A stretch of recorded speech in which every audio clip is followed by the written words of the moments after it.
mortal rise through 100 reincarnations. Greetings, fellow multiversal adventurers. It's an honor to have you back in this saga that has us all hooked. Official channel statement: this story is 100% epic fiction, so please don't attempt real magic. The results aren't guaranteed and insurance won't cover it. The rights to this masterpiece belong entirely to its brilliant original author. We are just a barge sharing it with you. Do you want to keep being part of this amazing community? Join our ninja army of subscribers on YouTube and give this content a like. And for true fans, our Patreon has exclusive ninjutsu waiting for you. Chapter 276, Treasure Hunt and Formation on Turtle Island. Get up. Seeing this, Zhao Sheng's eyes flashed, and he waved his sleeve with a powerful force, helping Zhao Luoqi up from the ground. At this moment, Zhao Daoming suddenly shouted, "Great Elder, you've gone too far.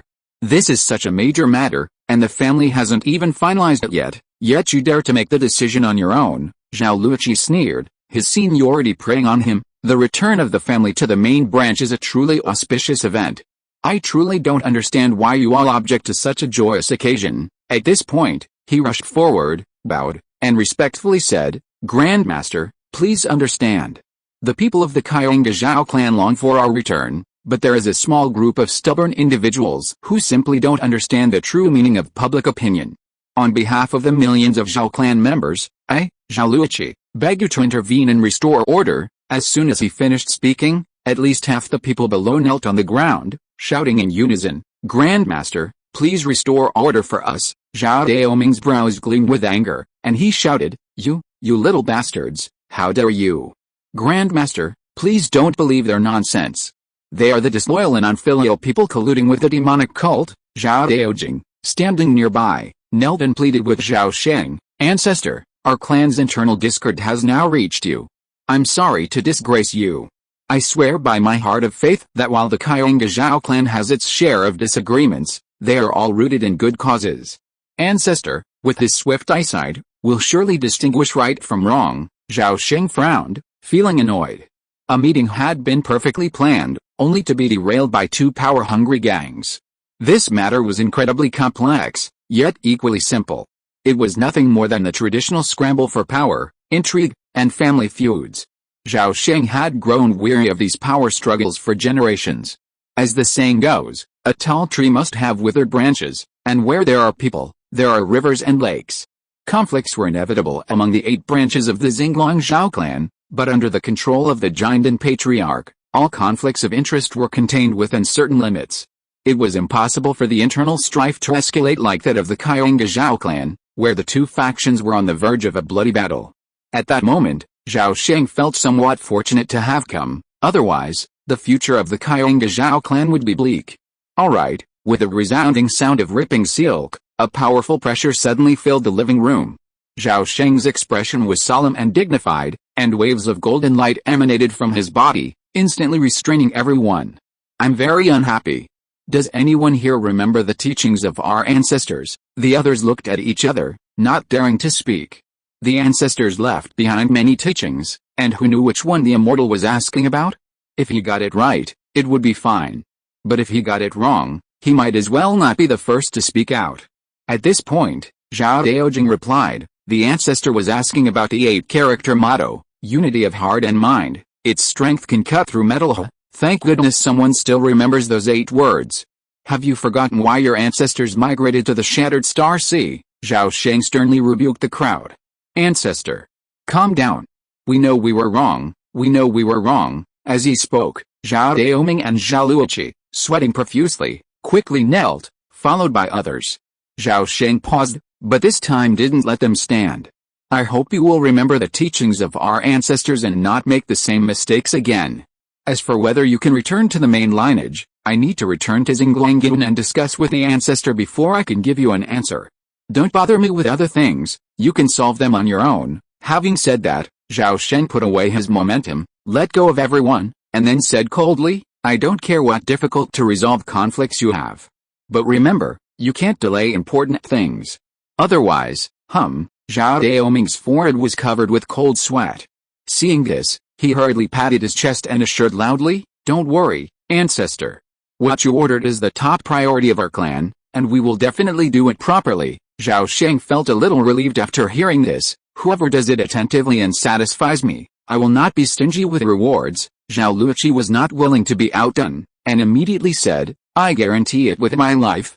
Whoever is not attentive and drags his feet, I will definitely open the discipline hall and punish severely. Zhao Sheng nodded non-committally, his expression finally easing. I'm tired. You can leave. Daojing, you stay. After the group dejectedly exited the door, Zhao Daojing stood up, bowed with her hands lowered, and remained silent. She had expected the ancestor to inquire about the family's mismanagement.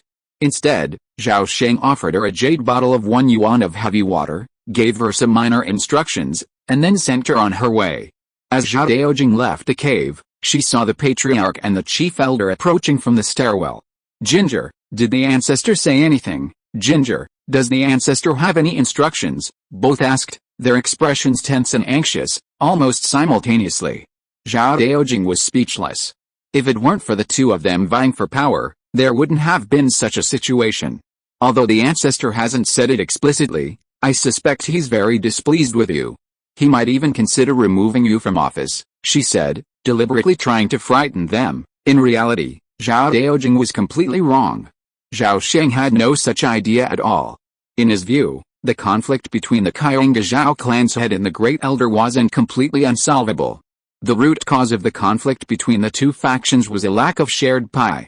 After 800 years of development, Kaiyanga Island had long since been cultivated, and its limited annual output had already constrained the Zhao clan's growth. A lack of shared pie naturally sparked internal conflict. The solution was simple: increase revenue and reduce expenditure. Reducing expenditure was self-castration and unacceptable. As for increasing revenue, the Zhao clan's strength was limited, unable to cultivate even a Jindan's henrun. Due to these limitations in strength and resources, the Zhao clan had already hit an iron wall of power expansion. Only by producing a Jindan's henrun could the Zhao clan experience a second surge in power. This would rapidly expand the pie, and the conflict between the two factions would naturally ease significantly, or even disappear. Therefore, the quickest solution was for the Kaiyanga Zhao clan to cultivate a Jindan. True Jindan was too difficult to achieve, so cultivating a fake Dan's henrun was a second best option. Zhao Sheng already had a rough idea of what was going on. The day after their first meeting ended on a sour note, Zhao Sheng handed 2 jade slips to Zhao Daoming and Zhao Luoqi, respectively, instructing them to return to Kaiyanga Island with their men as quickly as possible and proceed according to the plan. Receiving the orders, the 2 men felt relieved, repeatedly assuring themselves that they would not delay the ancestor's important task and that the Fushan Island stronghold would be completed on schedule. On the morning of the 3rd day, the Kaiyanga treasure ship, carrying everyone away from Xingshan Island, quickly sailed away. Meanwhile, Zhao Daojing remained at the Kaiyanga pavilion, handling family business while diligently fulfilling the ancestor's instructions. In this way, 2 months passed in a flash. One day, Zhao Sheng was meditating in his quiet room, carefully deducing the steps for refining his life-saving magic weapon, the Heoyang mirror. At that moment, the communication talisman on his waist suddenly flickered. Zhao Sheng opened his eyes and probed his spiritual sense into the command talisman. After reading the message, his lips curled up, and he murmured shyly, "After 3 months of waiting, the Nirvana crystals have finally arrived." A moment later, Zhao Sheng returned from the outside to the cave's quiet room, holding a bulging black storage bag. Sitting cross-legged on a cushion, Zhao Sheng opened the bag and tipped it over. A flash of light revealed a pile of translucent, prismatic crystals, a combination of crystal and diamond. Some were as large as an arm, while others were barely as long as a thumb. Zhao Sheng's spiritual sense swept over the nirvana crystals on the ground, penetrating them with ease, as if piercing air, without even a trace of resistance. Excellent, 99% purity. The Horn sect truly lives up to their promise and acts with generosity, Zhao Sheng praised softly, then waved his hand to collect all the nirvana crystals. With this matter settled, it was time to visit Kaiyanga Island. Zhao Sheng, determined to do what he wanted, immediately removed the communication talisman and channeled his consciousness into it, sending a message to Zhao Daojing, who was away. He instructed him on several matters and then deliberately left 2 storage bags behind. Afterward, Zhao Sheng rose from the rooftop of the Kaiyanga pavilion, stepped into the air, and with each stride, he headed straight for the island. A month later, The sky above Kyung Island was thick with dark clouds and thunderous roars. Suddenly, a massive four-winged sonic falcon with white feathers and iron claws suddenly broke through the thick, dark clouds and silently swooped down towards Kyung Island. Just 100 feet above the ground, this second-level demonic bird suddenly spread its forewings, booming with a thud, and its body abruptly stopped in midair. Just then, a human figure leaped from its back. The four-winged sonic falcon, as if granted amnesty, exploded with a series of sonic booms, and its body suddenly transformed into a white streak. It darted into the sky and quickly disappeared behind the dark clouds. Zhao Sheng gently landed on the top of a Osho cliff, his powerful and terrifying spiritual sense enveloping the entire cliff. He quickly located his target and sent a telepathic message. Soon, Zhao Daoming and Zhao Luoqi hurriedly flew out of the cave and onto the cliff top, where they all bowed in greeting to the ancestor. Ancestor, we are honored to have arrived at Kyung Island. We are sorry for not welcoming you. We apologize. Please forgive us. Well, ignorance is not a crime. You need not worry. Zhao Sheng soothed the two before asking, how are the instructions I gave you going? Zhao Daoming quickly replied, Ancestor, the matter on Fushan Island is proceeding smoothly. Why don't you proceed to Longjing Cave first? We will then report to you in detail. Okay, lead the way. Zhao Sheng nodded. 3 days later, at midnight, the night was deep and quiet. Zhao Sheng dodged out of Dragon Eye Cave. With a single step, he suddenly transformed into a streak of black light, swiftly sweeping across the sea. After several flashes, he vanished without a trace in the blink of an eye. An hour later, thousands of miles from Kyung Island, Zhao Sheng reappeared in a remote area of the sea. He counted on his fingers, glanced around, and after determining his bearings, he quickly sank into the sea. 2/4 of an hour passed. With a crash, the seawater splashed, and Zhao Sheng, shrouded in golden light, suddenly broke through the surface and soared back into the air. In his hand, he held a palm-sized, silver-white shell as white as jade. White light flickered between the cracks, and countless tiny spiritual symbols, as small as dust, flickered in and out. With a whoosh, the Shang-Tsung sword suddenly flew out, circling Zhao Sheng's waist 3 times. Suddenly, it transformed into a sword rainbow, enveloping its owner. Like a flash of lightning, it instantly pierced the inky sky and vanished into the vast night. Hey, have you heard? The Immortal clan has been very busy lately. This news is long outdated. You probably don't know yet. A big shot has recently arrived on our island. The head of the family and the great elders have to serve him carefully. Oh my god. This is incredible. What big shot is so powerful? What's his background? Come closer and listen, you'll know. What? It's this Hongzhao ancestor. Zhao Qingji walked quickly through the corridor with a gloomy face, not noticing the ordinary clan members covering their mouths and grinning at him in the corridor. As the first of the Qing generation, Zhao Qingji had already reached the great perfection of key refining just after turning 50, and his status in the family was second only to the 4 foundation-building elders. But even so, he did not receive the favor of the ancestor. Instead, the usually dull and stupid Zhao Qingyan got the big prize and was able to serve the ancestor. This was simply a great shame and humiliation. There was only one way to make the ancestor take him seriously again: advance to the foundation establishment stage. With this thought, Zhao Qingji hurried into the great elder's cave. Dusk was falling, and the moon was rising. Standing atop Aosho Cliff, Zhao Sheng surveyed his surroundings. He then briefly instructed Zhao Qingyan to remain outside and prevent anyone from reaching the summit. The unassuming Zhao Qingyan nodded, bowed without a word, and retreated from the cliff top, guarding the only access point up the mountain. Buzz! A few ripples suddenly distorted and flickered in the air, then fell silent. A transparent defensive barrier flashed and vanished. After activating the defensive formation, Zhao Sheng found an open space, sat down, and began to rest. A few hours later, as the moon sank in the west and the stars in the sky gradually faded, Zhao Sheng slowly opened his eyes, rose, and with a flick of his hand, a star ray disc appeared in his right hand, ready to begin setting up the auxiliary weapon refining formation. Refining a magical weapon is different from refining a spiritual instrument. The right time, place, and people are all essential. Failure to do so could impact the quality at best, or even lead to failure. Refining a single magical weapon can easily cost hundreds of thousands of dollars in resources, not to mention the refiner's dedication and energy.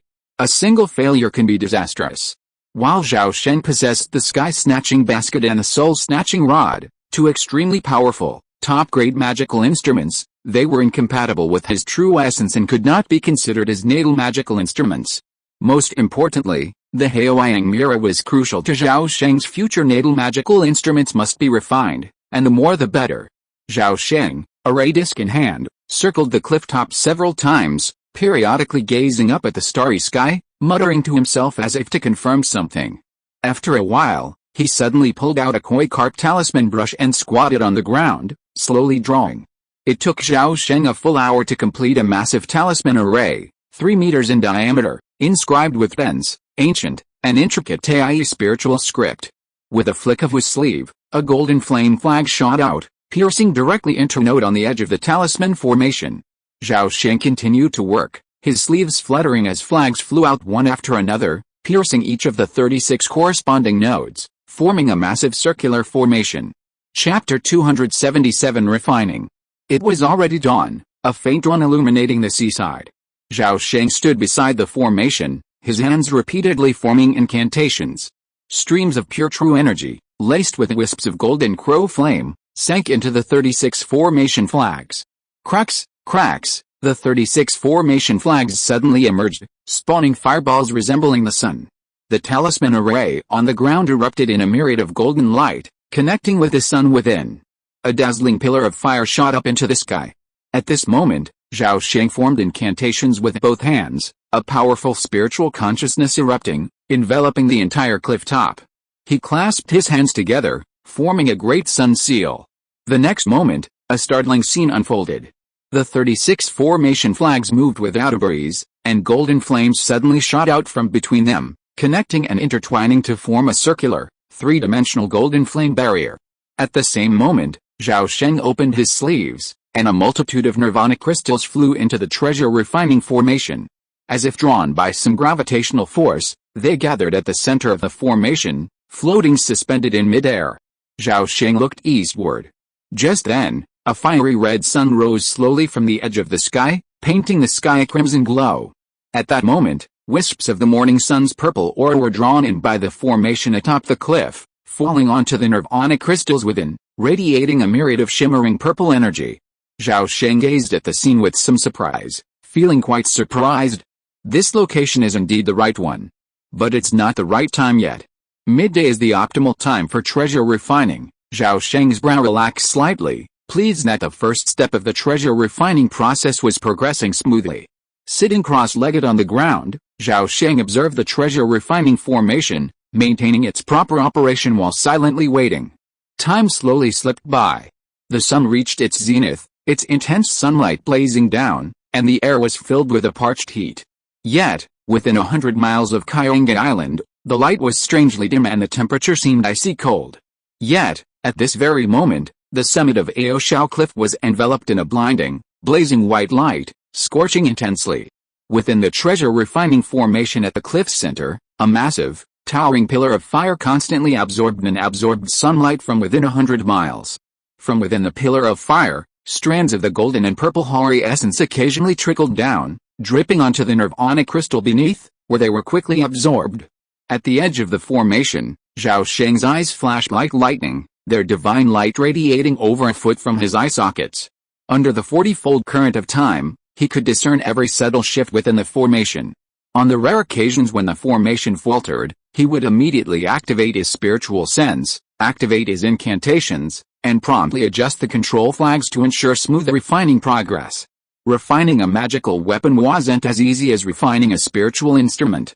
Take the Haoyang mirror, for example. Even before the formal refining of the Haoyang mirror began, it took 3 months just to accumulate the heavenly treasure hoary essence needed to imprint the forbidden treasure. This process cannot be rushed, as it easily leads to oversights. Of course, the smelting of nirvana crystal can also be carried out simultaneously. In the blink of an eye, 2 months passed. For 60 consecutive days and nights, the summit of Aoshao Cliff was as bright as day. This unusual phenomenon had already caused a sensation throughout the island, becoming the hottest news on the island. Recently, curious Zhao clan members flocked to the vicinity daily, gazing eastward at Aoshao Cliff and observing the strange phenomenon. If it weren't for the surrounding restrictions, some daring clan member might have climbed a show cliff to kneel and pay homage to the true immortal. Furthermore, this unusual phenomenon attracted the attention of surrounding forces. Suddenly, the number of spies on Kairungan Island increased significantly, and those already infiltrated became more active than ever. Regarding this situation, the Zhao clan leaders didn't deliberately conceal the truth. Instead, they intentionally or unintentionally spread the news that a Jindan's Henrin from the Zhao clan's main lineage had arrived on Kairungan Island, and that this person was the cause of the strange phenomenon. This was, of course, intended to intimidate others by leveraging their power. It must be said that this tactic, though simple and crude, was remarkably effective. Upon learning that the Zhao clan had a Jindan member visiting, the surrounding forces immediately quieted down considerably. They then sent representatives to visit, either feigning familiarity or as a means of testing the waters. Atop the cliff, a fiery blaze erupted, scorching intensely. Zhao Sheng, completely absorbed, gazed at the water jar-sized pool of purple gold crystal slurry within the formation. He formed the great sun seal with his hands, and a golden crow fire gradually condensed in his palms. Go! With a low shout, the golden crow fire transformed into a streak of fire. With a whoosh, it pierced the formation's barrier, soaring above the golden purple crystal slurry and transforming into a bright sun, completely enveloping it. At this moment, Zhao Sheng chanted a mantra, his hands forming countless hand seals like lotus flowers. Under his control, the golden crow true flame erupted with brilliant brilliance, burning and licking the purple gold crystal slurry within. Soon, a shimmering crystal rose above the purple gold crystal slurry, but was instantly obliterated by the golden crow true flame. This crystal was an impurity within the nirvana crystal, which should have been extremely difficult to remove, yet it couldn't withstand the refinement of the golden crow true flame. Over time, the impurities were gradually refined, and the nirvana crystal, originally 99% pure, approached 100%. Meanwhile, the purple gold crystal slurry, counterintuitively, began to fade, gradually fading. The purple gold hue gradually faded, eventually becoming completely colorless and transparent, like a piece of crystal clear glass. After a month, the crystal slurry shrank slightly in size, melting into a transparent crystal ball that floated uncertainly within the golden crow true flame. Finally done, Zhao Sheng breathed a sigh of relief upon seeing this. His face was pale, and his eyes dimmed. Over 3 months of continuous refining hadn't been easy. Even with a formidable physique, it had consumed a great deal of his energy.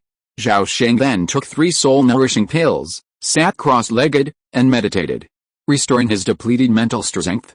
2 hours later, he suddenly opened his eyes, his gaze bright and lively. With one hand, he formed a magical incantation, focusing his consciousness on the crystal ball. The golden crow's true fire suddenly intensified, and the crystal ball writhed before suddenly splitting into 2 pools of transparent crystalline fluid. At this moment, Zhao Sheng's hands flashed countless after-images, as swift as the 1,000-armed Guanyin.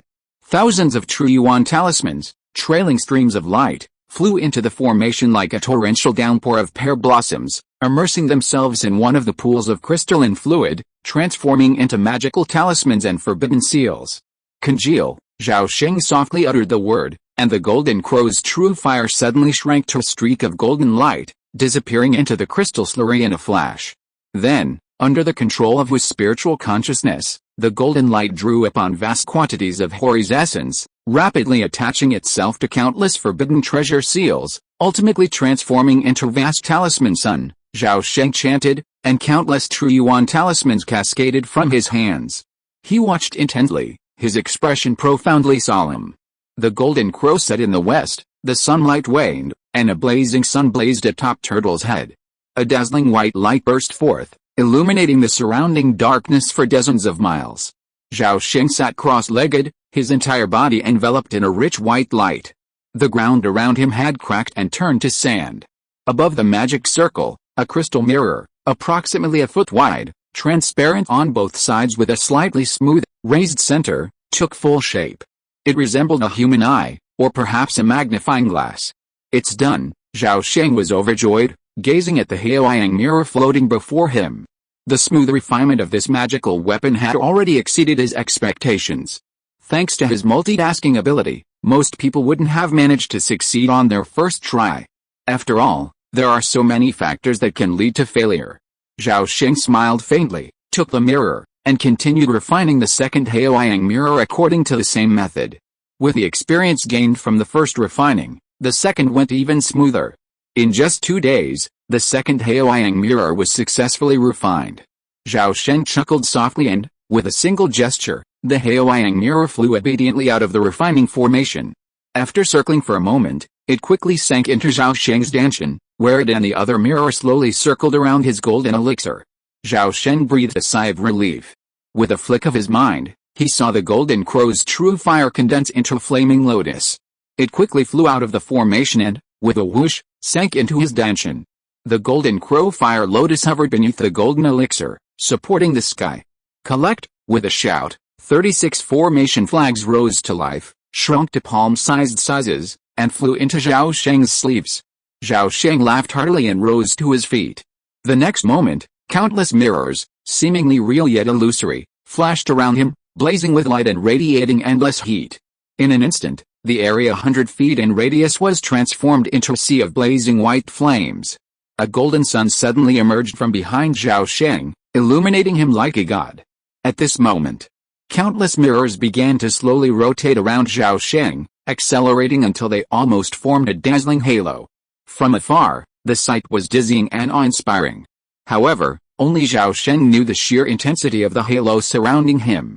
If the sea of fire outside the halo represented ordinary burning heaven divine power, its temperature so high it could melt gold and incinerate iron, then the temperature within the halo was clearly a step higher, capable of vaporizing metal and iron.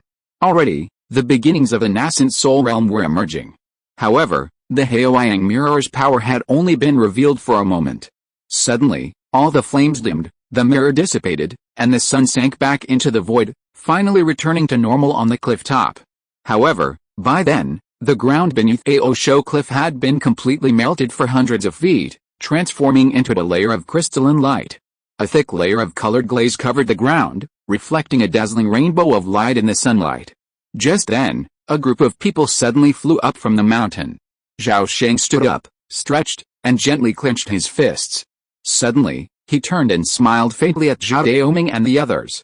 Seeing this, everyone felt relieved and hurriedly bowed their heads in greeting, shouting, "Congratulations, old ancestor, on your mastery of the divine power. You will surely be called the future patriarch of the sect." "Well, no need for formalities," Zhao Sheng, pleased, ignored the flatterers. After all, their words were not bad, he would achieve them sooner or later. Seeing his old rival poised to make a move, Zhao Daoming quickly stepped forward and respectfully said, "Ancestor, over the past few months, our family has accumulated a number of important matters that require your personal decision. What do you think?" "No rush. We'll discuss anything after I've rested." Zhao Sheng waved his hand. "Yes," Zhao Daoming replied, and the others retreated. Upon returning to his cave, Zhao Sheng immediately closed the door and activated the barrier. He then entered a quiet room, sat cross-legged on a cushion, and began to practice Qigong and regulate his breathing. After a few days, Zhao Sheng recovered as normal. He finally stopped practicing Qigong and slowly opened his eyes. He suddenly pressed his abdomen, and 2 Haoyang mirrors flew out from his danshan, hovering in front of him. Zhao Sheng opened his mouth slightly, and with a puff, he exhaled a blazing white flame. The flame, like a star, leaped between the 2 Haoyang mirrors. The next moment, he was shocked to see 2 identical, blazing white flames emanating from the 2 Haoyang mirrors. Zhao Sheng nodded in satisfaction. Then, with a thought, the flames suddenly multiplied countless times, transforming into a massive fireball 3 meters across. Then, an incredible scene occurred. The Haoyang mirrors didn't radiate the same fireball, instead, it seemed unchanged. Yet, Zhao Sheng smiled strangely with excitement. Upon closer inspection, he saw 2 holes suddenly appear on either side of the cave's walls. Their depth was unknown, and their edges were incredibly smooth, as if pierced by lasers. Only he could comprehend what had just happened. The quiet room suddenly erupted into a sea of flames, the temperature rising incredibly rapidly. Zhao Sheng's mind moved, and the 2 Haoyang mirrors vanished. Then, abruptly, beams of intensely hot light erupted from the sea of fire, instantly piercing the cave's walls, leaving countless holes. Time flew by, and half a month passed in a flash. Zhao Sheng emerged from the cave abode, looking somewhat exhausted, yet his spirits were brimming with excitement. With his strength, refining his natal magic weapon wouldn't take long. The reason it took so long was largely due to the nurturing and refining process. Zhao Sheng emerged from his quiet room, washed up, and changed into a fresh set of robes. He then removed his communication talisman and entered some information into it. Soon after, Zhao Daoming, Zhao Luoqi, and others arrived to pay their respects to the Golden Core ancestor. Half an hour later, Zhao Sheng learned from them about the events of the past few months. In the days that followed, Zhao Sheng remained at Kyungit Island, receiving visitors from several nearby factions. Needless to say, Zhao Sheng's mere appearances were enough to dissuade other factions from plotting against the Zhao family. Suddenly, the Kyungit Zhao family gained immense fame, and the name of Master Zhao spread throughout the outer sea. 2 months later, deep within the cave, in a quiet room, Zhao Sheng's eyes fixed fixedly, his hands focused as he channeled a series of true essence incantations. A short distance away, in mid-air, the emerald green Shekung basket was being continuously refined by a ball of golden true flame. Vast swathes of pure true essence transformed into puffs of smoke, clinging to the basket's surface and being absorbed with incredible slowness. Compared to the Haoyang mirror, the Shekung basket's refining was undoubtedly much more difficult and slow. Fortunately, he had the experience of his previous life. After half a month of continuous refining, the first treasure prohibition was nearing completion. After a long moment, the Shekung basket suddenly hummed, its surface intertwined with emerald and gold, shimmering several times before rapidly shrinking to the size of a microparticle and disappearing into the Tansong acupoint on his chest. Done, Zhao Sheng smiled softly and waved his hand to recall the golden crow true flame. Only then did he look down at the flickering signal talisman, his spiritual consciousness penetrating it. After reading the message, Zhao Sheng frowned and suddenly stood up. Fushan Island had recently been in serious trouble. The Zhao family had acted rashly, unintentionally angering the public. Now, forces with damaged interests have united and mobilized the giant to embarrass the Zhao family. Zhao Daoming and the others had no choice but to contact him. It seemed he had no choice but to leave. Chapter 278. If you can't convince me, I'll beat you. 9 days later, in the northeastern part of the inner Star Sea, the outline of an emerald green island gradually came into view amidst the boundless ocean. From above, the island was covered with vast expanses of human twelve-island grass. A gust of wind blew across, creating ripples like waves and emitting a faint, delicate fragrance. At the end of the biling grassland, a continuous network of buildings stretched out, layer upon layer.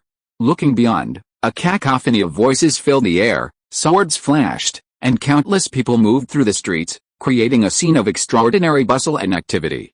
At the entrance to a market on the edge of Fushan Island, a beam of light descended from the sky, landing on the market gate. The light quickly dissipated, revealing a young man in a Dan robe. It was Zhao Sheng. This market was the home of the Zhao family. To ensure peaceful resolution, Zhao Sheng deliberately donned a Dan robe, not concealing his giant aura. Upon noticing the arrival of a giant and immortal, the market guards hurriedly opened the defensive barriers to let the leader in. Zhao Sheng casually threw out a bottle of water spirit pale as a reward, and then walked into the market under the admiring and odd expressions of the two guards. After wandering around for a while, he stopped at the West Market, and in front of him was a luxurious mansion covering a large area. On the door plaque of the mansion, 2 large gold-plated characters shone brightly, Zhao Mansion. Zhao Sheng glanced at it, smiled slightly, and his figure flashed and disappeared in an instant. Just a moment later, in the main hall of the Zhao Mansion, Zhao Sheng sat calmly on the jade chair at the top. The great elder Zhao Luoqi and a middle-aged man with gray hair stood respectfully below. Ahem, greetings, ancestor. We have not done our job well, and we have to trouble you to come out in person. It is really shameful. Zhao Luoqi said this, his face full of shame. Upon hearing this, Zhao Sheng's fingers, resting on the chair, suddenly paused, a chill crossing his face. He asked solemnly, "Your breathing is unstable, and you appear to be seriously injured."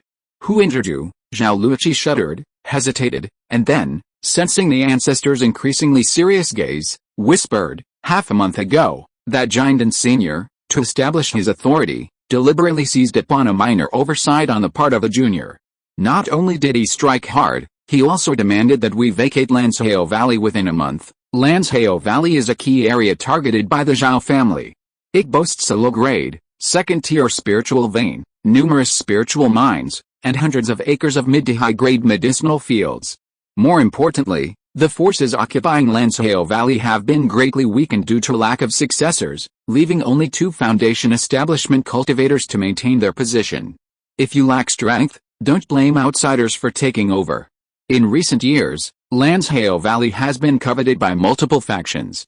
At this moment, the Qiang Zhao family swooped in, not only forming alliances but also recruiting 5 foundation building masters.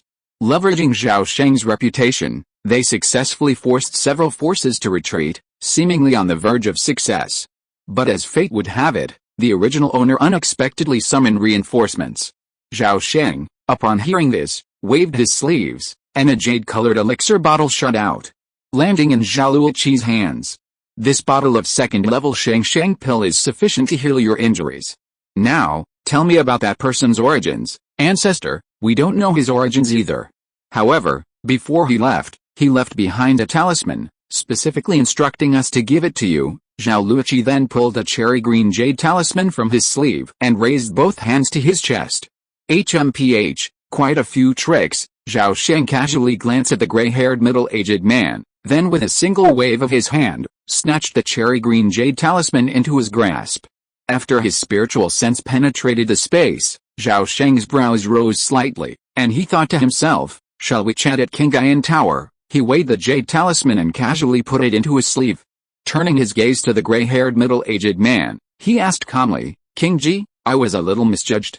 I didn't expect you to establish your foundation so quickly. Qingji, you're here today thanks to the great blessing of our ancestor. The middle-aged man hurriedly bowed.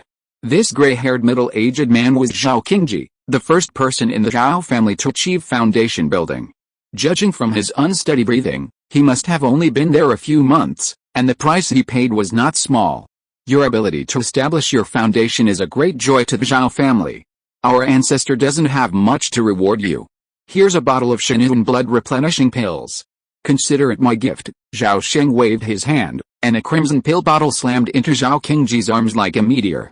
Thank you for the generous gift, ancestor. However, before Zhao Qingji's joy faded, Zhao Sheng suddenly reminded him as if unintentionally, since you have already been promoted to the foundation building stage, you should not practice magic skills like the Blood Soul Sutra. In order to avoid bringing trouble to the entire family in the end, before he finished speaking, Zhao Qingji's face changed drastically, and he suddenly knelt down with a thud, his whole body shaking. Ancestor, please understand. I was confused for a moment. I was too eager to get promoted, so I chose to take a risk. I will never dare to do it again. I will never practice magic again in the future. Zhao Luoqi, who was standing aside, also looked pale. He knelt down quickly and scolded anxiously and fearfully at first, Qingji, you bastard. You dare to contact the monsters from the Blood Demon sect. If you really implicate the family, I will save you even if you are broken into pieces. As he spoke, he knelt down in front of Zhao Sheng and pleaded in a sad voice, Ancestor. Qingji may have been confused for a moment, so he made friends with the monsters. But since he has sworn an oath, please forgive him this time because the family is in urgent need of manpower. Zhao Sheng had a calm expression, as if he didn't care at all. He said lightly, get up. Tell me when you first hooked up with the people from the Blood Demon sect. As soon as these words came out, Zhao Luoqi's face turned pale. Don't ask how Zhao Sheng figured it out, or why he chose this moment to expose the truth. Previously, he'd been amazed that Zhao Luoqi had lived for over 220 years, believing it to be a fortuitous event, and so didn't dwell on it. But now, Zhao Qingji had advanced to the foundation establishment stage thanks to his cultivation of the Blood Soul Sutra. This had to make Zhao Sheng suspicious. He'd practiced a Blood Soul Sutra in both of his previous lives, so he was well aware that the Blood Demon sect possessed a secret longevity elixir. The comparison was stark. Zhao Luoqi confessed. Ancestor, I was possessed by a demon. Because I was afraid of death, Zhao Luoqi dared not lie and revealed the truth. Over 40 years ago, members of the Blood Demon sect had tempted Zhao Luoqi with a blood longevity elixir. Unable to resist the allure of life extension, he ultimately joined the thief's ship, and naturally, he fell deeper and deeper into delusion, dragging even more of the Zhao clan down with him. Half an hour later, Zhao Luoqi knelt on the ground, his breath weakened, as Zhao Qingji trembled, awaiting his fate. Sitting in the jade chair at the head of the Shattered Star Sea, Zhao Sheng's face remained expressionless and silent. In reality, the likes of Zhao Luqi and Zhao Qingji were countless across the Shattered Star Sea. While the Blood Soul Sutra was a demonic art, its cost-effectiveness was undeniable.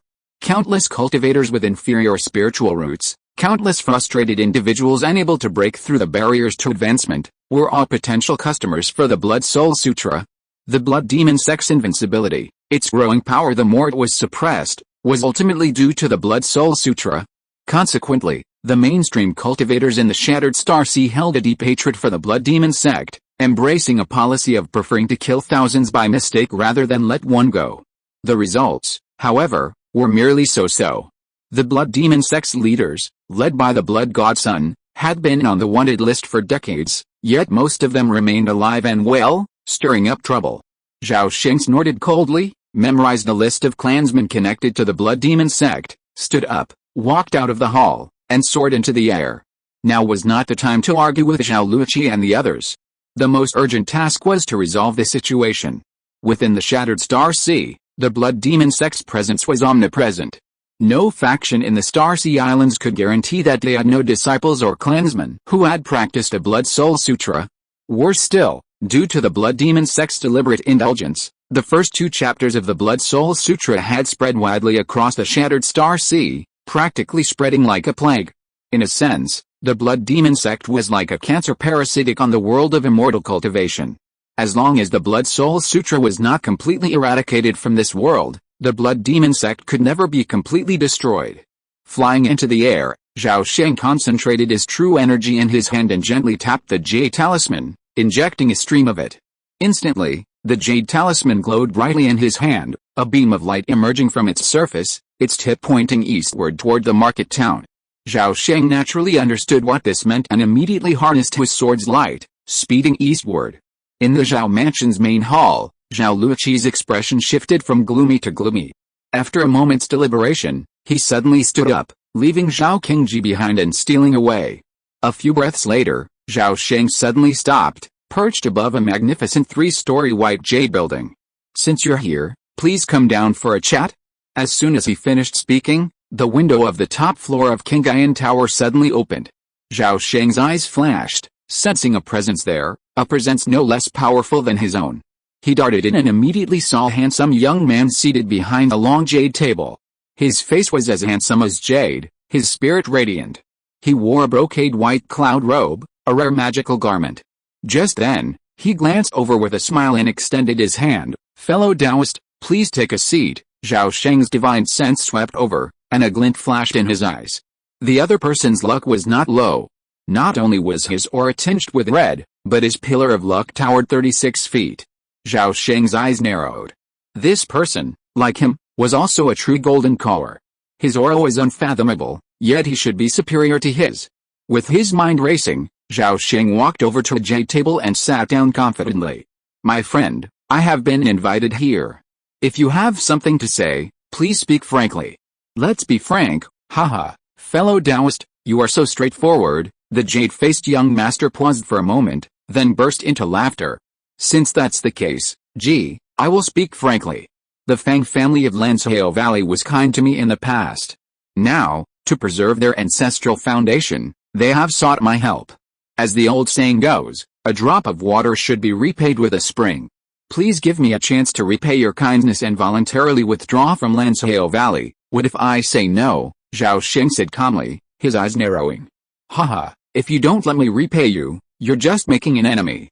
"I am always ruthless towards my enemies," the jade-faced young master sneered, his tone darkening and icy.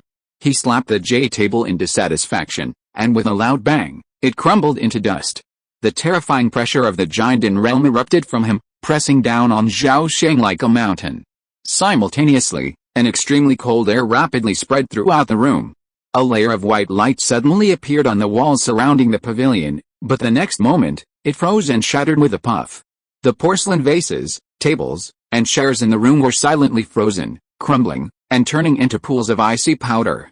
Faced with this terrifying cold pressure, Zhao Sheng simply raised an eyebrow, a faint golden light flashed on his body, and he endured it as if nothing had happened. Even the jade table in front of him remained intact. The jade-faced young master's expression changed slightly. After sizing Zhao Sheng up again, his expression softened slightly before he said coldly, "I was wondering why you were so bold, sir. Turns out you're a fellow giant and realm cultivator. Your body refining techniques are truly profound. You're not even afraid of my frost evil essence, regardless of whether I'm a giant or not. If you want to force me out of Lanseo Valley, it depends on how strong your fist is." Zhao Sheng remained expressionless. He had chosen Fushan Island after careful consideration.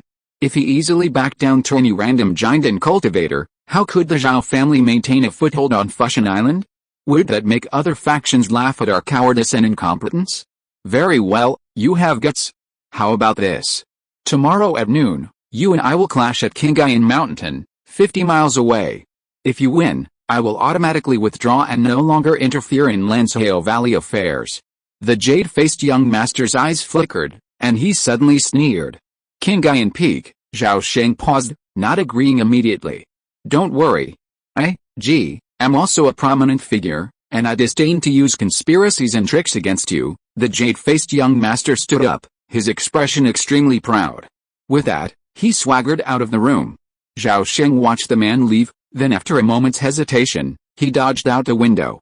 Returning to the mansion, Zhao Sheng scanned the area with his spiritual sense, only to find that Zhao Luoqi had disappeared, while Zhao Qingji was drunk. He shook his head. A foundation establishment cultivator like Zhao Qingji, with a flawed character, was definitely not a good thing for the Kaiyanga Zhao clan. As for Zhao Luoqi's whereabouts, he didn't bother to investigate. With his current strength, he wasn't afraid of any conspiracies or tricks. The next day, the sun was at its zenith, and the sky was cloudless. 1,000 feet above a steep mountain southwest of the market, Zhao Sheng stood, suspended in the air, staring across the way. He was surprised to find that the man hadn't come alone, but had someone with him. Interestingly, this person was an acquaintance. Upon seeing Zhao Sheng, Jiao Zuo, with his red hair and yellow face, was startled at first. Then, with an awkward expression, he sent a telepathic message to the jade-faced young master. Then, Jiao Zuo took the initiative to fly forward and greeted Zhao Sheng with a smile. "Master Zhao, I'm surprised we'll meet again here. After half a year, you're still as charming as ever, fellow Taoist Jiao. What's your relationship with that person? Are you here to lend a hand?" "Master Zhao, you misunderstood. I'm only here with the young master. I'll only be observing the fight from the sidelines and will never interfere." Jiao Zuo gave a wry smile and stepped back behind the jade-faced young master. "Young master," Zhao Sheng frowned at Jiao Zuo's address. "Since you're here, there's no need for us to waste time. Let me, determine if your golden elixir has sufficient ingredients." The jade-faced young master's name was Ji Jiuxi, aloof from the world of Fushan Island. His master, the Fushan Patriarch, was a towering figure. Not only was he the uncrowned king of Fushan Island, but he was also the grand guest elder of the Star God Palace. Ji Jiuxi is originally from the Yingzhou lineage of the Star God Palace. Having studied under the Fushan Patriarch in his early years, he has only recently arrived on Fushan Island. 100 generations ago, one ascended to heaven, and 100 generations later, one attained sainthood. At the starting point, the waves behind push forward, each wave stronger than the last. Chapter 279, 6 Lifetimes of Accumulation, First Battle with the Golden Elixir. Thousands of feet above, a fierce wind blew, ripping the thick white clouds apart into wisps. Ji Jiuxi stepped into the void. Seeing Zhao Sheng's indifference, he snorted coldly. With a wave of his arm, a vast puff of icy cloud suddenly erupted from his brocade white robe. With a crackling sound, the icy cloud filled the sky, obscuring the light. Suddenly, hundreds of azure icy rays shot out from the murky mist. These azure rays were actually flying needles as thin as cow hairs, their spiritual light shimmering, their cold edges terrifying. They were all top-grade spiritual weapons. Zhao Sheng remained calm.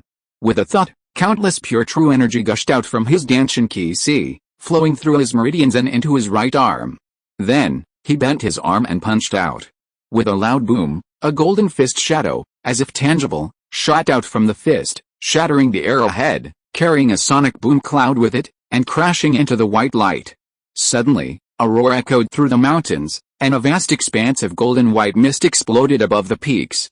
Waves of air swirled in all directions, sweeping down and sending all the top-grade flying needles careening back. "You're truly no ordinary body cultivator. This is going to be fun, Jixi rejoiced instead. With a sudden wave of his sleeves, a surge of cold air appeared, easily dispelling the sweeping airwaves. Simultaneously, he flung his right hand forward. With a whoosh, over a dozen oxhair ice needles instantly transformed into streaks of white light, piercing the void at incredible speed, piercing Zhao Sheng's senses. Jixi was so willing to self-destruct so many top-grade spiritual weapons just to land a single blow. Even Zhao Sheng, despite his many lifetimes, had never witnessed such an extravagant fighting style, and his heart shuddered. However, Zhao Sheng, a man of vast experience in battle, vanished from his position in an instant with a flash of his own. The needles flew as fast as lightning, but within the celestial vision, they were still incredibly slow, allowing Zhao Sheng to dodge them with ease. Jixi, however, saw that the man's ability to dodge them was truly remarkable. He no longer dared to underestimate Zhao Sheng. With a single wave of his hand, 9 crystalline ice shields emerged one after another, spinning through the air before blocking their owner. Boom boom boom. Suddenly, large icy fragments of ice flew from the 9 shields, and a powerful vibration shook them almost simultaneously. Jixi's body trembled, and he was sent flying backward. A terrifying surge of force emanated from the shields, disrupting his vital energy and temporarily interrupting his spellcasting. Jixi was filled with shock, his consciousness capturing only blurry afterimages. These afterimages cast circles of golden light, merging into a single entity, circling and kicking him. The crystalline ice shield rapidly dented and cracked, sending clouds of white ice shards shattering. Then, vaporized by the blazing heat, they rose into clouds of mist, which were then carried away by a fierce gale. Crack! 1, 2, 3, in a flash, 3 of the 9 ice shields had been shattered by Zhao Sheng. Jixi cried out inwardly, his heart clenched. The golden elixir within him suddenly shone brightly, emitting layers of crystal white ice patterns. An infinite icy domain suddenly erupted from every limb and bone. Ice peak heaven and earth. With this fierce shout, the sky and clouds within a radius of several miles suddenly changed color. Billions of cold icy rays expanded and exploded, and the sky, 100 feet high, instantly transformed into a frozen world. From afar, it seemed as if a 100-foot-high ice peak had appeared in the sky, gleaming in the sunlight. Bang! A patch of ice shattered, and billowing white steam erupted from the breach, filling the air with a cloud of vapor. Within the mist, Zhao Sheng, shrouded in a faint glow of fire, stepped proudly from the ice peak, stepping upon a blazing white fire lotus. Inside the ice peak, Jixi, observing this, a gloom clouded his face. He raised one hand, silently chanting an ice spell, his entire body brimming with icy energy, infusing his magical powers. Ice funeral. Instantly, a white, cold light surged from the surface of the 100-foot-high ice peak. Billions of cold rays condensed and instantly detached from the peak like a toppling ice waterfall, enveloping Zhao Sheng for 10 feet and hurling themselves wildly towards him. Zhao Sheng narrowed his eyes, unflinching, and thrust his hands forward. The golden crow true fire within him abruptly split in two, transforming into 2 lifelike flaming dragons that flew swiftly from his palms. As the flaming dragons emerged, they swelled in the wind, expanding in an instant into 2 massive, scaly, horned beasts over 100 feet long. With a deafening roar, the flame dragon and the ice wall collided through the air, stirring up another fierce storm. Kingayan Mountain was affected by the duel, its peak shaking and sending a torrent of rocks tumbling downhill. While magical powers can counteract each other, Zhao Sheng's golden crow true fire was a level higher than the opponent's ice-attributed spiritual flame. After a brief stalemate, the ice wall collapsed, unable to hold its ground. Finally, the golden crow true fire burned directly onto the ice peak, carving a massive crater. Seeing this, Jixi snorted coldly, and his true energy surged out of his body, rapidly repairing the ice peak. Within the crater, a vast mass of extremely cold air emerged from the ice crystals, countering the golden crow true fire. The collision of ice and fire erupted with a sharp, piercing sizzling sound. Zhao Sheng, with a single hand, formed a seal, remotely controlling the true fire, which transformed into various flame spirits with remarkable ease. Elsewhere, Jixi roared in a deep voice, "Explode them all!" A continuous boom-boom sound emanated from the ice peaks, and ice thunderbolts as large as water tanks rose from them, rapidly descending towards Zhao Sheng. Suddenly, A vast expanse of pale lightning engulfed Zhao Sheng. With a resounding boom boom, lightning enveloped the heavens and earth, then suddenly dissipated. Zhao Sheng, holding this Zhao Sheng talisman plate in his hand, hovered around him like massive rocky mountains, yet he remained unscathed. Zhao Sheng's lips curled upward, and he stood proudly, unmoving. A vast golden divine light erupted from his body, sweeping away all the remaining lightning and frost. Zhao Sheng shook his sleeves and said calmly, "If this is all you have, then I, Zhao, will take charge of Lanzhou Valley." Ji Jixi's expression was so grim that even Jiao Zhuo, watching nearby, frowned. "Haha, such a big mouth. Take my next blow first." Ji Jixi chuckled in anger. With a single hand, a dazzling bright pearl suddenly appeared in his palm. Within the pearl, an ice dragon soul swirled. This bright pearl was his life-giving magical treasure, also known as the Dragon Soul Pearl. It was forged from the inner elixir of a 6th-rank ice dragon and contained the remnant of an ice dragon's soul. Ji Jixi gently tossed the pearl into the air, pouring his spiritual consciousness and true essence into it. In mid-air, the pearl transformed into a full moon, cold and bright, radiating a myriad of cool light. Ji Jixi formed a strange seal with both hands, pointed his fingertips forward, and a complex silver-white rune flashed in the air. A dragon's roar echoed. The Dragon Soul Pearl shone brightly, and the remnant of the Ice Dragon's soul suddenly twisted and swam out of the pearl, swelling against the wind, and in an instant, it grew to over 30 feet. At the same moment, the 100-foot-tall ice peak collapsed, transforming into a rolling icy cloud that engulfed the Ice Dragon. During this time, Zhao Sheng had countless ways to interrupt Ji Jixi's spellcasting. However, he chose not to. This was the first time in several lifetimes that Zhao Sheng had fought against a giant and cultivator of his own rank. And opponents of Ji Jixi's strength were rare. Zhao Sheng didn't want to miss this opportunity to gain experience. In the blink of an eye, the rolling icy cloud quickly shrank, revealing a massive ice dragon with a prominent head and 4 claws adorned with crystal scales. It appeared vividly before Zhao Sheng and his companions. This ice dragon continuously emanated a powerful, menacing aura, appearing incredibly terrifying, even displaying some of its former might. It was unknown how much of its former strength it possessed now. A living 6th-rank ice dragon was far more powerful than a typical giant and great perfection cultivator. Zhao Sheng, wary, suddenly unleashed a 3-inch-long golden sword from his mouth, transforming into a stream of clear, sharp sword light that shone around him. As the ice dragon emerged, it roared to the heavens, venting its final rage. A vast icy cloud erupted from its body. Its 4 claws opened and closed, and with a swing of its body, it whipped up a billowing icy cloud, charging straight at Zhao Sheng. Zhao Sheng took one look and instantly sensed the terrifying aura emanating from the ice dragon. A flicker of emotion washed over him, and he formed a sword gesture with one hand. Go! With a whoosh, the Shang-Tsung sword, transformed into a burst of sword light, shot out. In a flash, the sword light split into 8, and then 8 into 64. All 64 sword beams formed a single torrent of sword light, slicing through the air. The ice dragon roared, and from its mouth, a thick icy storm erupted, enveloping vast icy clouds like a tornado, instantly enveloping the torrent of sword light. With a roar, a vast expanse of golden and white light blazed across the heavens and earth. The torrent of sword light was instantly destroyed by the ice, but a single streak of sword light remained unscathed. The sinking star sword flashed forth from the sword light, piercing through the layers of icy storms and glimpsing past a massive body of the ice dragon.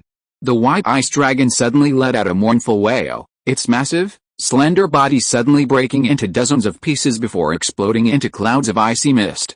Zhao Sheng thrust his sword, and the sinking star sword soared skyward. The blade twisted and trembled, then with a shudder, suddenly reorganized into 64 blades of sword light. Just as Ji Jixi's attention was drawn to the sword light in the sky, the golden crow true fire he had just released suddenly shrank to a tiny spark, fleetingly disappearing. Elsewhere, the torrent of sword light circled briefly in the sky before plummeting downward once more, aiming directly at Ji Jixi's neck and head. You're courting death. How dare you destroy my magic weapon with your flying sword? Ji Jixi was furious. He didn't even try to dodge, but instead pulled out a jade talisman shimmering with precious light. Before he could activate the talisman, he heard a desperate shout, "Young master, be careful." Before the words had finished, a crimson gourd suddenly appeared above Ji Jixi's head, narrowly blocking the abruptly appearing spark. With a resounding bang, a vast sea of fire illuminated the sky and earth, billowing flames sweeping in all directions. The crimson gourd shadow revealed its true form, revealing a half-human tall crimson gourd. Countless ancient runes were engraved on its surface. Fire crows were vying to fly out of the gourd's mouth, but they mysteriously exploded one after another, seemingly absorbed by the surrounding flames. This gourd was Zhao Zuo's natal magic weapon. In a moment of desperation, he had thrown the gourd, thus blocking Zhao Sheng's fatal blow. Zhao Sheng's face darkened. With a single gesture, he sent the sinking star sword darting back, hovering overhead with a humming sound, as if venting some kind of discontent. Then, a streak of sparks pierced the void, disappearing into the illusion of the sun behind him. At this moment, Zhao Zuo hurried over, anxiously blocking Ji Jixi's path, while gazing at Zhao Sheng with a troubled expression. "Fellow Taoist Zhao, you've attacked for no reason. Are you planning to fight 2 against 1? Zhao Sheng glanced at Zhao Zuo and asked expressionlessly. The Haoyang mirror within him stirred, and the sinking star sword before him began to emit an even stronger radiance, emitting a low humming sound. Seeing Zhao Zuo interrupt the fight, Ji Jixi remained silent, but a hint of displeasure crossed his face. "Haha, Master Zhao, you misunderstood. I only wish to persuade the two of you to reconcile. I don't want to see anyone hurt," Zhao Zuo said, rubbing his hands awkwardly and bowing to Zhao Sheng. As he spoke, he reached out to recall the spirit fire gourd and saw a tiny hole burn through its surface. He was horrified and heartbroken. Zhao Zuo looked at the sun behind Zhao Sheng, his eyes filled with envy. As a master of fire, how could he fail to recognize the golden crow true fire, known as the Emperor of all fires? He had never imagined that his former companion, fellow Taoist Zhao, was not only a master of swordsmanship but also a master of fire magic. He might even have achieved the golden elixir stage through the fire element, rather than the body-refining golden elixir he had assumed. This man is unfathomable. Never make an enemy of him, a thought flashed through Zhao Zuo's face, and his smile grew more sincere, revealing a profoundly humble attitude. "Zhao Zuo, get out of the way. I'm going to fight him for another 300 rounds. Ji Jixi was clearly a bit timid, but he feigned toughness. "Young master, don't worry. As the saying goes, it's better to resolve a feud than to create one. You two are both outstanding individuals. Why fight to the death over a mere Lansao Valley?" Zhao Zuo winked at Ji Jixi, then turned to Zhao Sheng with a smile. "Young master, you've already repaid the favor with your attack. To embarrass Master Zhao again would be more trouble than gain. In my opinion, we should all shake hands and make peace." "Master Zhao, what do you think?" Zhao Sheng smiled to himself upon hearing this. He naturally didn't want to create an enemy with Ji Jixi for no reason. So, his expression relaxed, and he simply nodded, with fellow Taoist Zhao's peacemaking. "I, Zhao, am willing to put aside our grudges." With a smile, Ji Jixi snorted coldly, silently recalling the ice soul pearl and returning it to his danchin to warm. Honestly, he had been secretly timid for a while, and now was the perfect time to call it quits and make peace. He had a vague feeling that the other party didn't seem to be using his true strength, as if he was just paddling the entire time. Ji Jixi, utterly confident in his instincts, seized the opportunity to call for peace. "There are plenty of targets on Fushan Island to establish my authority. Why provoke a formidable enemy for no reason?" Ji Jixi consoled himself, his face sullen as he feigned reserve, emphasizing, "I'm not an aggressive person. The Shattered Star Sea has always honored the strong. The Fang family's decline and inability to protect Lansao Valley's foundation is simply destiny. I just used all my might, but I still couldn't defeat fellow Taoist Zhao. This proves that the Fang family's fortunes are at an end, and Lansao Valley must be conquered by the strongest. No. Fellow Taoist Ji is undoubtedly superior. I was only holding on for a moment. Over time, I'll surely be defeated by you. As the saying goes, a sedan chair is carried by its owner." Since Ji Jixi had offered such soft words, Zhao Sheng naturally didn't hesitate to offer some polite and humble words. Furthermore, Zhao Zuo was determined to make peace. In a short while, Zhao Sheng and Ji Jixi were chatting and laughing like old friends, as if the fierce battle had never happened. In the eyes of the mainstream forces in the world of immortal cultivation, although fighting and killing is the fastest way to solve problems, it is never their first choice. Human relationships and worldly wisdom are the most important. Chapter 280, Ending the Cause and Effect. 2 years later, Outside a hidden canyon southeast of Fushan Island, two beams of light, one golden and one white, suddenly descended. The brilliance faded, revealing the figures of Zhao Sheng and Zhao Luoqi. "Is this the place?" Zhao Sheng stood outside the canyon, gazing at the scenery within, a glint of curiosity in his eyes. The canyon was a picturesque scene, with lush green grass and red flowers, a vibrant scene. However, no signs of houses or buildings were visible. "Ancestor, it's right here." Zhao Luoqi's eyes were cloudy, his face wrinkled, and he was nearing death, his life seemingly imminent. Back then, Zhao Sheng had avoided drastic action against Zhao Luoqi and the others, instead choosing to appease them and order them to make meritorious contributions while serving their sentence. Over the next 2 years, these individuals became the main force in the attack on the Fang family in Lansao Valley, fighting in bloody battles during the capture of Lansao Valley, and later contributing significantly to the relentless revenge assassinations within the territory. To this day, these individuals, some dead and some wounded, have rendered invaluable service to the family.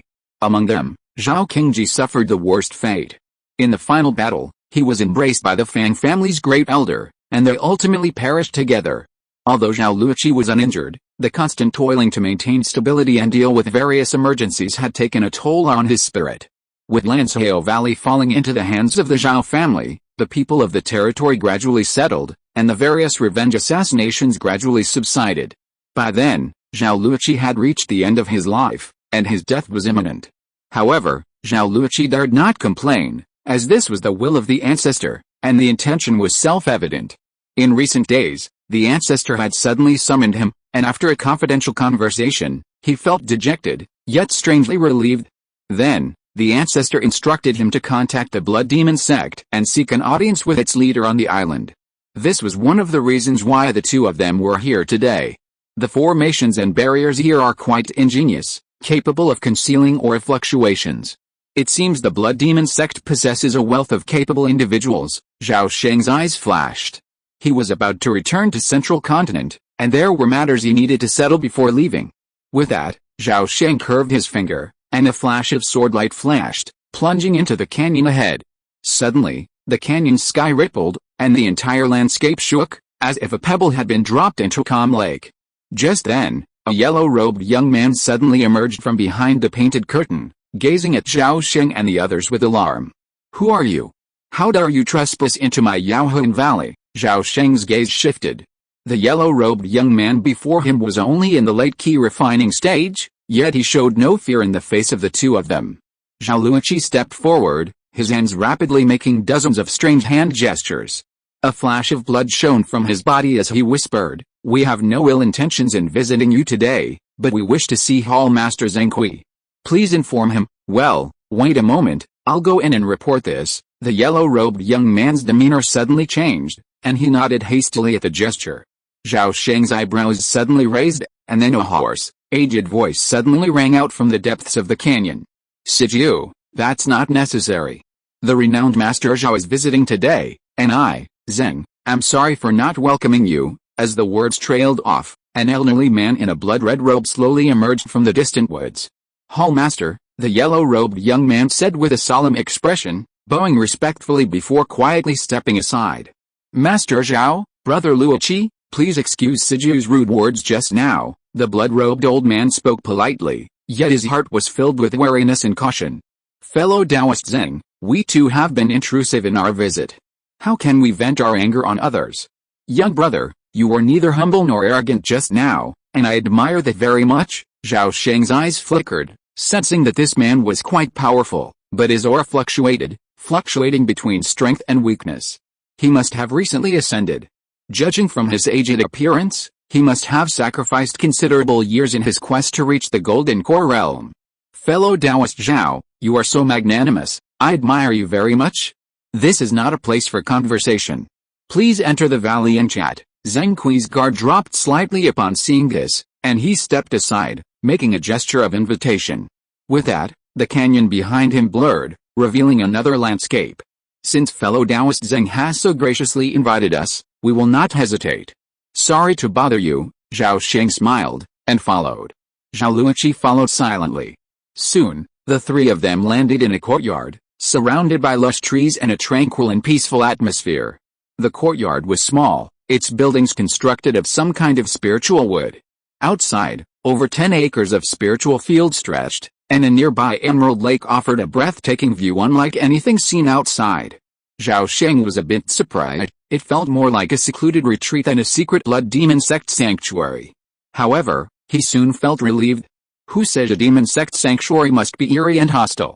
This is simply a common misconception and stereotype. What makes a perfect secret sanctuary? The scene before Zhao Sheng offered the perfect proof. Zhao Sheng's expression remained calm, but his spiritual awareness secretly expanded, encompassing the entire courtyard. After a thorough search, he found nothing unusual. Aside from Zheng Kui and the yellow-robed youth, 4-9, no one else was present. Then, Zhao Sheng sensed someone approaching, Zhao Luoqi, stealthily approaching. Ancestor, this is my first time here, so be cautious. Zhao Sheng nodded slightly, but did not send a message back. Master Zhao, Brother Luoqi, please come to my humble abode for tea. Zheng Kui led the two inside. The three entered, but the yellow-robed youth, Sijiu, did not follow. After serving the spiritual tea, he retreated outside, awaiting the hall master's instructions. After the three sat down and sipped the tea, the blood-robed elder, Zheng Kui, took the lead in initiating the conversation. Master Zhao, you sent Brother Luoqi a message, saying you wanted to see me. I'm sure you have something compelling. I wonder what it is? You've already reached the golden core stage at such a young age, and I deeply admire you. As long as I can, I won't disappoint you. Fellow Taoist Zheng, you may not know this, but I'm from the Zhao family of Xinglonggyun in Hangzhou. Sharing the same ancestry as the Zhao family of Kaiyongge, Zhao Sheng chuckled upon hearing this. Haha, to be honest, Master Zhao, I know your background very well. But how does this connect to your visit today? Zheng Kui glanced at Zhao Luoqi and asked with a hearty laugh. On behalf of the Xinglong and Kaiyongge clans, I'd like to make some deals with your sect, Zhao Sheng said seriously. Oh? I'd like to hear the details. The blood-robed elder Zheng Kui breathed a sigh of relief. Fellow Taoist Zheng, do you know the heavenly burial seal? Do you know the name of the netherworld? From what I understand, your sect has a deep connection with the netherworld, Zhao Sheng said calmly. Master Zhao, I don't understand what you mean. Are you deliberately teasing me? Zheng Kui's face darkened, and his tone suddenly became cold and hard. Fellow Taoist Zheng, don't worry. It seems you also understand that your sect's situation in this world will become even more precarious as the war between the two realms approaches, Zhao Sheng said slowly. I have also heard a little about the war between the two realms. However, it has nothing to do with our sect. If that's all Master Zhao wants to say, then I have nothing more to say. Please leave here immediately. Zheng Kui suddenly stood up, his attitude very rude. Oh, it seems you're deeply wary of the netherworld. Fellow Taoist Zheng, don't be angry. I'll let you watch a good show first, and then we can talk about other things, Zhao Sheng said with a faint smile. A good show? Zheng Kui's eyes flashed with suspicion. At this moment, Zhao Luoqi stood up expressionlessly and said in a low voice, since I, Zhao Luoqi, have taken the wrong path, I will bear the consequences. Master Zheng, I will repay your sect's kindness with my own life. What? Brother, you can't. Zheng Kui was shocked, his expression suddenly solemn. Just as he was about to intervene, he suddenly felt a powerful pressure coming from his side. As soon as he finished speaking, Zhao Luoqi's body was filled with blood, and a series of crackling sounds emanated from his body. His eyes suddenly became dull, his face pale, and he collapsed to the ground, breathless. Zhao Sheng, standing by, could clearly sense that Zhao Luoqi had died from the collapse of his heart and meridians, and he couldn't help but sigh inwardly. Dead. Since he was gone, his clan naturally wouldn't be implicated. Master Zhao, you're great. You're so cruel. Zheng Kui slammed the table and shouted angrily. Even in the Blood Demon sect, a cultivator who had reached the great perfection of the foundation establishment stage was extremely rare, let alone the Sky Turtle Zhao clan. This man had actually been willing to let Zhao Luoqi commit suicide. Not only was he cruel, but he was also very tough. Zheng Kui was heartbroken and angry to see such a useful chess piece die like this. Zhao Sheng smiled faintly, still sitting there quietly, watching the situation unfold. Seeing this, Zheng Kui's expression turned extremely gloomy, and he sat back down. Fellow Taoist Zhao's methods are brilliant, but it's too naive to think that he can get rid of our sect so easily, Zheng Kui said coldly. Upon hearing this, Zhao Sheng raised his wrist without a word. A flaming blade shot out from his fingertips, swiftly slicing through Zhao Luo's brow, a trickle of blood dripping from it. Rise! With a soft shout, Zhao Sheng raised his sword finger and pointed it. Suddenly, a hazy blood-colored bead rose from the space between his brows. Zheng Kui's expression changed instantly as the blood-colored bead appeared. His spiritual consciousness burst forth, and the blood-colored bead suddenly flew to Zhao Sheng's fingertips, circling endlessly. At this moment, the porcelain vases and teacups in the room shattered simultaneously and fell to the ground. Zheng Kui groaned, as if he had just suffered a loss. With this blood spirit pill, it's enough for you, Taoist friend. Zhao Sheng snapped his fingers, and the blood-colored bead flew in front of Zheng Kui, who swept it into his sleeve. Zheng Kui studied Zhao Sheng intently for a moment, his expression becoming increasingly complex. He suddenly sighed and said, Master Zhao, your understanding of our blood god sect is astonishingly profound, even down to the blood spirit pill. This puzzles me. You know, only the divine sect elders who have reached the golden core realm in our sect can glean such secrets. How did you learn this? Zhao Sheng smiled faintly, but offered no explanation. Instead, he asked, I simply wish to make a few deals with your sect fellow Taoist Zheng. Would you be willing to listen? I'd love to hear the details. This time, Zheng Kui's response was serious, devoid of any hint of frivolity.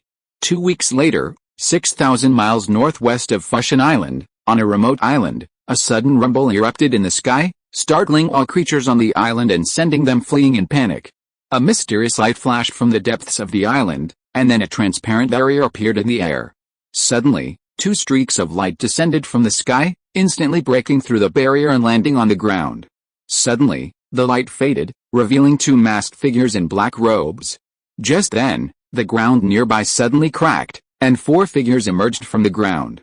The 4 were vaguely led by an old man with white hair and a foxy face. Besides the fox-faced elder, there was a burly, long-haired man, a haggard old woman, and a bloated, plump woman. Who are you? We're sending you on your way, Zhao Sheng said calmly, unconcerned with the sudden appearance of the 4. You're looking for death? The old man flew into a rage. With a wave of his hand, the other 3 immediately dispersed, surrounding Zhao Sheng and the other 2, each with a menacing expression. 1 Jinden, 3 Foundation Establishment. They're definitely from the 7 Profound sect. Zheng Kui, masked in a black robe, took a quick look and had a clear idea in his mind. He recognized the fox-faced elder. Among the 4, the fox-faced elder was Black Poison Sanzu of the 7 Profound Demon sect, an early Jinden cultivator and a renowned assassin in the Broken Star Sea. The other 3 were Shanu's disciples, also renowned Foundation Establishment assassins.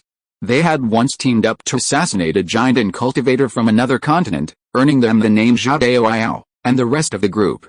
Fellow Taoist Zhao, I've already done what you asked me to do. I'll leave Shanu to you. I'll leave the others to me, Zheng Kui whispered to Zhao Sheng. Don't worry, Hall Master Zheng. You won't be short of Foundation Establishment pills or heart-cleansing pills.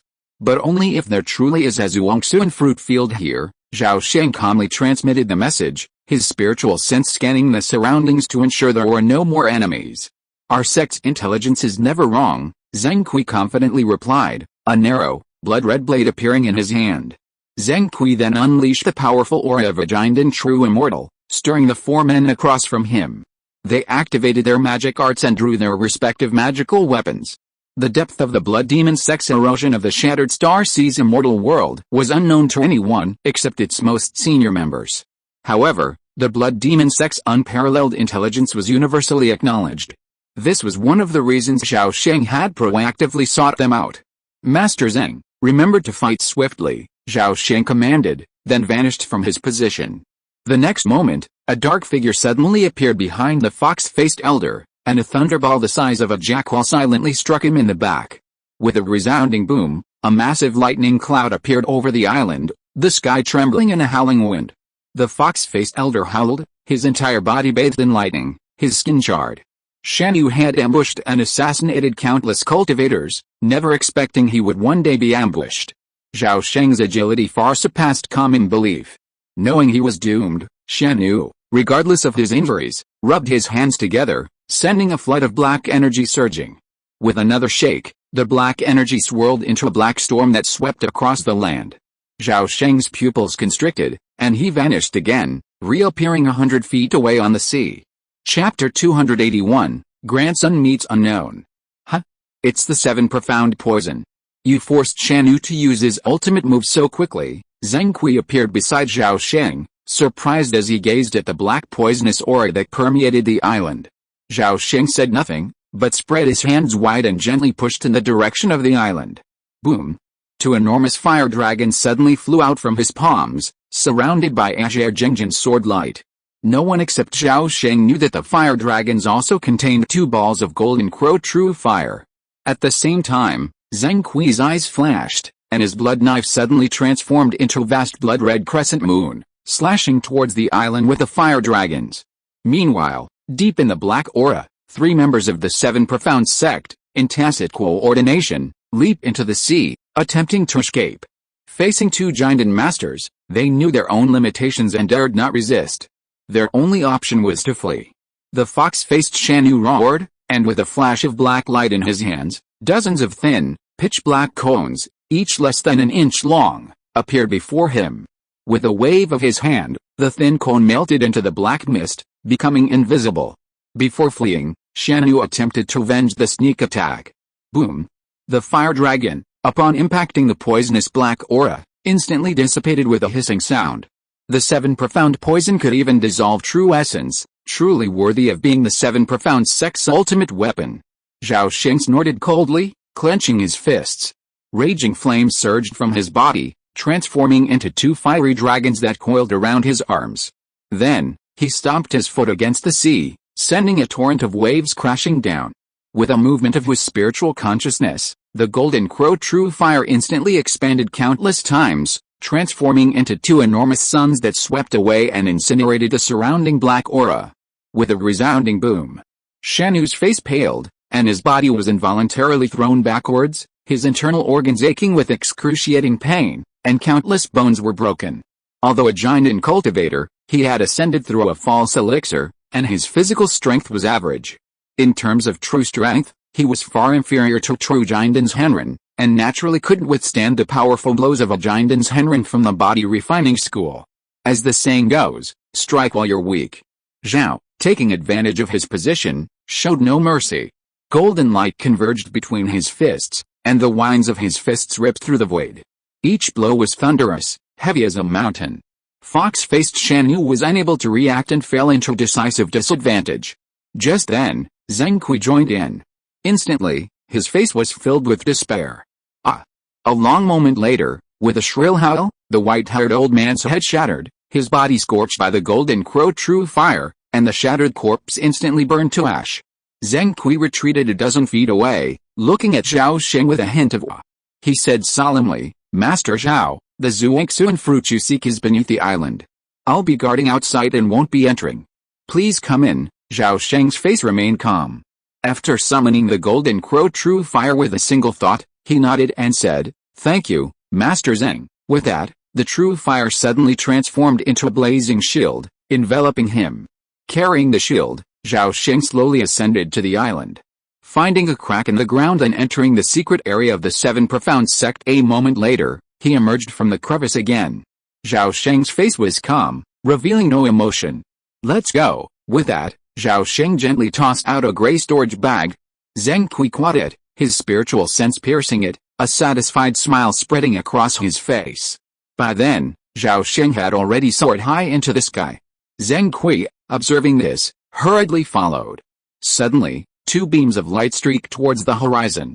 Time flew by, and Lanzhou Valley returned to its former tranquility, though it now had a new owner, the Kyonga Zhao clan. This incident caused quite a stir on Fushan Island.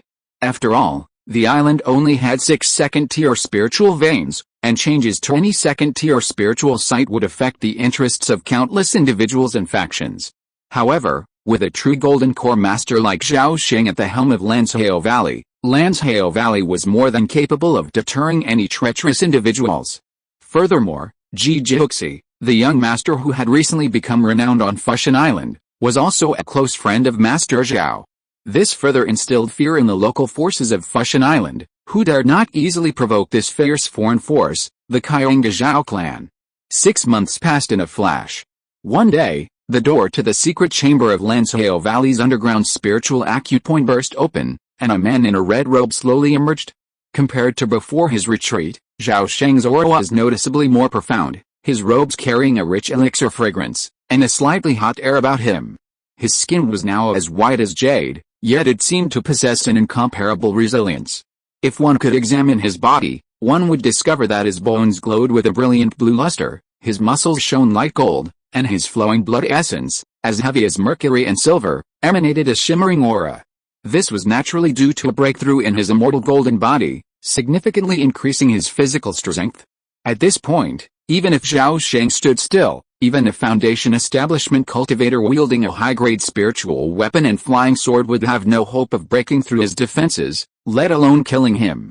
Zhao Sheng stretched his body, then flicked his fingers, without mobilizing a single ray of true energy. With a puff, a single sword of energy shot through the air, instantly striking the cave stone wall, leaving a bottomless hole in it. Quite powerful, Zhao Sheng averted his gaze and nodded in satisfaction. Immediately, with a thought, a layer of light suddenly appeared on his body. It appeared dim, but in reality, it was incredibly pure, as if it had condensed into something substantial, a spiritual aura that seemed tangible. With diligent practice day and night and the aid of a large supply of elixirs, he successfully broke through, reaching the second level of the Golden Core stage. Ancestor, two figures emerged from the corner with steady steps, a middle-aged man with a cold and stern demeanor and the plain-looking Zhao Qingyan. Zhao Sheng's spiritual sense swept over the two, and a hint of a smile crossed his face. Qingyan, you didn't disappoint me. You've truly succeeded in establishing your foundation. Qingyan's success is all thanks to the ancestors' tireless guidance, Zhao Qingyan said, bowing with deep gratitude. Zhao Sheng smiled slightly at this and teased. I didn't expect you, someone so stoic and honest, to say such things. The stone has finally come to its senses. I'm so relieved. With that, Zhao Sheng turned his gaze to the stern middle-aged man and suddenly said, King Ming, have the people who came with you adapted to the environment of Fushan Island? He still remembered the 8 Meridians competition. 50 years ago, the top performer, the once arrogant and rebellious Zhao Qingming, was now a cultivator at the 3rd level of the Foundation establishment stage. 6 months ago, Zhao Qingming led the first group of members of the Xinglong Zhao clan, traveling millions of miles across the Broken Star Sea and ultimately arriving on Fushan Island. This was, of course, a precautionary measure by Zhao Sheng. After capturing Lanzhou Valley 2 years prior, he had relayed news of the situation to Xinglong Yuan through the Horn sect. A full year and a half passed before Zhao Qingming and the first group of relocated members finally arrived on Fushan Island. Most have adapted, but there are still 100 or so members who are struggling, Zhao Qingming replied respectfully. Not bad. Everything will be adjusted in a month or so. Zhao Sheng nodded slightly, then suddenly said, things on Fushan Island are on track. I should also return to Xinglong Yin. Upon hearing this, Zhao Qingyan immediately said anxiously, Grandmaster, please think twice. We can't leave you here. Before Zhao Sheng could speak, Zhao Qingming said, that's wrong. Compared to Lanzhou Valley, Xinglong Yin is the one that really needs our return. Haha, Qingyan, notify everyone. All good things must come to an end. Zhao Sheng laughed heartily and strode out of the Linkito. 3 days later, inside Lanzhou Valley, in a magnificent new hall, the 3 remaining Foundation establishment cultivators of the Kaiyanga Zhao clan, Zhao Qingming and Zhao Difeng, and dozens of members in the middle and late stages of key refining, all stood solemnly, their hands clasped in their hands. In the hall, Zhao Sheng sat alone on a jade chair at the center, gazing down at the crowd below. Everyone in the hall secretly glanced at the ancestor, their expressions filled with astonishment, as if they refused to believe he would return to Central Continent. After a while, Zhao Sheng ordered the key refining clan members to withdraw, leaving only the 5 family members in the Foundation establishment stage. Zhao Daojing looked deeply reluctant to leave. Only she could fully appreciate the importance of having a giant ancestor as her family's support. She didn't want Zhao Sheng to leave, but she knew she couldn't stop him. Ancestor, Lanzhou Valley's foundation is not yet stable.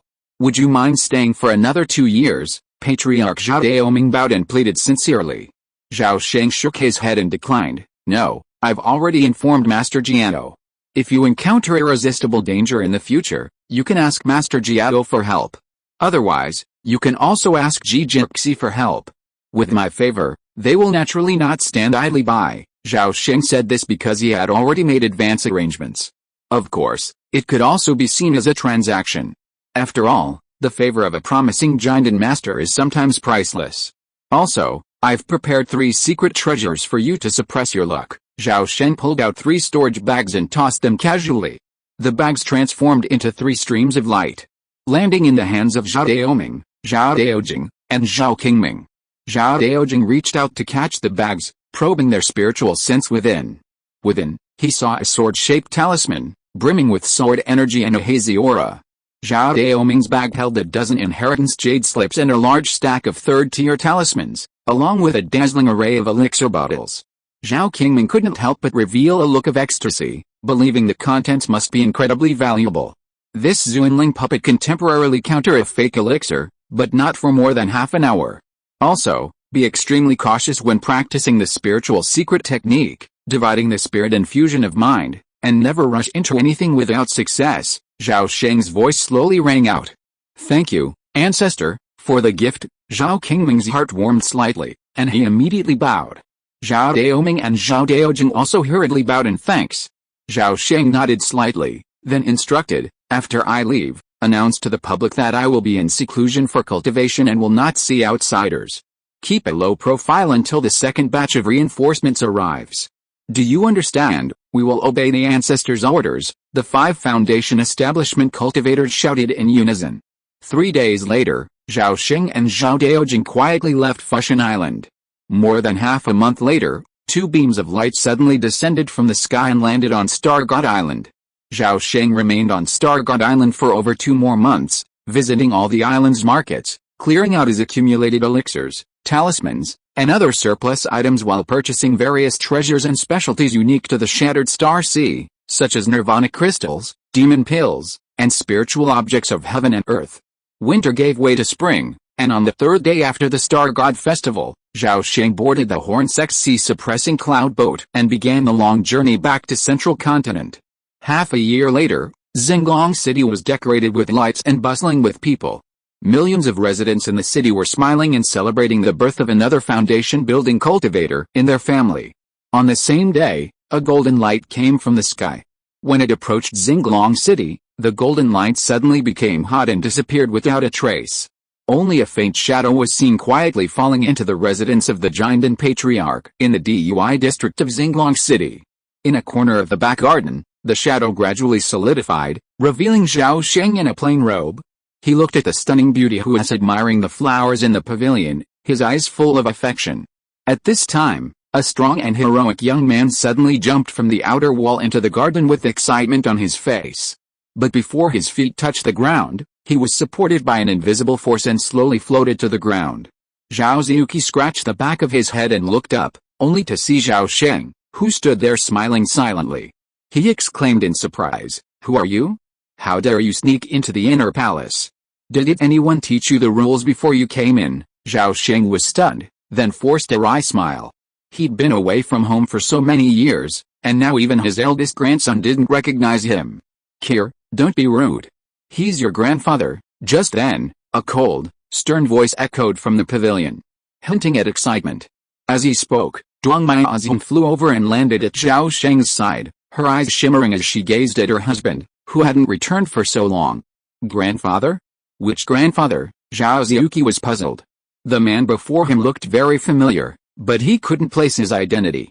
The Xinglong Zhao family had a population of tens of millions, and among those above the Qing generation alone, there were hundreds. Having so many grandfathers was a real nuisance. Zhao Sheng ignored his eldest grandson, but looked at Duang Miaozhen and said with a smile, "Madam, I haven't seen you for a few years. You have lost a lot of weight." Duang Miaozhen pretended to complain after hearing this. "Husband, you still remember to come back. Now your grandson doesn't even recognize you, haha." "I'm back," Zhao Sheng laughed to hide his embarrassment. "You've come back just in time. I've always felt uneasy without you in Xinglong City. In the past 2 years, the situation in central China has become increasingly tense, and the surrounding forces have been feeling a little restless. Don't worry. I'll show up in a few days, and then there will be no trouble. By the way, has there been any news from the ancestor?" "The ancestor has been in seclusion for 3 years. Zhao Sheng just sent a letter back last month saying that everything is fine. It seems that Xianger is thriving in the descendant sect, much better than Yinger was back then. Well, what about Yinger and the others? Where are they now? Humph, they left their child behind and are wandering around the world, living happily together. They almost forgot they even have a son. Don't be angry, madam. Yinger and the others, Zhao Ziuki, who was standing by, opened his mouth wide at the sight of this. The only two giant ancestors in the family, his own grandfather, had actually returned. This surprised him immensely, and his emotions were so complicated that words could hardly describe them.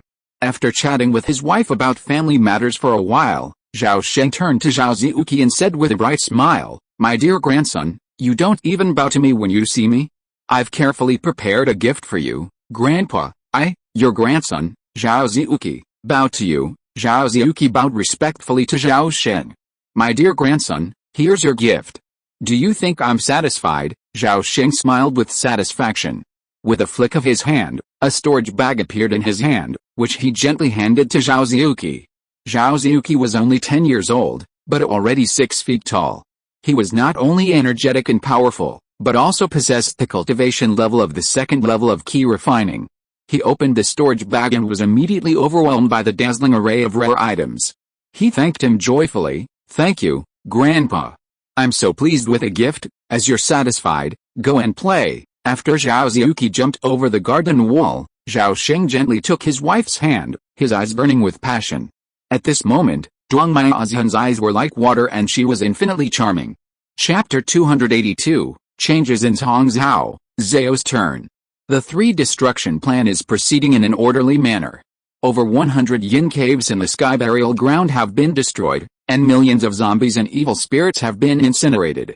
The progress of the Golden Wall is seriously insufficient, with only 1/3 completed. The sect alliance is once again recruiting fire and earth cultivators, offering generous treatment. According to the spiritual news released by Dangshan City, the exchange price of spirit stones has generally increased by 10%, and the exchange channels for high-quality spirit stones have been temporarily closed. The transaction price of bulk spirit ores has reached the highest level in 5,000 years. The average price of black iron has increased from 4 spirit stones per pound to 5 spirit stones. At the same time, the shortage of spiritual pills is becoming increasingly serious. In the past year, 11 countries, including Wuzheng, Zhouyang, and Xifeng, have been expelled from the 10,000 nations plain.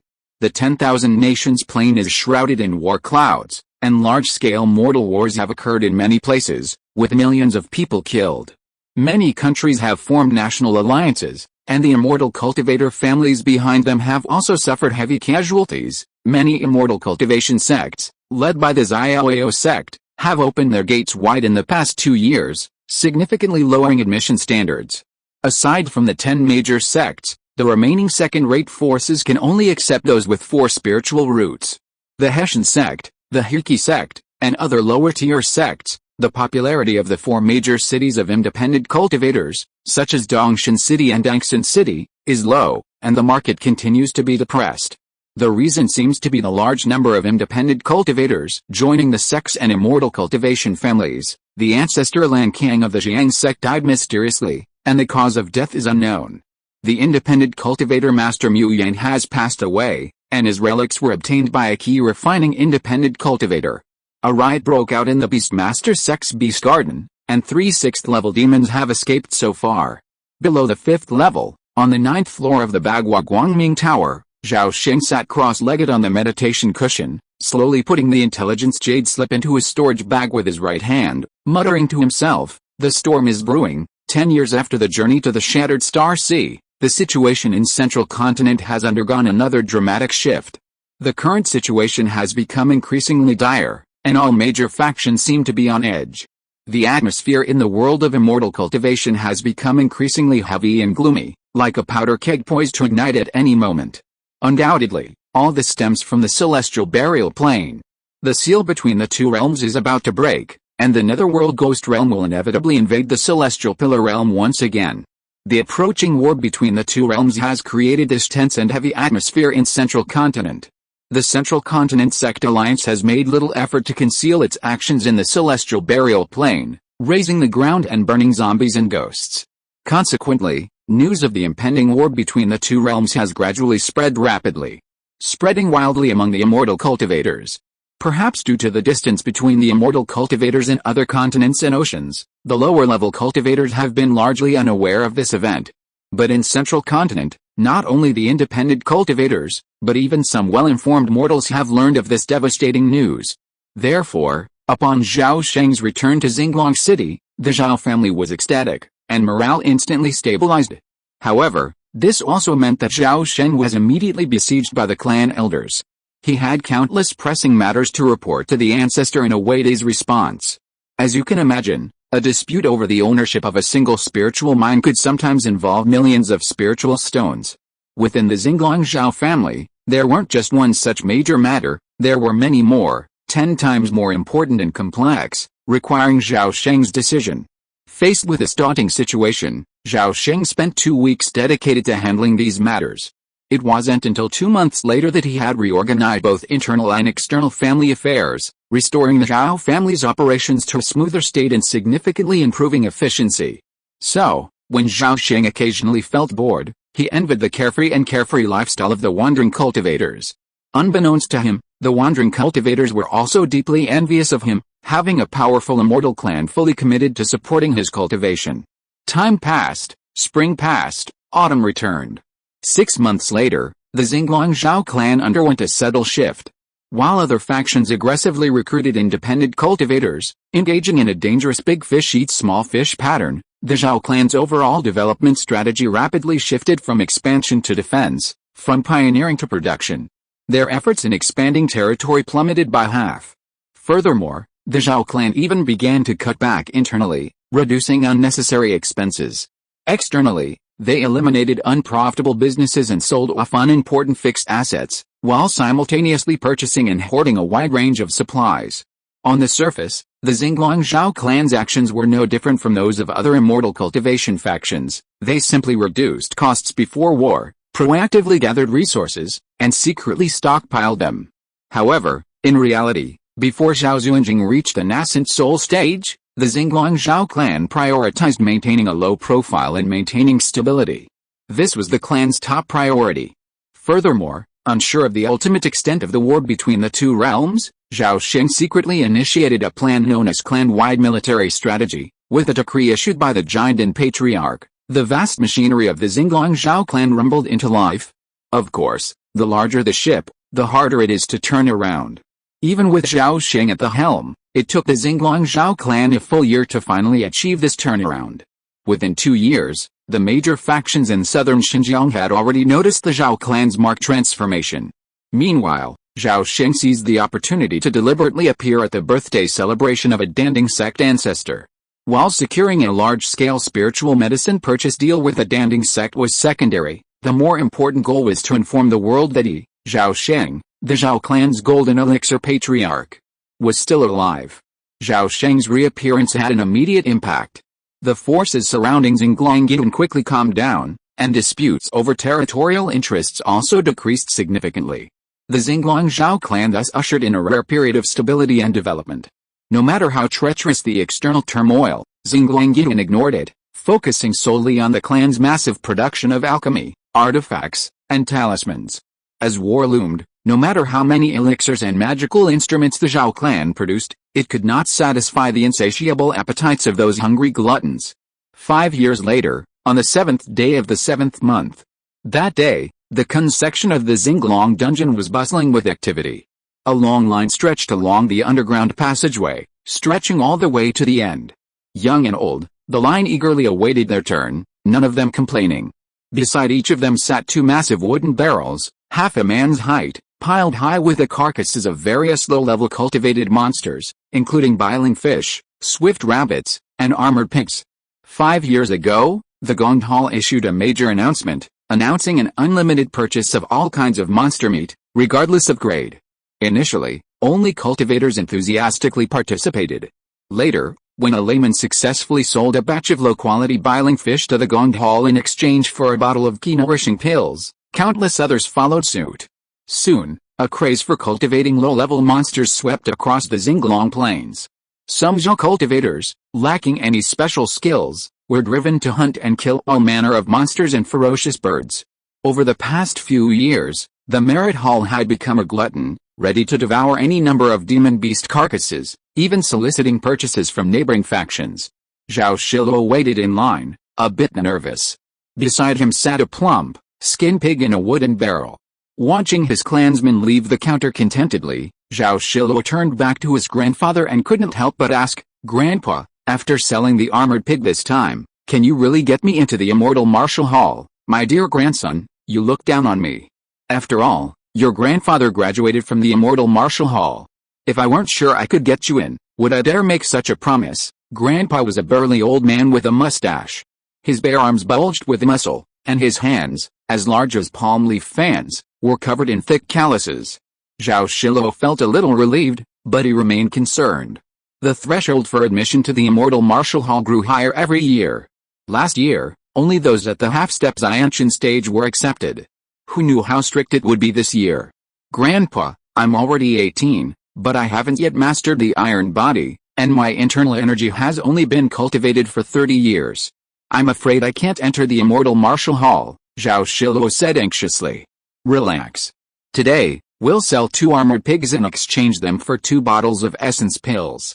I guarantee you'll reach the half-step Xiantian realm in 3 months. Before that, I'll take you to meet someone. You'll know your grandfather's life wasn't in vain." Grandpa's confidence infected Zhao Sheng, and he finally relaxed. At this moment, several people in the front and back of the team also heard the grandfather and grandson's words and looked at them with envy. Since the clan-wide martial arts campaign, everyone in Xinglong City knew that the Immortal Martial Hall was the most sought-after place in the eyes of the mortals, and countless people were desperate to get in. "Brother, if you have connections, why not lend me a hand? I'll definitely be indebted to you. I have a bottle of fasting pills here.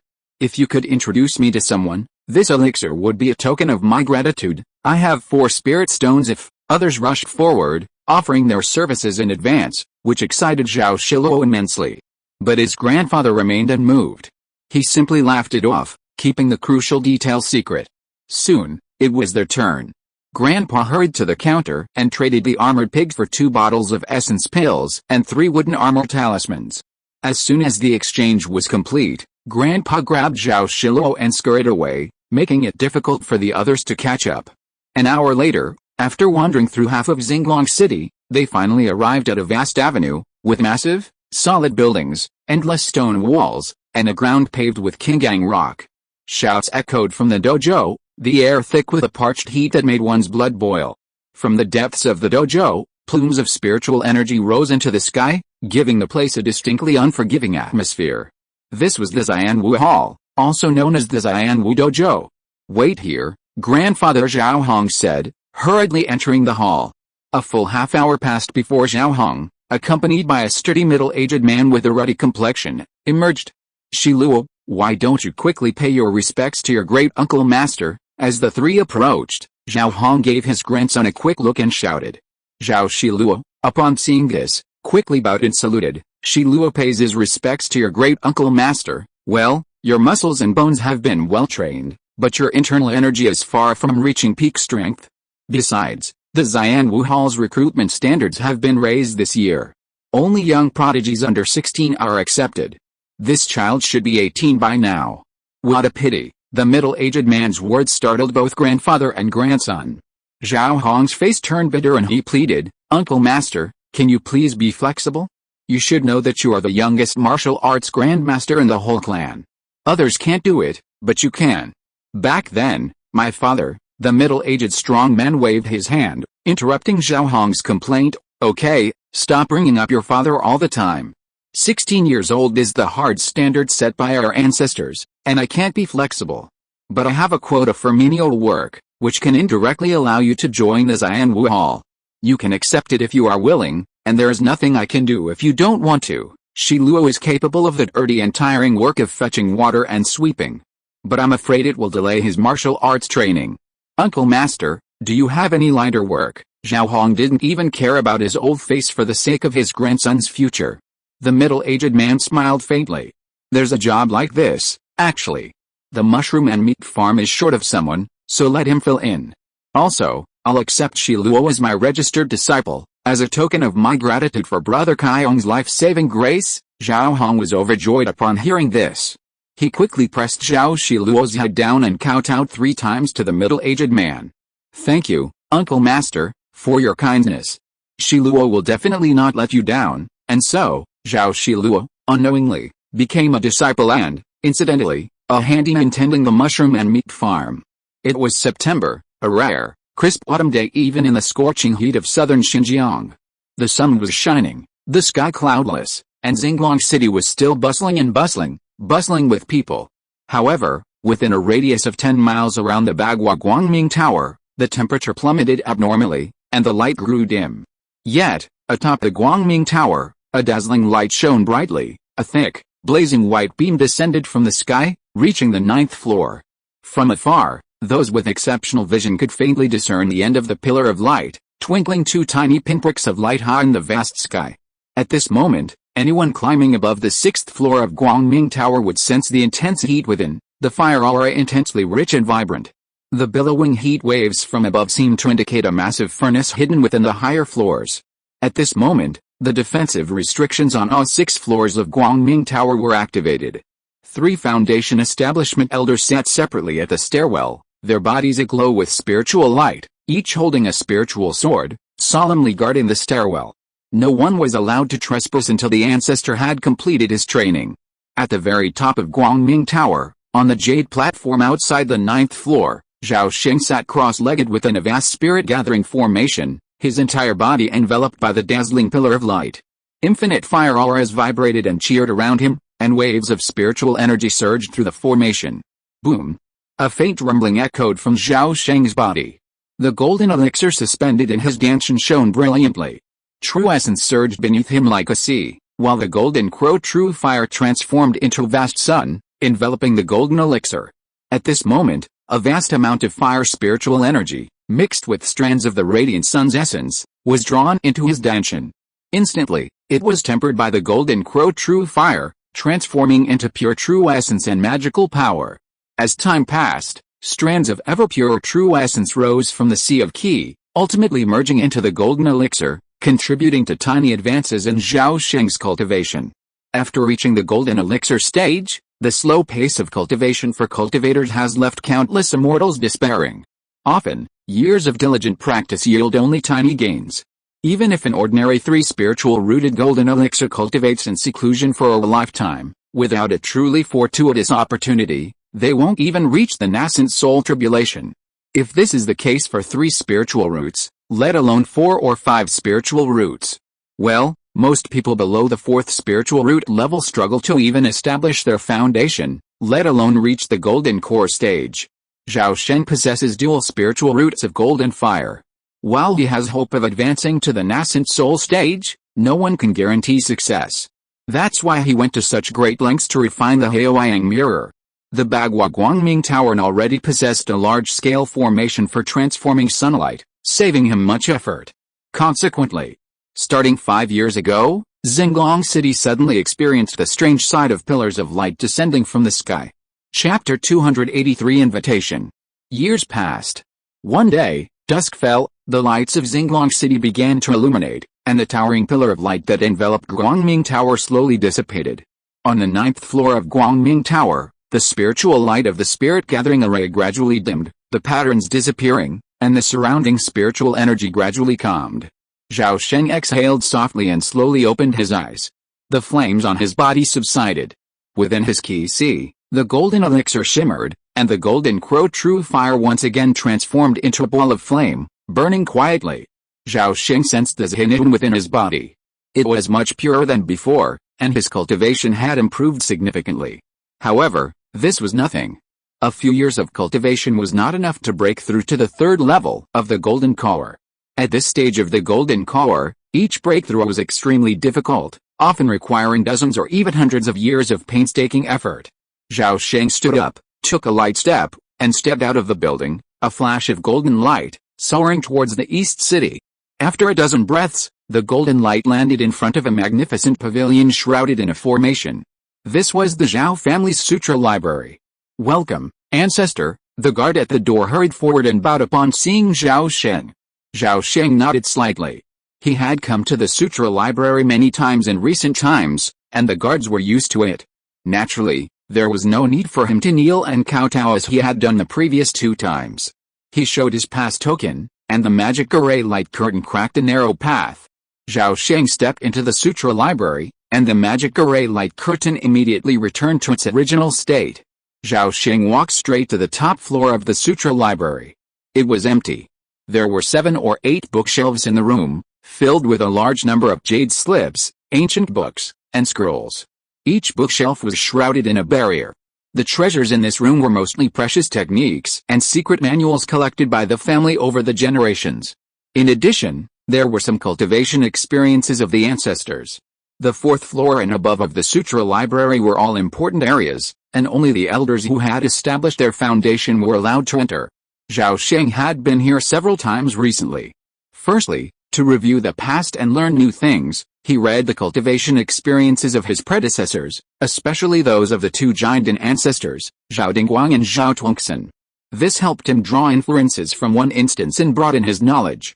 Secondly, he wanted to add his own cultivation experiences, notes of his experiences, and inherited techniques for the younger generations of his family. Zhao Sheng stayed here for 3 days. During these 3 days, he reviewed Zhao Dingguang's many weapon refining manuals and began to record a rare and original technique. This original technique, titled Demon Transformation Technique, originated from a nearly extinct indigenous race in the Broken Star Sea. While it bears resemblance to the immortal cultivation methods of the beast-taming sect, the 2 are fundamentally different. If the beast-taming sect's techniques involve controlling beasts, then demon transformation technique involves transforming humans into demons. This technique requires extracting the complete soul of a second-level or higher demon beast. Then, combining primitive shaman rituals and the secret art of entering the underworld, the beast's soul is merged with one's own. It is said that it can forcibly and significantly increase one's spiritual power in a short period of time. Even cultivators at the key refining realm can prematurely possess the spiritual awareness of the foundation establishment realm, and even have a tiny chance of comprehending the innate magic of demonic beasts. Of course, practicing this primitive technique also carries serious side effects, easily leading to cognitive confusion, altered human nature, or even death from the demonic beast's soul. Zhao Sheng deliberately left the demon transformation secret in the sutra library, hoping that future generations would draw upon it to derive new cultivation techniques. This is the essence of the so-called passing on the torch. Zhao Sheng then corrected certain errors and omissions from his predecessors. After carefully reviewing some texts on weapon refining, he left the sutra library. It was September, the 3rd autumn. That day, a rainbow light descended from the gates of the Bagua Guangming Tower. The brilliance dissipated, revealing the figure of Zhao Degan. 13th clan elder, you've arrived. The gatekeepers, upon seeing him, immediately stepped forward and bowed with extraordinary respect. Every member of the clan in Xinglong City knew of this. Clan elder Zhao Degan is the one who has the most say in front of the ancestor and is very popular in the clan. Is the ancestor in the building now? Zhao Degan asked in a light tone. Reporting to the clan elder, the ancestor is in the building. Please wait a moment, I will inform you immediately, the gatekeeper said, and was about to turn and walk into the building. At this moment, Zhao Degan's ears moved, and he hurriedly called out to the man, no need to inform, I can just come in directly. The ancestor knows I am coming. After saying this, he straightened his appearance and walked into the building with a serious expression. The gatekeeper looked at his disappearing back with envy, and then retreated to the door and continued to guard the gate. A moment later, in the hall on the 3rd floor of Guangming Building, Zhao Sheng sat upright on the futon with a smile on his face. Sitting upright next to him was the head of the family, Zhao Deban. This year, we've opened up 26 acres of high-grade spiritual fields, 89 acres of mid-grade spiritual fields, and 230 acres of low-grade spiritual fields. We've harvested a total of 211 kinds of spiritual herbs, 42 of which are over 500 years old. They are, at this moment, Zhao Deban was respectfully reporting this year's spiritual field harvest to the ancestor. Degan greets the ancestor, and the head of the family. Upon entering the room, Zhao Degan immediately bowed and greeted Zhao Sheng and the others cordially. No need for formalities, Zhao Sheng nodded slightly. Seeing Zhao Degan's cultivation progress, his smile widened. I heard you've been practicing diligently in seclusion in recent years. It seems your cultivation has indeed improved considerably. Your advancement to the middle stage of foundation establishment isn't far off, Alice. I'm so far behind you, Zhao Degan thought to himself, but he humbly replied, Grandmaster, you're so kind. However, I've come to report on our transaction with the Hessian sect. The Hessian sect is very pleased with the elixirs and talismans we sent, and would like to double the purchase. The schedule will still be every 6 months. He didn't mince words, simply stating the reason. Zhao Sheng's dislike of empty talk naturally influenced the clan's narrative style, which was mostly concise and to the point. Well, the Hessian sect is quite prepared. But please discuss this matter with the patriarch. I won't interfere. And if there are any such matters in the future, please consult with the patriarch. Do you understand? Zhao Sheng nodded. I will follow the Grandmaster's orders. Zhao Degan's face darkened upon hearing this, but he still bowed. A flicker of joy crossed the face of Zhao Deban, the patriarch standing nearby. Zhao Sheng, pretending not to notice, casually pulled something from his storage bag and said, Back when I was traveling through the Shattered Star Sea, I stumbled upon a rare treasure called the Awakening Jade. This treasure can calm the mind and clear desires, greatly helping to ward off inner demons and distracting thoughts.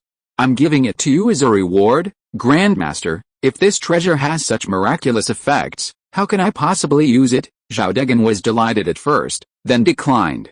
Haha, if I say I'm giving it to you, it's yours.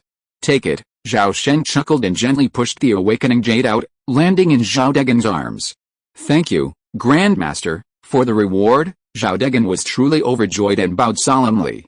The three of them then discussed family matters for a while before they both stood up and left. Zhao Sheng sat upright in his chair, his expression slightly subtle, and then he sighed softly. Alice, why is advancing to the golden core stage so difficult? Aptitude, luck, and comprehension are all essential. The 3 remaining late-stage foundation establishment cultivators in our clan aren't very useful. I hope the clan can produce a few more capable talents soon, Zhao Sheng muttered to himself, tapping the back of his chair lightly, his thoughts unsettled.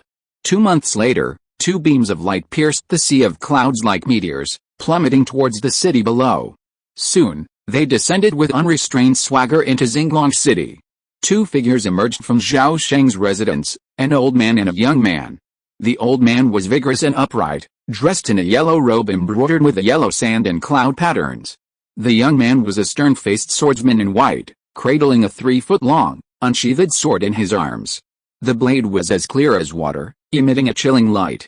I hope fellow Taoist Zhao hasn't gone out to visit friends, the old man muttered to himself, his powerful spiritual consciousness spreading outward, quickly colliding with another hidden spiritual consciousness within the residence. Fellow Taoist Zhao, I, Taoist Huangsha, and Taoist Jianer have come to visit. Please show yourself. Just as the voice transmission was finished, a laugh suddenly reached the 2 of them. Haha, it's Taoist Huangsha and Brother Jianer. Please come in. The old man and Jianer exchanged glances before suddenly vanishing. A few breaths later, they reappeared in the main hall of the mansion. At this moment, Zhao Sheng, dressed in a plain white robe, also gently floated into the hall and was greeted by his 2 old friends. Jianer, originally named Jianshizhen, had met Zhao Sheng at the Phoenix Conference. Over the years, Jianer had repeatedly challenged Zhao Sheng to victory, but he always returned in defeat. Taoist Huangsha was the Grand Elder of the Hessian sect and, due to his proximity to Xinglong Yin, was also somewhat familiar with Zhao Sheng. Zhao Sheng was puzzled to see the 2 of them together, but once Taoist Huangsha explained the reason, he suddenly understood. Fellow Taoist Wang, you and Brother Jianer came to see me. Are you inviting me to the Shiwan Mountains to hunt that injured tempered sky eagle? Although this beast is a 5th-tier demon, it's seriously injured. With the 3 of us, it's easy to kill. Indeed, this is a rare opportunity. If we team up to hunt that 5th-tier demon bird, then fellow Taoist Zhao will definitely get a share of the spoils, Jianer added. Zhao Sheng pursed his lips, not agreeing immediately, but showing a hint of hesitation. Seeing this, Taoist Huangsha patiently persuaded him, fellow Taoist Zhao, the 3 of us are close friends. How could we possibly harm you? If we delay for a few more months, our chances of capturing the sky-tempered eagle will be slim. You know the sky-tempered eagle is a rare beast with both wind and sky attributes, its swift escape speed rarely seen in this world. For this hunt, fellow Taoist Jianer and I have carefully prepared several treasures. If you join us, with a combined strength of the 3 of us, Capturing and killing a sky-tempered eagle will be a piece of cake. Oh, so, according to fellow Taoist Wang, if you and I kill this sky-tempered eagle, how will we divide the spoils? Zhao Sheng asked, his eyes flickering, seemingly tempted. The sky-tempered eagle's innate magical power is called sky-tempered wind escape. While he could confidently catch up to the monster within 100 feet, beyond that, he would be helpless. Taoist Huangsha paused for a moment before saying, fellow Taoist Jiner is determined to obtain the inner elixir of the sky-tempering eagle. As for the pair of wind wings, I'll be honest, brother Zhao, I've also longed for them. Apart from these two, we won't take anything else. They're all yours, brother. What do you think? Honestly, Taoist Huangsha had spent considerable time tracking down the injured sky-tempering eagle's whereabouts. He absolutely did not want to see it escape, or abandon its lair and hide elsewhere. Besides, he had actively recruited Jiner, so naturally he deserved a share of the spoils. Zhao Sheng listened, looked at the two men, and didn't respond immediately. Seeing this, Taoist Huangsha grew anxious and added, I actually stumbled upon this sky-quenching eagle while out collecting treasures. I'm not necessarily determined to obtain it. How about this? Fellow Taoist Jian and I will give you another 20 high-grade spirit stones as compensation. Jian suddenly added another bargaining chip, and an inner sword technique. Let me think about it, Zhao Sheng said, his tone softening. Taoist Huangsha's face lit up, and he deliberately provoked, brother Zhao, don't you still believe in our sincerity? He then glanced at Jian, who was not far away. Jian, however, appeared indifferent, seemingly unenthusiastic. Zhao Sheng observed all this, his expression calm, his mind racing. Sky-quenching eagles are usually only a few feet in size, but according to records, these beasts are known for their incredible speed and cunningness, making them extremely difficult to hunt. However, its inner elixir can be used to craft a sword elixir with their attributes, and its wings, possessing both wind attributes, are prime materials for refining the magical weapon, the Sky Escape Wings. Never mind, I'll just go with you two fellow Taoists, Zhao Sheng thought for a moment before finally, reluctantly, agreeing. Taoist Huangsha laughed heartily at this, saying, haha, if the three of us join forces, that sky-quenching eagle will never escape. At this moment, Jian suddenly spoke up, fellow Taoist Zhao, the last time we clashed was over a decade ago. Recently, I believe I've made considerable progress and would like to challenge you again. I wonder if your fists are still as strong as before. Brother Jian has witnessed the strength of Zhao's fists many times before. I won't disappoint you this time, Zhao Sheng said calmly. Oh, that's great. My sword has been thirsting for a long time, and now I want to test its sharpness again, please. After that, Jian's eyes were fanatical, and his whole body was full of sword intent. With a sword chant, the longsword in his arms suddenly flew into the sky, turning into a ray of sword light. In an instant, it circled the field 3 times, and finally hung above Jian's head. The sound of the sword ringing was like thunder. For a moment, the hall was filled with sword energy, and extremely strong blood energy surged out of thin air. Zhao Sheng narrowed his eyes, stood up, swept his long sleeves, and a large amount of golden light swept out, suddenly filling the hall, easily suppressing the surging sword energy and thunder sound. Since the two of you have such a refined taste, then I will simply be a witness. But please stop here. Don't delay the business. Taoist Huangsha stood between Zhao Sheng and Jian calmly, and said with a smile. Full-time anti-theft, I am very sorry for the Taoist friends who read it wrong. Please refresh. If you are listening to this novel on a channel other than Fanfic World, it means it was downloaded and re-uploaded without effort. We warmly invite you to visit our channel, Fanfic World. There you will find the original version of this story and many other novels of various genres. We look forward to seeing you dive into a world of incredible novels. Chapter 284 Test. Boom. Over a lake 30 or 40 miles from Xinglong City, a series of rapid, massive sonic booms exploded. The clouds were ripped apart by the dazzling sword light, and the air shattered by the fist force, echoing with a roaring sound. Crackling. Large droplets of blood, gleaming silver, plumes plummeted from the sky, splashing onto the lake's surface, creating a massive splash and countless waves. Suddenly, an incredibly large shadow emerged from the lake, resembling a mountain-sized underwater monster from the sky. Then, the massive shadow slowly sank. Meanwhile, thousands of feet above, Zhao Sheng lay drenched in blood, his chest and abdomen covered in horrific wounds of varying depths. The worst wound even exposed a piece of his blue spine, nearly severing him in half. Had Zhao Sheng been defeated? Yet, he wore a smile, oblivious to his injuries. "Brother Jianer, thank you for your kindness," Zhao Sheng chuckled softly, his whole body ablaze with spiritual light. Countless buds instantly sprouted from dozens of wounds, large and small. These buds intertwined and grew rapidly, healing the wounds with remarkable rapidity. Furthermore, the blood flowing from the wounds coalesced into long, flowing veins, as if alive, and flowed through the pores of his skin into his body. Elsewhere, Jianer hung expressionless in the air 100 feet away, his body intact, yet strangely silent. However, the sword he held, the unrivaled sword, hummed and hummed, its water-like blade dimming, as if shrouded in a haze. At this moment, Taoist Huangsha flew in from afar, his face filled with astonishment and shock. The clash between Zhao Sheng and Jianer lasted less than 10 breaths, but the battle was over, the winner decided. Jianer appeared unharmed, yet he was completely defeated.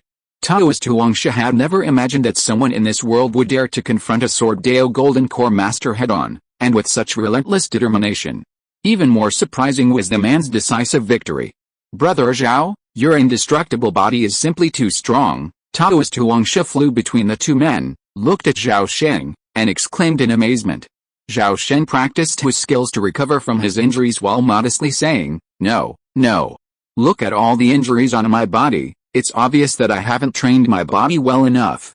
Brother Jianer's sword is fast, accurate and ruthless. It almost cut me in half." Jianer's figure flashed and flew to Zhao Sheng's side. He stared at the wound that was healing and asked abruptly, "How much strength did you use just now?" Zhao Sheng said modestly, "How much? I have already used all my strength.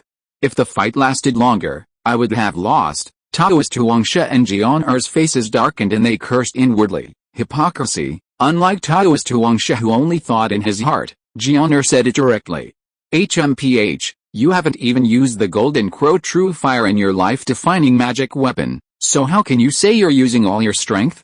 "Well, Jianer's skills are inferior, and I can't force fellow Taoist Zhao to realize his true strength. But the day I take the position of Jian Yi, Jian, will return to my door and avenge my previous humiliation." He had barely finished speaking when Zhao Sheng said, "Second brother, you've said this many times before. How about another way of saying it? Like, things change over time, don't bully others." HMPH, Jianer's face darkened. And with a cold snort, the unrivaled sword suddenly transformed into a streak of sword light, enveloping its master. Like a flash of lightning that pierced the atmosphere, it instantly fled towards the horizon. "Jian, I'll be waiting for you in the 10,000 mountains." The lingering sound of his voice faded, but Jian Hong disappeared behind the clouds in an instant. Taoist Huangsha, seeing this, sighed with anxiety. "Alice, fellow Taoist Jian left so hastily. He's so stubborn and unyielding. How can you not take a joke, fellow Taoist Zhao?" Zhao Sheng tore off his tattered robes and put on a new set, smiling. "If second brother Jian were as sophisticated and savvy as we are, he wouldn't have achieved what he has today. By the way, fellow Taoist Wang, when are we leaving? If fellow Taoist Zhao has nothing else to do, how about we leave right away? After all, delaying things can lead to unrest." Taoist Huangsha said immediately. "Okay, I'll give you some instructions, and then we'll leave right away." With that, Zhao Sheng produced a communication crane and input some information into it with his spiritual consciousness. Then, a stream of true energy flowed into the crane, and the crane suddenly flapped its wings and took flight.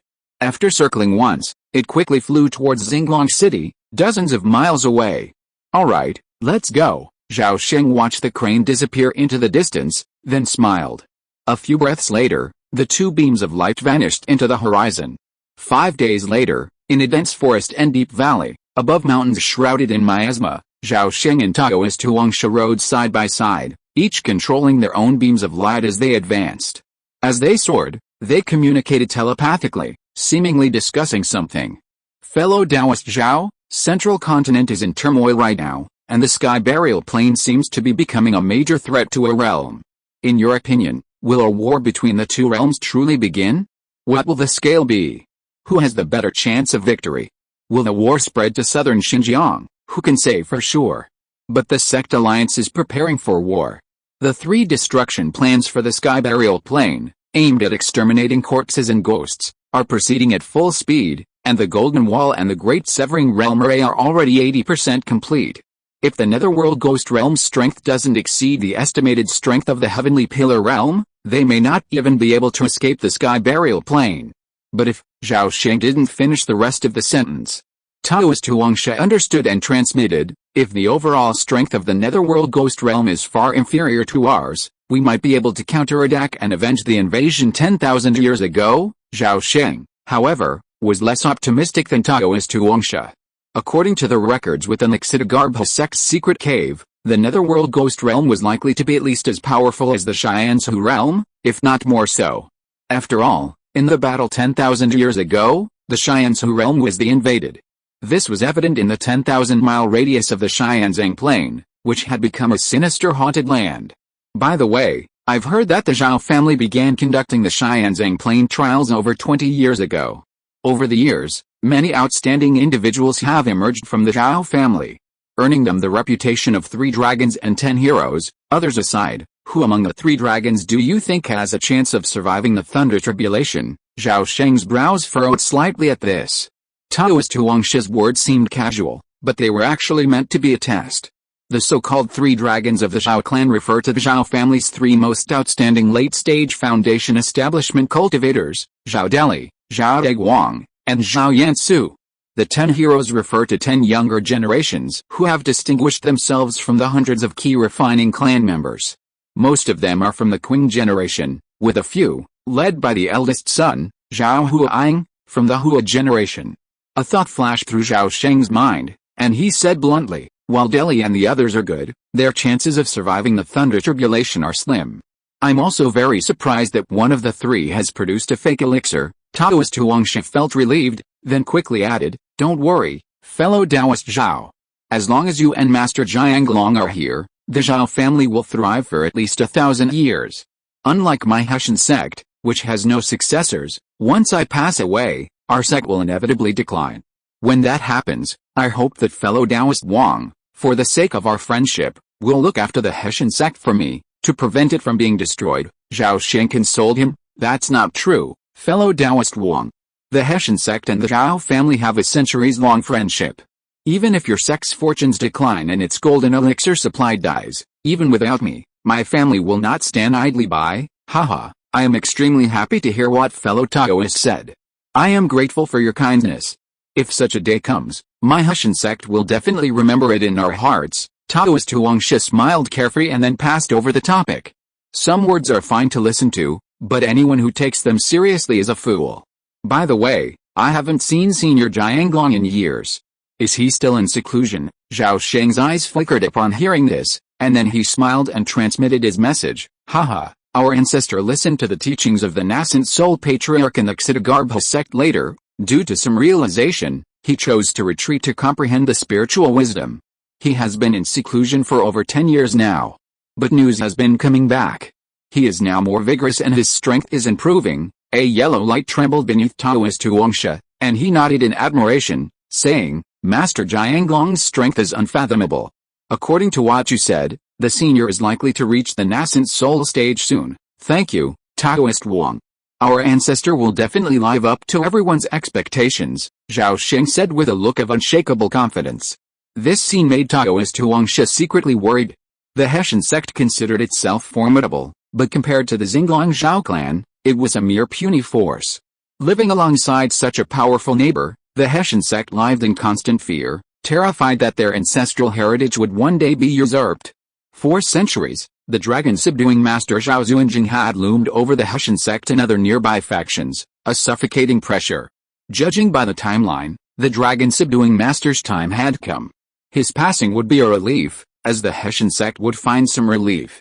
While the Xinglong Zhao clan still possessed a formidable giant and master, he was no match for the despairing presence of the dragon-subduing master. But what if he reaches the nascent soul stage? Then, Taoist Huangshe's heart weighed heavily on him, recalling the many incredible deeds of Master Jianglong. A heavy shadow suddenly loomed in his mind. Fellow Taoist Zhao, I have a wonderful disciple.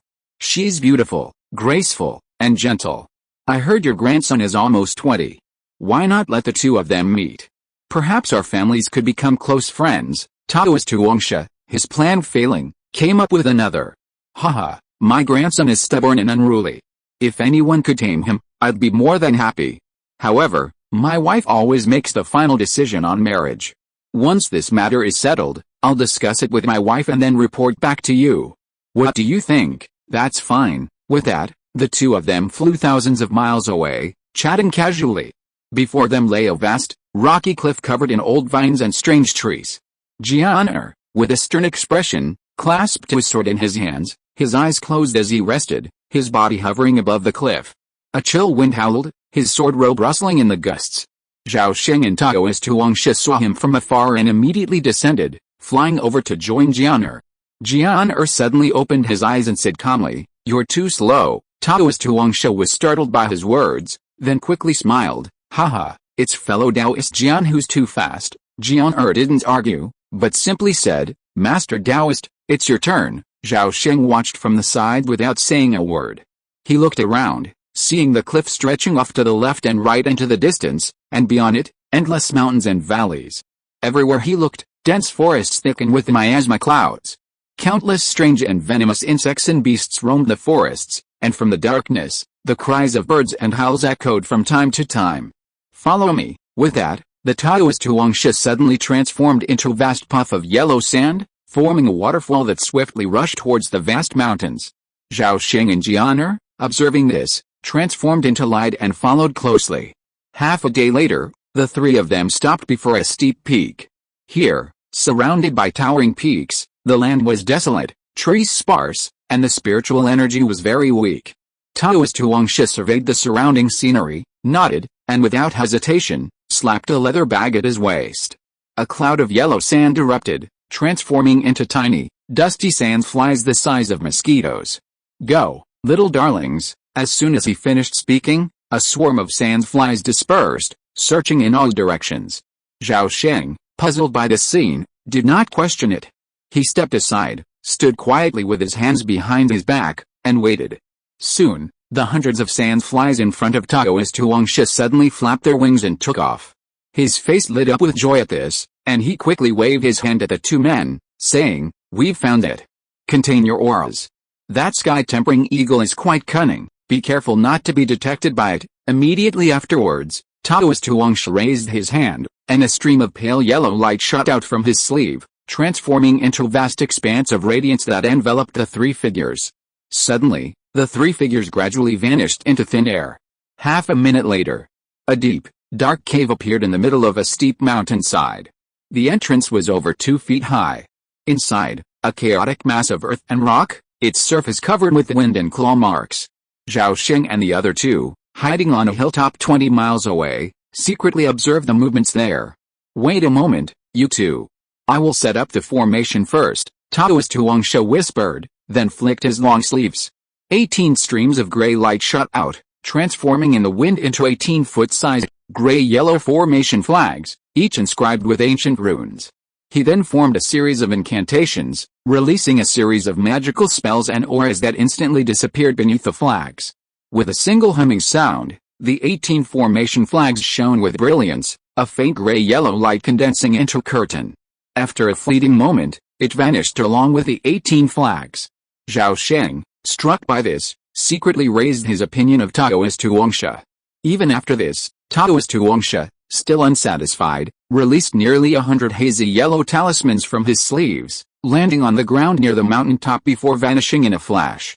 Only then did he smile with satisfaction, turning to Zhao Sheng and Jianer and saying, "We'll start the fight later. If we can't kill it in one blow, we'll try to force the sky-tempering eagle into the formation, and then use the power of the formation to trap and kill it." At this point, he added, "Fellow Taoist Zhao is the most powerful, so I'll trouble you to hold off the sky-tempering eagle. I'm an expert in trapping and killing, and I can use Huangsha to assist you. As for the final blow, I'll trouble you, fellow Taoist Jian." Zhao Sheng and the other two nodded, unanimous. This arrangement was reasonable. Taoist Huangsha was a fake elixir and not skilled in killing. Furthermore, he had to secretly oversee the formation, so a head-on confrontation was not advisable. Chapter 285. Now, let's run away. At this point, Zhao Sheng suggested, "How about we go into the cave and catch the tortoise in the jar?" Taoist Huangsha smiled and pulled from his sleeve a fat, white ginseng, barely thick enough to reveal its features and limbs. 9 large red seeds clustered around its crown, resembling a blood-red crown. From the moment it emerged, the ginseng exuded a striking fragrance, and the seeds emanated a faint red aura. Zhao Sheng's eyes narrowed as he asked solemnly, "This is the 9-seed king ginseng, 3,000 years old. It's the main ingredient in the nascent soul pill. I didn't expect fellow Taoist Huangsha to possess such a precious treasure, haha. The Hessian sect may be only 2,000 years old, but it's bound to have a few treasures within its arsenal," Taoist Huangsha said with a smile. With that, he flashed a hollow on the mountainside. Immediately, Taoist Huangsha traced the surface of the king ginseng with his fingertips, creating a shallow scratch. A drop of emerald green liquid immediately oozed from the scar. Instantly, the strange medicinal aroma intensified. Although it's a bit wasteful, this ensures complete safety, Taoist Huangsha sighed with satisfaction after completing all this. With a wave of his hand, he tossed the 9-seed ginseng king, and with a puff, it burrowed into the ground and disappeared. However, Taoist Huangsha showed no sign of anxiety. Zhao Sheng's eyes flickered with surprise upon seeing this. The ginseng king won't escape. I've sealed its spirit with mystical techniques, Taoist Huangsha explained to the two. A moment later, the three of them concealed their presence and lurked near the hollow, quietly waiting.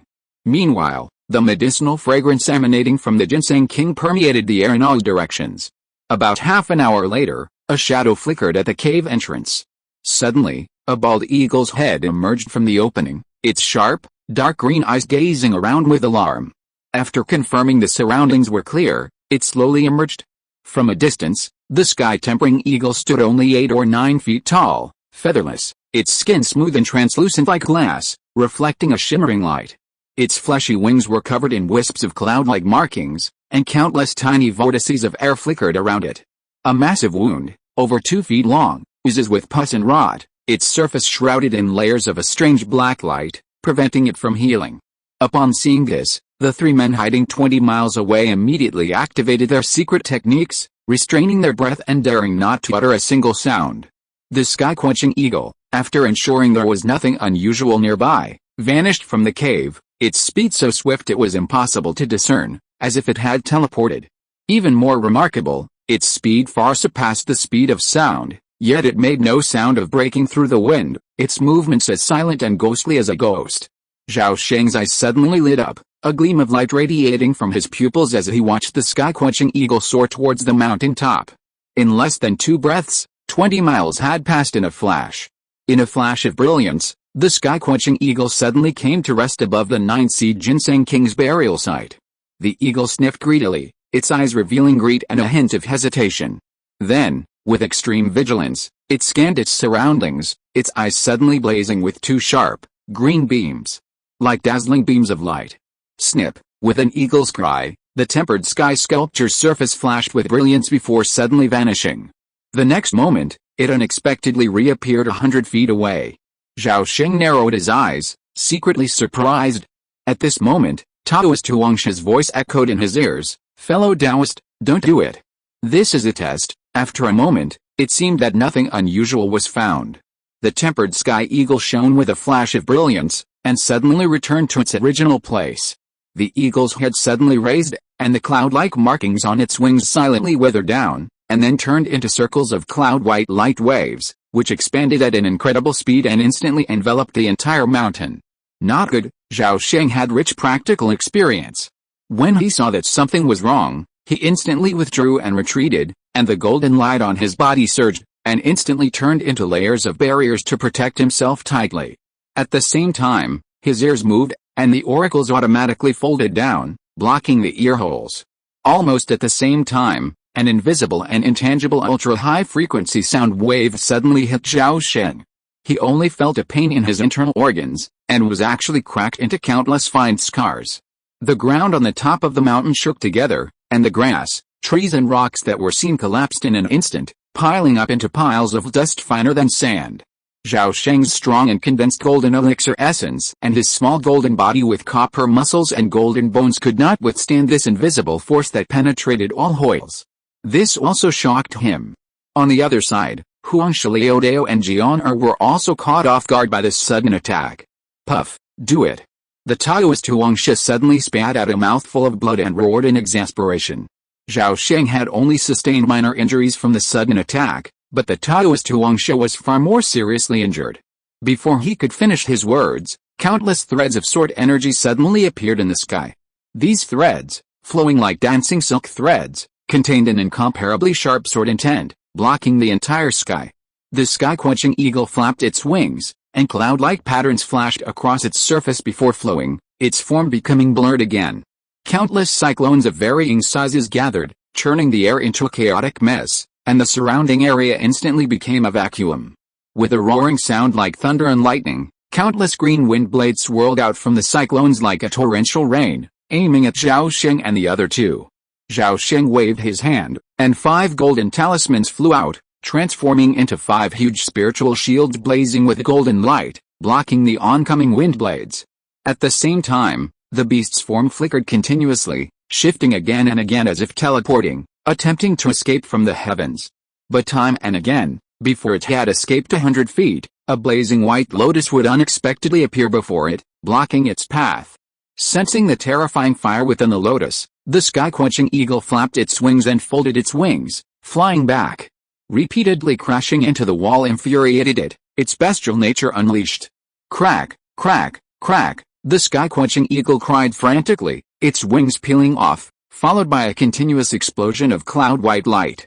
Zhao Sheng suppressed the dull ache in his internal organs, and his inner essence surged forth, condensing into 9 thick walls of fire that enveloped his entire body. While blocking the sonic attack, he extended his 5 fingers, and a beam of golden light suddenly shot out from his palms. The golden light pierced the vacuum of space and instantly sank into the sky-quenching eagle's eagle eyes. At that moment, just as Huangsha Taoist had successfully cast his spell, a vast expanse of dust and dust from the ground swirled up like a curtain. Amidst a shimmering yellow light, the yellow sand curtain billowed and swirled towards the sky-quenching eagle. At this moment, Jian formed a sword technique, and the unrivaled sword soared skyward. With a flash of sword light, it merged into the vast sea of sword threads and vanished without a trace, as if poised to deliver a fatal blow. Bang! The fire lotus exploded in size, instantly sealing off a 30-meter radius. As the sky-quenching eagle regained its composure, its enraged eagle eyes shot out 2 terrifying beams of azure light. The combined might of the 3 golden core true immortals would be too much for even an ordinary 5th-tier demon to withstand, let alone the severely wounded sky-quenching eagle. As the black light beneath its abdomen expanded, panic flashed in the sky-quenching eagle's eyes, its crystalline emerald eyes darting around uncertainly. While its speed held its own for now, any delay would surely lead to its demise. However, the sky-quenching eagle soon discovered an opening. A layer of green light suddenly flowed across its wings, and the sky-quenching eagle disappeared from the sky in an instant. The next moment, it was already dozens of feet away. Its speed was so fast that even with a 40-fold immortal vision, it could still leave an afterimage. Zhao Sheng was startled when he saw this, and thought to himself, here it comes. This time, he did not make a move to intercept it. The sky-quenching eagle was overjoyed, and quickly flashed a green light, and teleported dozens of feet away again. Sure enough, at the same time, the suppressed voice of Huangsha Taoist was heard, start the formation. At this moment, Taoist Huangsha had already appeared on the top of the mountain, his hands like a butterfly flying through flowers, forming a strange hand seal. In an instant, the ground within a radius of 10 feet suddenly emitted a bright yellow light, and a yellow light curtain appeared. The 18 formation flags shone brightly, and the flags burst out with fist-sized spiritual runes, emitting an extremely heavy pressure. At the same time, nearly 100 thick light pythons instantly shot out from the ground nearby. The light pythons intertwined and merged with each other, and in the blink of an eye they intertwined into a yellow light net, rippling with spiritual light, dense and endless. The Quechan eagle only felt a wave of pressure coming from all directions.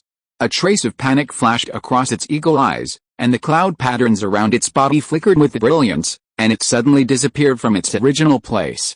With a puff sound, the yellow light surged, and the Quechan eagle fell from the void, revealing its whereabouts again. However, under the dual constraints of gravity and the forbidden air formation, the power of the breaking the air magic of the sky-tempering eagle was greatly reduced. It could only move less than 5 meters each time before being interrupted by the strong shape. Taoist Huangsha was overjoyed and actually stepped forward on his own initiative, pinching his hands repeatedly. The yellow light net suddenly accelerated its contraction, and in the blink of an eye it was tightly bound to the body of the sky-tempering eagle. The earth element true essence quickly invaded its body. The demon core was suppressed and bound by the true essence, and the strength of its struggle was suddenly greatly reduced. "Brother Jian, why don't you do it?" Taoist Huangsha shouted loudly. Before he finished speaking, a sharp sword light suddenly flashed across the depths of Zhao Sheng's eyes. This sword light pierced through the void at an unimaginable speed, and in an instant drilled into the eyes of the sky-tempered eagle, and disappeared in a flash. The next moment, strands of sword light burst out from the 7 orifices of the sky-tempered eagle. With a bang, the eagle skull of the sky-tempered eagle suddenly shattered into pieces, and only then did thousands of green lights burst out from its monster body. Unfortunately, it was too late. The large storm light blades condensed by the green light seemed to have become petals scattered at a funeral, indicating that a 5th-level monster had fallen here. Whoosh, whoosh, whoosh. 3 figures flashed by, and Zhao Sheng and the other 2 cast a spell to suppress the wind blades in the sky and flew to the edge of the magic circle. Taoist Huangsha waved his hand, and the 18 formation flags took off from the ground and flew back into his sleeves. Looking at the corpse of the sky-tempering eagle, Taoist Huangsha beamed with joy. "Haha, we've accomplished this. All our efforts have paid off. In reality, it's not impossible for the 3 of them to kill a 5th-tier sky-tempering eagle. The arduous task stems from the need to ensure the integrity of its wings after slaying it and prevent it from self-destructing its demonic core before death. Demonic beasts often self-destruct their cores before death, partly to ensure mutual destruction and partly to prevent the hunter from taking advantage. This is also the main reason why demonic cores are so rare in the world of immortal cultivation." Taoist Huangsha circled the demon corpse twice and complimented Zhao Sheng. "Brother Zhao, your golden crow true fire is truly incomparably sharp. If it weren't for your repeated interceptions, we would have nearly been unable to contain it. Since the demon corpse is still here, how about having Brother Jian divide it up? It's a small matter, Brother Jian, please." Zhao Sheng smiled and waved his hand. Jian nodded calmly, and the Bu'er sword transformed into a swimming dragon, clinging to the demon corpse, with sword light flowing. In the blink of an eye, a pair of crystal wind wings fell down, and a large piece of rotten meat above the belly spun down, and then a clear demon peel as big as a dragon eye and flashing with green light quickly flew out of the body and fell into Jianur's palm, and then he put it away. On the other side, Taoist Huangsha flew back to the mountainside, cast a spell, forced the 9-seed ginseng king out of the soil, and then put it back into the jade box. After Zhao Sheng saw this scene, his eyes flashed, and he stepped forward to put the remaining demon corpse into the storage bag. Taoist Huangsha flew back to the top of the mountain. And when he saw the wings on the ground, he stretched out his hand with joy and released a stream of true energy, rolled up the wings, and easily put them into the storage bag. After doing this, he bowed to Zhao Sheng and the other 2 and said, "My fellow Daoists, now that this matter is settled, shall we part ways, or shall we go out together?" Jian'er, holding the unrivaled sword, said, "Jian, I urgently need to find a place to retreat and refine the demon elixir, so I will not be traveling with you too, in that case." "Then Zhao and fellow Taoist Wang will go out together," Zhao Sheng said. Jian'er nodded, holding the sword, and said, "You two shall part ways." After saying that, he transformed into a sword rainbow and soared into the sky, flying far into the depths of the mountains. Seeing this, Zhao Sheng and Taoist Huangsha smiled at each other, and then both turned into escaping lights and flew away. 2 days later, 2 escaping lights, one golden and one yellow, were speeding through the vast sea of clouds. Below the sea of clouds, endless mountains and valleys were faintly visible. At this moment, the golden escaping light suddenly stopped, revealing the figure of Zhao Sheng. At this moment, his face was solemn, and his eyes looked around hesitantly and uneasily. At this time, the yellow escaping light caught up, and Taoist Huangsha dispersed the escaping light, and asked Zhao Sheng in surprise, "Friend Zhao, what's wrong with you?" Zhao Sheng had sweat stains on his forehead, and said in a voice transmission, "Don't you think we have been circling in the same place just now? Haha, stop joking. The vast sea of clouds is in full view, how could we be here?" Taoist Huangsha laughed heartily upon seeing this, but just as he was halfway through his words, he suddenly saw the surrounding sea of clouds suddenly solidify, the wind blew suddenly, and everything seemed to be imprisoned. At the same time, a surge of terrifying pressure suddenly rushed into the sky, spreading wantonly in all directions. Zhao Sheng's face changed drastically, and his heart was alarmed. He wanted to mobilize his true energy to escape as soon as possible. However, as a charming and extremely charming laughter suddenly rang in his ears, Zhao Sheng felt his heart stagnate, and then a strange but extremely powerful magic power instantly invaded his Danshan Qi, ignoring the numerous true energy interceptions and easily sealed his Jinden. A Jinden's Henren was actually unable to fight back and was imprisoned in an instant. Not good. Let's run away quickly, it's a Yuanying, not above the 7th level, poof. Taoist Huangsha on the side suddenly screamed in fear, but before he could finish his words, his face suddenly turned pale, his mouth opened, and a mouthful of blood spurted out, and his aura immediately weakened. Chapter 286 I am the inner demon. Amidst the sea of clouds, Zhao Sheng suppressed his surprise, cupped his fists, and looked around, saying respectfully, "Excuse me, which senior is joking with us too?"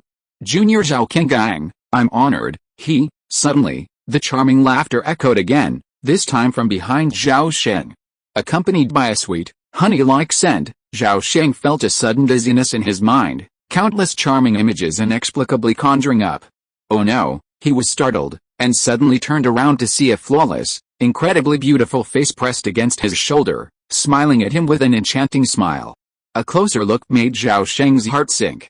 This inexplicably appearing person was only 3 feet tall, but her features and figure were of the utmost perfection. Her skin was as smooth as jade, radiating a lustrous glow, and her aura was ever-changing, captivating. Furthermore, 2 enormous butterfly-like wings sprouted from her back, their surfaces shimmering with a hazy, psychedelic glare. As they fluttered, they cast tiny specks of phantom light, creating an unparalleled spectacle of unparalleled splendor. Empress Qianqian Huan, at this moment, Taoist Huangsha, standing nearby, suddenly called out in a trembling voice, his voice thick with despair. With the Shiwan Mountains gradually being colonized and occupied by humans, the demon realm's territory shrinking, and the demon kings of the Shiwan Mountains dying or fleeing, few remain. Of all the demon kings, Empress Qianqian Huan is undoubtedly the most vexing and terrifying. This demon king, seemingly sworn enemies of humanity, has been seeking revenge against them for millennia, constantly opposing the southern border cultivators and repeatedly provoking waves of demon beasts. 500 years ago, the Beastmaster sect and Patriarchy set a trap, finally capturing Empress Qianqian Huan alive and imprisoning her in the Beastmaster sect's zoo. Who could have known that this demon king, with his magical powers, could actually escape the clutches of the beast-taming sect? Afterward, she kept a very low profile, rarely appearing in the mortal realm. Zhao Sheng's mind raced with information about Empress Qianqian Huan, and he mentally prepared for her reincarnation. I never imagined that on a whim, I could capture 2 little sweethearts. Not bad, not bad. This one is full of vitality and spirit, and she's so full of energy, I'm sure she'll be able to have more of them. With her butterfly wings fluttering, Empress Qianqian Huan glided gracefully around Zhao Sheng, a look of satisfaction on her face. Seeing this, Zhao Sheng exerted all his might to mobilize his Qi Haizhen Yuan and Zifu Shen consciousness, but a powerful and strange force held them both in check, preventing him from moving.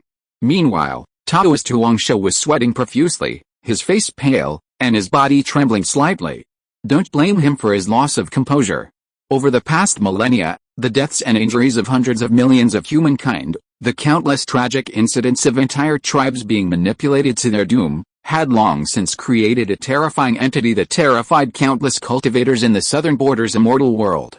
At this moment, Zhao Sheng became surprisingly calm and said coldly, "Now that we are in your hands, your majesty, please kill or chop us up as you please." Huan Yang chuckled, her enchanting smile still lingering when her expression suddenly turned cold.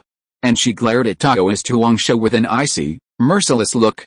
"Shut up." Taoist Huangsha was terrified at the rebuke, but the next moment, his face was transfixed, as if lost in an irresistible dream. This horrifying scene shocked Zhao Sheng deeply. He hadn't noticed how Empress Jin Huan had struck, nor had he noticed anything unusual around him. In the blink of an eye, a Jinden's Henren had fallen without any warning. Are all 8th-ranked demon kings so terrifying? Perhaps this demon's illusionary power is bordering on the Dao? Zhao Sheng asked himself. Even he couldn't guarantee he could maintain consciousness in the hands of Thousand Illusions Queen. Thousand Illusions Queen turned, observing the expression on Zhao Sheng's face, and suddenly chuckled. "You don't seem afraid. Aren't you afraid of becoming my puppet? You'll watch me murder your wife, children, and parents with your own hands, and then murder yourself, transforming into a monster neither human nor ghost. Aren't you afraid of such a fate?" As she spoke, the butterfly wings behind Queen Thousand Illusions fluttered, emitting circles of psychedelic light.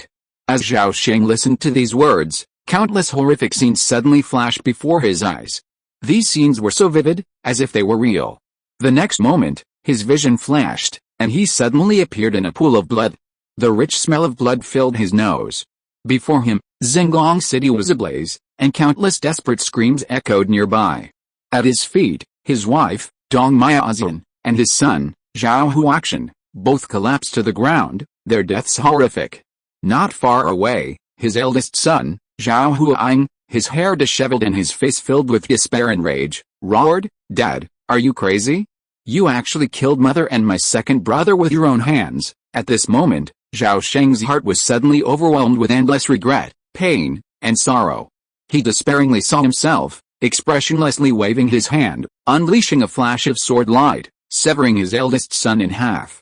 "No!" Zhao Sheng's brows furrowed, his eyes cracked, and he roared in despair. But he kicked his wife's body aside and sprang away in a flash of light. A moment later, Zhao Sheng's vision blurred, and his mind suddenly returned to reality. The previous images vanished like smoke, but the previous scenes became ever clearer. Facing an 8th-level Great Demon King, Zhao Sheng was like a 3-year-old child facing an immensely powerful adult. His limited cultivation skills were nothing to behold. How does despair taste? Huan Yang happily circled Zhao Sheng twice, her perfect face etched with malice. Then, Zhao Sheng suddenly lowered his head. When he looked back up, the fear in his eyes had vanished, his expression calm and fearless. Huan Yang smiled instead of anger. Over the past 2,000 years, she had witnessed countless brave, fearless, and resilient human cultivators, only turned up weeping in agony, their minds broken, and ultimately becoming puppets in her hands. "Little one, you seem to have something to rely on, which is why you're so fearless. I'm curious what that is." "That was just an appetizer, you'll have plenty of time to savor my terror in the future." Zhao Sheng remained silent.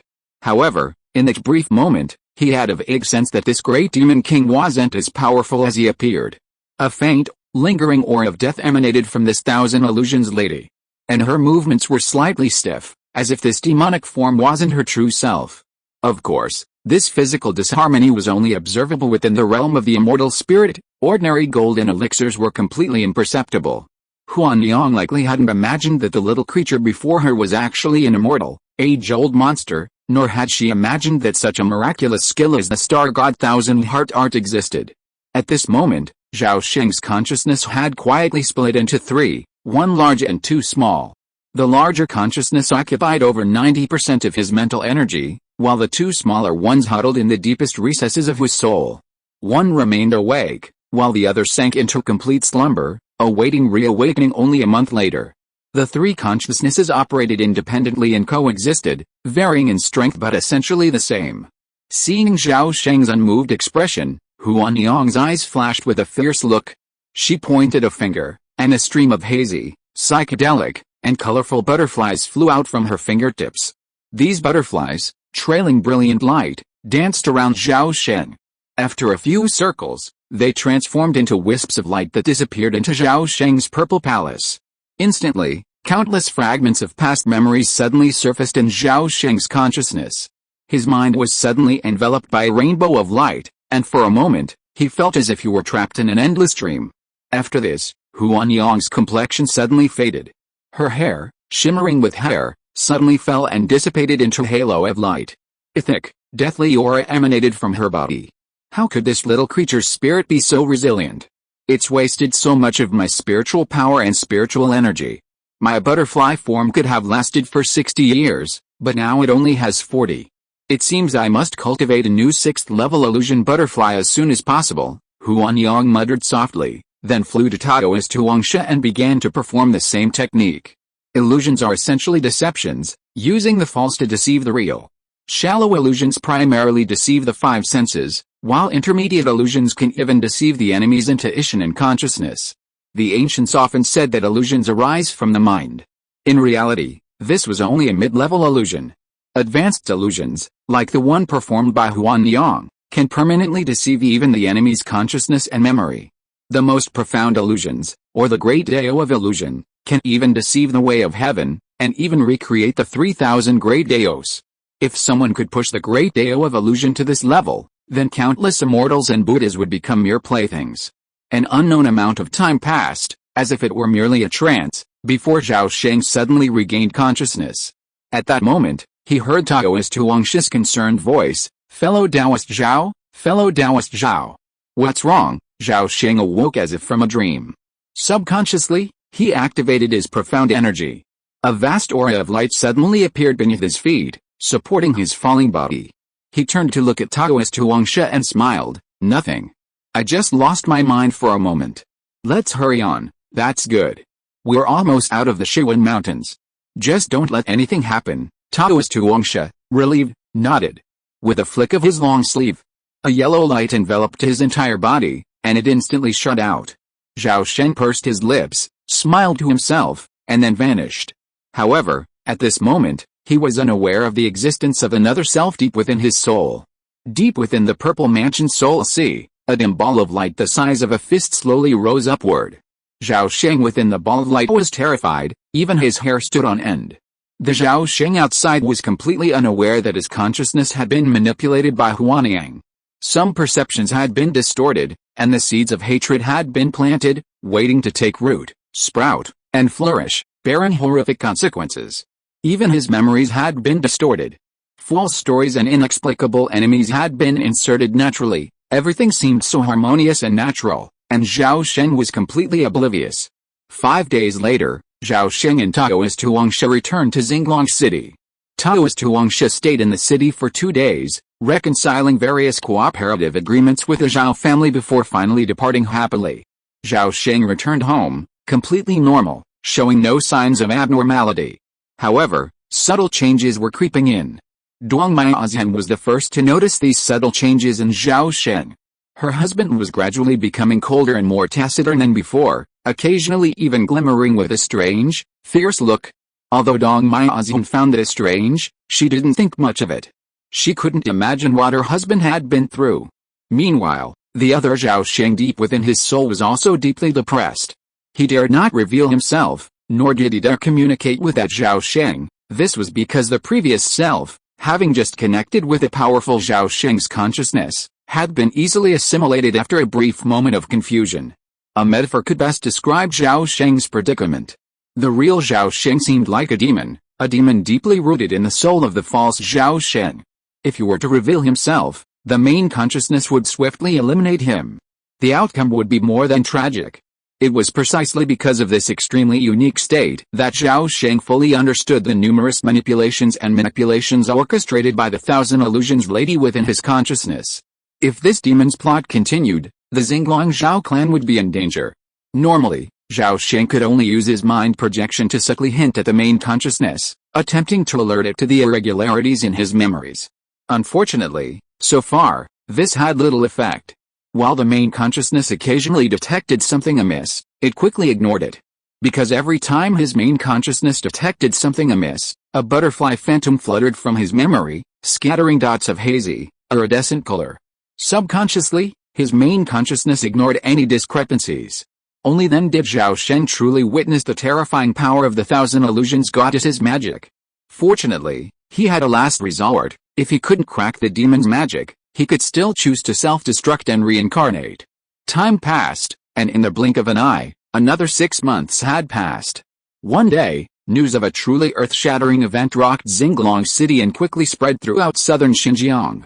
3 days prior, Zhao Xuanjing, the ancestor of the Xinglong Zhao family, the dragon-subduing master Zhao Xuanjing, had successfully survived a thunderstorm at the Dazeng Sect's mountain gate and ascended to the nascent soul stage. This news was accompanied by even more astonishing news: the dragon-subduing master had actually subdued a dragon.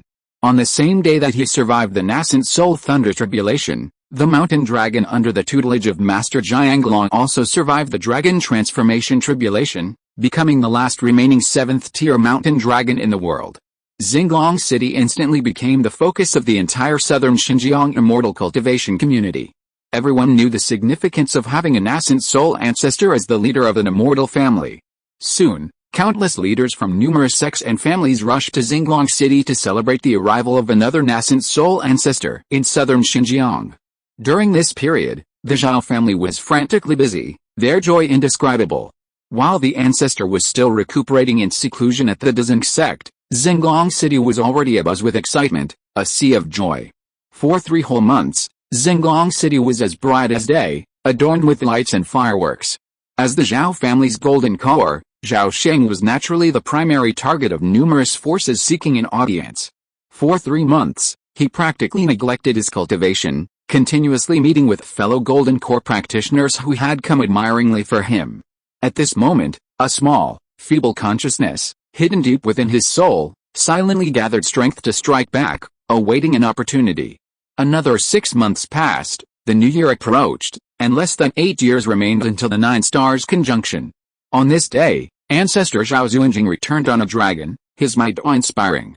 As the entire Zhao clan cheered their ancestor's long life, the opportunity Zhao Sheng had so long awaited finally arrived. Chapter 287 Chapter 286 Zhao Sheng becomes a disciple. That night, the Bagua Guangming Tower, the heart of Xinglong City, resembled a towering pillar of light, radiating a dazzling rainbow of light. It not only illuminated the vast city but also added an immeasurable splendor to the grand ceremony. Within the Linwei Pavilion on the 9th floor of Guangming Tower, the atmosphere was incredibly lively and joyful. The Zhao clan elders, all in their foundation establishment stage, gazed with adoration at the ancestor seated at the highest seat. Zhao Sheng, seated just below the ancestor, also gazed at Zhao Xuanjing with great joy, feeling both moved and relieved. Time flowed like water, a torrent of 800 years. He probably never imagined that the seemingly clumsy yet intelligent young man would reach such prominence today. Sitting on the jade chair at the highest seat, Zhao Xuanjing glanced at Zhao Sheng, who sat below him, and his eyebrows twitched. For some reason, he sensed something strange in the way King Guiyang looked at him, as if something was unspeakably off. Zhao Xuanjing gathered his thoughts and turned his gaze to the younger generations of the clan. He said calmly, "Well, I'm a little tired. The preaching session is scheduled for the 9th day of the 9th month of next month. You may withdraw." Upon hearing this, everyone quickly stood up and saluted, shouting in unison, "Greetings, ancestor. We will take our leave." Zhao Sheng also stood up and was about to bow when Zhao Xuanjing waved his hand and instructed, "King Guiyang, you will stay for a while." "Yes, ancestor," Zhao Sheng responded, standing straight. The other Zhao elders walked briskly out of the Linwei Pavilion. Looking at Zhao Sheng, whose demeanor and appearance were becoming increasingly distinguished and handsome, Zhao Xuanjing nodded with satisfaction and emotion. He was about to ask about the changes in the family in recent years, but at that moment, Zhao Xuanjing's gaze froze, and he saw that Zhao Qingyang, who had been respectful and solemn, had suddenly changed his expression. One half of his face suddenly became animated, his eyes suddenly filled with intense excitement. Meanwhile, the other half strangely maintained a respectful and solemn expression, his eyes calm and composed, as still as a still pond. At first glance, it looked like one face, half flaming, half icy, as if schizophrenic. "King Guiyang, you, Zhao Xuanjing's expression changed slightly, and he began to call out, then paused abruptly. "Ancestor, what's wrong with you?" Zhao Sheng asked curiously. At this moment, he was completely unaware of his own abnormality. A moment later, Zhao Sheng blinked, his face twitching, his expression returning to a respectful and solemn expression. Nothing." Zhao Xuanjing's expression relaxed, and he waved his hand. He then began to inquire about recent changes in the family. "Ancestor, over the past decade or so, the family has generally thrived. The shattered star sea within our clan." Sitting in a jade chair, Zhao Xuanjing rested his hand on the table, leaning back, silently listening to Zhao Qingyang's account. Throughout the whole process, his expression was calm, but a series of horrifying images emerged in his mind, and his heart was in turmoil and throbbing. "Not good. Let's run. It's a nascent soul, not a demon king above the 7th rank. Empress Qiang Qianhuan. I didn't expect that on a whim. I could capture 2 little sweethearts. Not bad, not bad. This one is full of energy and blood, and his spirit is high. I think he can be chewed a few more times. Now that we have fallen into your hands, you can kill us or chop us up as you please, Empress." Aren't you afraid of becoming my puppet? When you watch yourself kill your wife, children, parents, and all your relatives and friends with your own hands, and then you kill yourself and become a demon that is neither human nor ghost, are you still not afraid of such an end? Go. Little one, go and enjoy the pleasure of killing. But don't forget that your greatest enemy is the Beastmaster sect, the 100-gu-old demon, and the entire gu-god lineage. Go, in the years to come, remember to seek revenge at all costs. He. Ancestor, I am Zhao Qingyang. When you see these memory fragments, please believe that they are all real. The Thousand Illusions Demon King has manipulated my consciousness, distorting my thoughts and perceptions.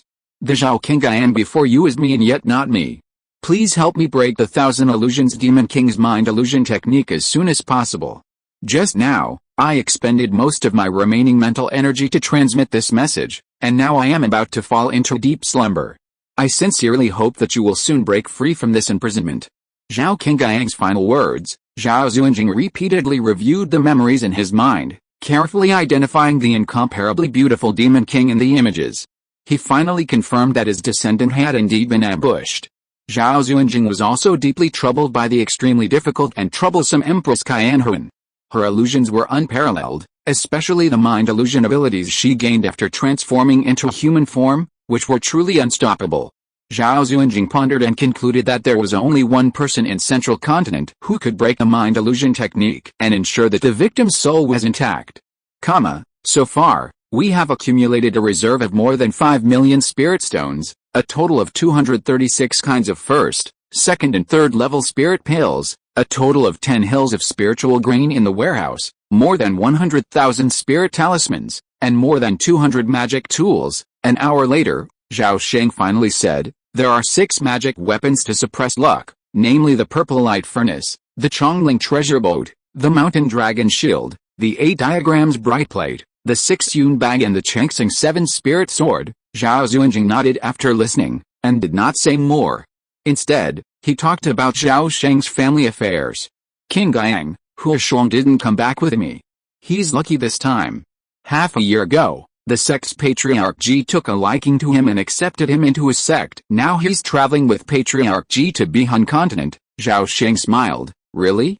This is really a great thing to celebrate. When I go back and tell my wife, she'll be so happy. Zhao Xuanjing silently noted his behavior and asked, by the way, where's Hu Ying? Why didn't I see him? Zhao Sheng looked helpless when he heard this. Hu Ying and his wife are very ambitious. I haven't heard from them for almost a year. The last letter they sent back said they were going to visit relatives in Nanayan continent. And then they disappeared without a trace. Zhao Xuanjing paused and reminded, I remember that the child's Taoist partner's surname is Zhu. Zhao Sheng nodded, yes, it's Zhu.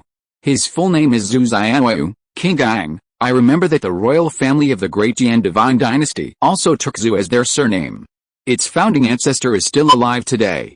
He is a rare divine master in the world, and everyone respects him as the Emperor of Yan. Zhao Sheng's eyes flashed. Oh, ancestor means that this woman has a close relationship with the Great Yan royal family. It's not impossible.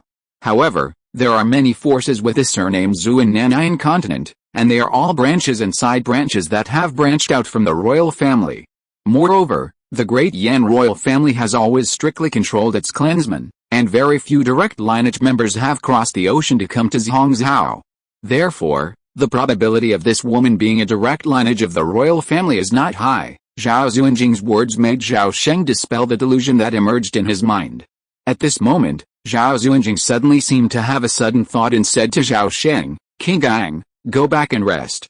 Tomorrow morning, I'll take you to the Xianzhou secret mansion. Zhao Sheng was startled by this. Xinglong City was busy with numerous affairs, and countless forces were eagerly waiting to meet the Zhao ancestor.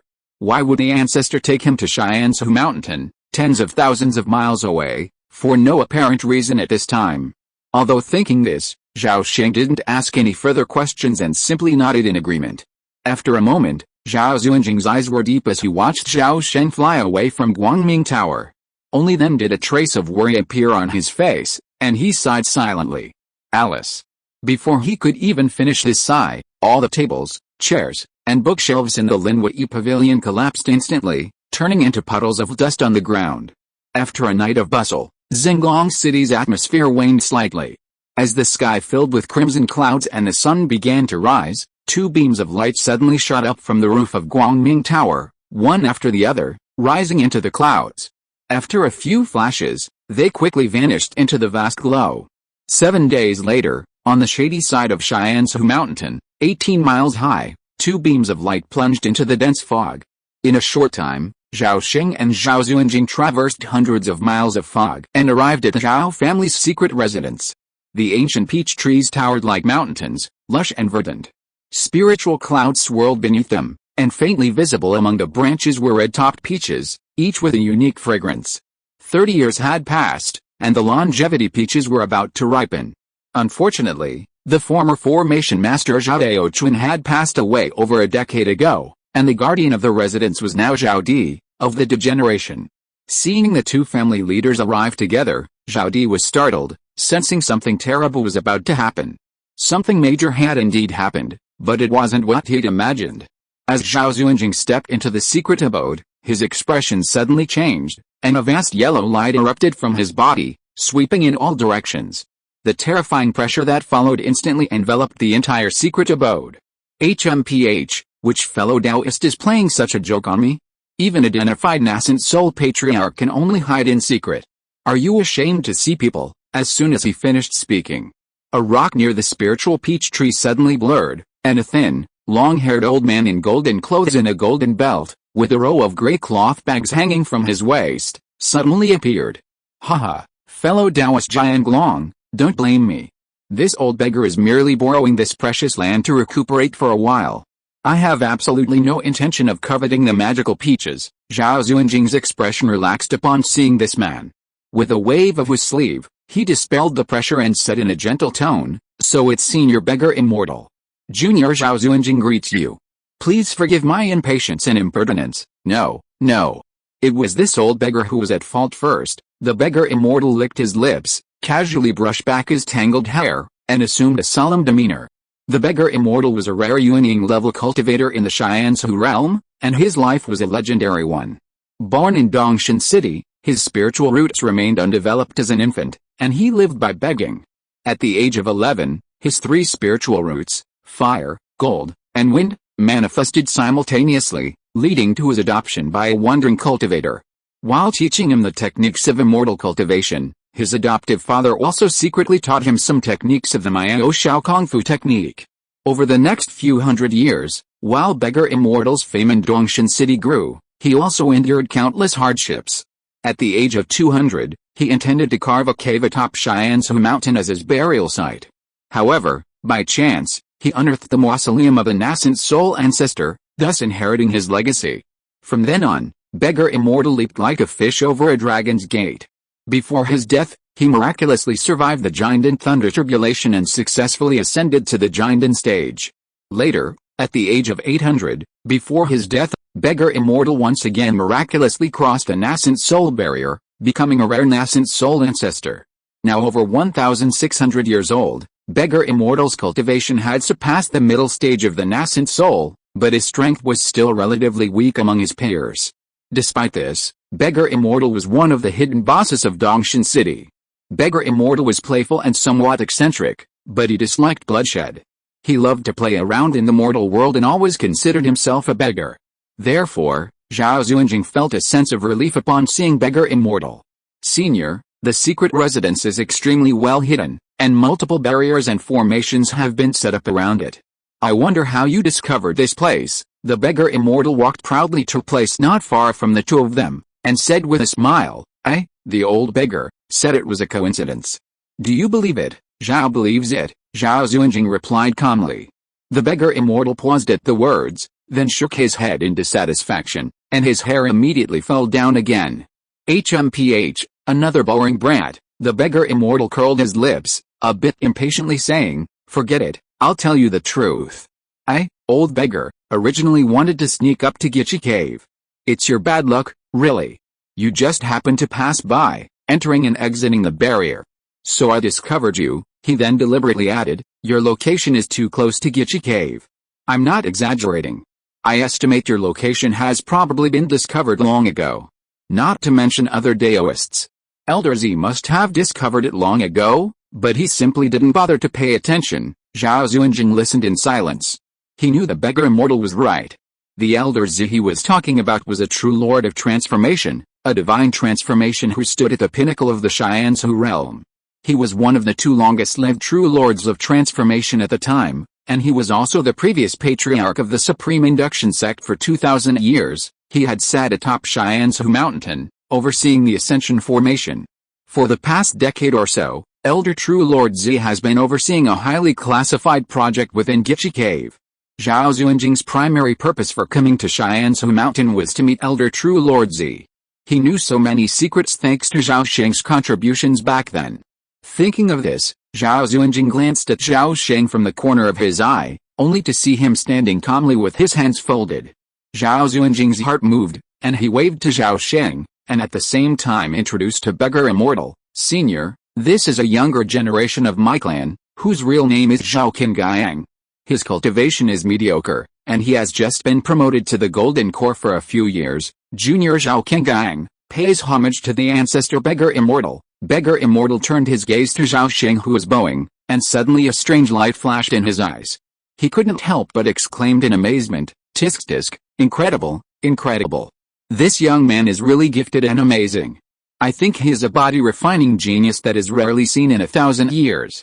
I, the old beggar, have been alone and have not yet accepted a good disciple. Are you willing to worship me as your master? I am willing to teach you the taking 9 Yanggong that I have learned in my life." Taking 9 Yanggong? Does this name sound familiar? Zhao Sheng thought about it secretly, then turned his head to look at Zhao Xuanjing. Zhao Xuanjing's eyes widened, and he immediately signaled, "What are you looking at me for? Hurry and pay your respects to Master." To have a nascent soul patriarch personally accept him as a disciple was a great joy that other cultivators could only dream of. Having a nascent soul patriarch as a mentor would bring countless benefits not only to Zhao Qingyang personally, but also to the Xinglong Zhao family. How could Zhao Xuanjing refuse such a good thing? Seeing this, Zhao Sheng had no choice but to turn over and bow. "Master, please come forward. Disciple Zhao Qingyang kowtows to you." Bang, bang, bang. Once he had kowtowed 9 times, the apprenticeship ceremony was complete. Chapter 288, Cave Heaven Formation. Interestingly, Zhao Sheng, having lived 6 lives as a human, only just today accepted a master for the first time, and his acceptance was so perfunctory. And yet, this master was incredibly influential, a mid-nascent soul cultivator. The beggar immortal watched his disciple kowtow 9 times with a smile, then reached out to help Zhao Sheng to his feet, feeling around his body. Zhao Sheng felt a sudden surge of energy flow through his body, and in an instant, it flowed through his bloodstream. Haha, there's always a way. After a moment, the beggar immortal withdrew his hand with immense satisfaction, laughing heartily. This old beggar, have searched for nearly 1,000 years, and finally, I found a worthy disciple. Qingyang, your innate vital energy is incredibly powerful, comparable to that of a dragon whale. Best of all, you've even refined a golden crow true fire. The beggar immortal walked around Zhao Sheng, his eyes filled with immense satisfaction and joy, as if he had found a treasured treasure. Haha, it's a fate. Your exceptional physique makes you the perfect candidate for practicing the taking 9 Yanggong. Wonderful, truly wonderful. With that, the beggar immortal reached out to brush his hair, then plucked a great cloth bag from his waist and handed it to Zhao Sheng. Disciple, this is a small gift from your master. Accept it. Zhao Sheng accepted it without hesitation, opened the bag, and took a deep breath, his face filled with surprise and astonishment. Don't blame him for acting like a naive young man, it was simply because his master had given him so much. The bag contained an astonishingly large space, a full 20 feet long, wide, and high. It contained a pile of high-grade spirit stones, estimated at least 100, not to mention 5 other top-grade spirit stones swirling with spiritual energy and a subtle, inner glow. Besides the spirit stones, the other treasures were all top-notch natural treasures, mostly piled high like small hills of pink flesh, which still exuded a faint sense of oppression. It was obvious at first glance that it was the flesh of a high-level demon beast, possibly even cut from a 7th-level demon king. Thank you, Master, for the reward. Zhao Sheng immediately put away the cloth bag and bowed in gratitude. Haha, this is nothing. Don't be fooled by my appearance of poverty, but when it comes to wealth, I, this old beggar, have never been inferior to others. "Do you know the Dongshan city down the mountain?" the beggar immortal asked proudly. Without waiting for Zhao Sheng to add his own punchline, he boasted, "The underground black market in Dongshan city is under my protection." Zhao Sheng let out a perfectly measured sigh of amazement, then continued to praise his master prowess. Zhao Xuanjing, watching this, smiled silently, simply watching the master and disciple playfully. As a nascent soul ancestor who had climbed from the lowest echelons of the immortal cultivation world, the beggar immortal certainly wouldn't be so superficial. His previous performance was likely a deliberate act, and it was hard to guess what the beggar immortal was thinking behind it. However, Zhao Xuanjing saw that King Guiyang seemed to be deeply favored by the beggar immortal, and the master and disciple got along very well. At this moment, a sudden gust of wind erupted from the stone caves within the secret abode. Zhao Xuanjing, Zhao Sheng, and Gaixin all turned their heads to see a short, plump figure whirlwind out of the cave entrance and dash in front of them. D greets the ancestor. "My great-great-grandson is a little late, please forgive me." Zhao Di bowed deeply and saluted with reverence. Zhao Xuanjing waved his hand, saying, "No need for formalities." He then pointed and said, "Senior Gaixin is here. Come and pay your respects to him." Zhao Di was shocked. "If the ancestor calls me senior, doesn't that mean this is a nascent soul-level ancestor?" Thinking of this, he quickly bowed deeply to Gaixin. After paying his respects to Gaixin, it was finally Zhao King Guiyang's turn. After paying respects to the three men, Zhao Di felt a wave of anxiety, unable to help but mutter, "Two of our ancestors have come to the secret residence together, and even brought outsiders with them. Could something earth-shattering have happened out there?" Zhao Xuanjing had no intention of revealing the truth to Zhao Di. He simply told him to continue guarding the secret residence and then sent him away. Zhao Di was completely confused, but he didn't dare to ask any further questions. He turned around and returned to the underground caverns. After this interruption, Zhao Xuanjing finally found his opportunity and sincerely asked the beggar immortal, "Excuse me, senior, is Elder True Lord Z currently in Gitchi Cave?" The beggar immortal's gaze narrowed, and he asked curiously, "Why are you asking about Elder Z? Are you planning to go see him?" "To be honest, senior, that's exactly what I'm thinking." The beggar immortal shook his head repeatedly. No. Gitchi Cave is heavily guarded right now, not even I can find a way to sneak in. Besides, Elder Z is so busy managing the situation, how could he have the time to see you?" He glanced at Zhao Sheng and asked, "Fellow Taoist Jianglong, are you facing any difficulties? Tell me about it. I, an old beggar, have some connections in Central Continent, and perhaps I can help you out." Zhao Sheng, upon hearing this, grew curious. Zhao Xuanjing had hurriedly brought him to Xiansu Mountain. Could it be that this was the only reason to pay a visit to Elder True Lord Z? "What is it about?" Zhao Sheng wondered. Zhao Xuanjing's face lit up with delight, and he quickly said, "So, True Lord Z is still in Gitchi Cave Heaven?" "Yes, it's not just him. There's also a group of fellow nascent soul cultivators and formation masters there. They've been toiling away for decades on that ridiculous plan. As for whether the final outcome will be good or bad, no one can guarantee it. In my opinion, the Xiansu realm will be destroyed by these people sooner or later." The beggar immortal's mutterings and complaints shocked Zhao Sheng, but Zhao Xuanjing pretended not to hear. He smiled faintly, bowed to the beggar immortal, and said, "Please wait a moment, senior.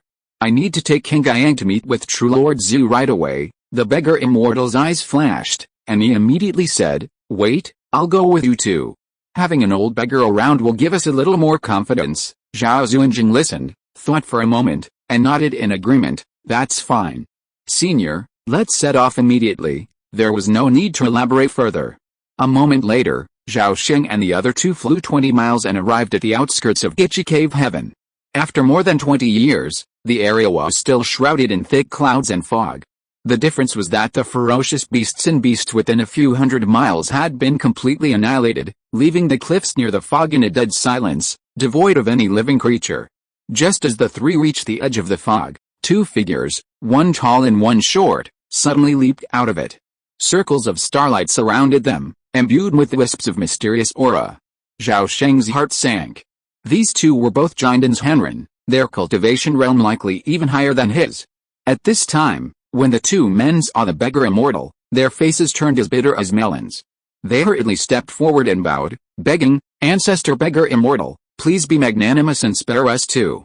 Without the order of the True Lord, we really can't let you in." The beggar immortal chuckled, pointed at Zhao Xuanjing, and said with a smile, "You two have worshipped the wrong true god today. The real master today is not me, the old beggar, but this Taoist fellow Jianglong." The shorter one was in awe when he heard the words, and immediately bowed his head solemnly as a greeting. "So it turns out that you are the ancestor Jianglong of Xittagarbha sect. I greet you solemnly. This is my junior brother Zhuo Zhuan, and we all come from the Taishuanganying sect. No need to be so polite, please stand up." After the two men stood up straight, Zhao Xuanjing explained his purpose. "I have come to Gichi Cave and urgently need to pay a visit to your sect's old master Z. Please let him know on my behalf." "Please wait a moment, Senior." Su Li and the other man exchanged a glance before apologizing and retreating into the mist. A moment later, they reappeared, ushering Zhao Sheng and the other two inside. After a dizzying moment, Zhao Sheng returned to the Gichi Cave heaven. He opened his eyes and was startled. Over 20 years ago, this place was a lifeless, desolate wasteland of ash and earth, overgrown with weeds.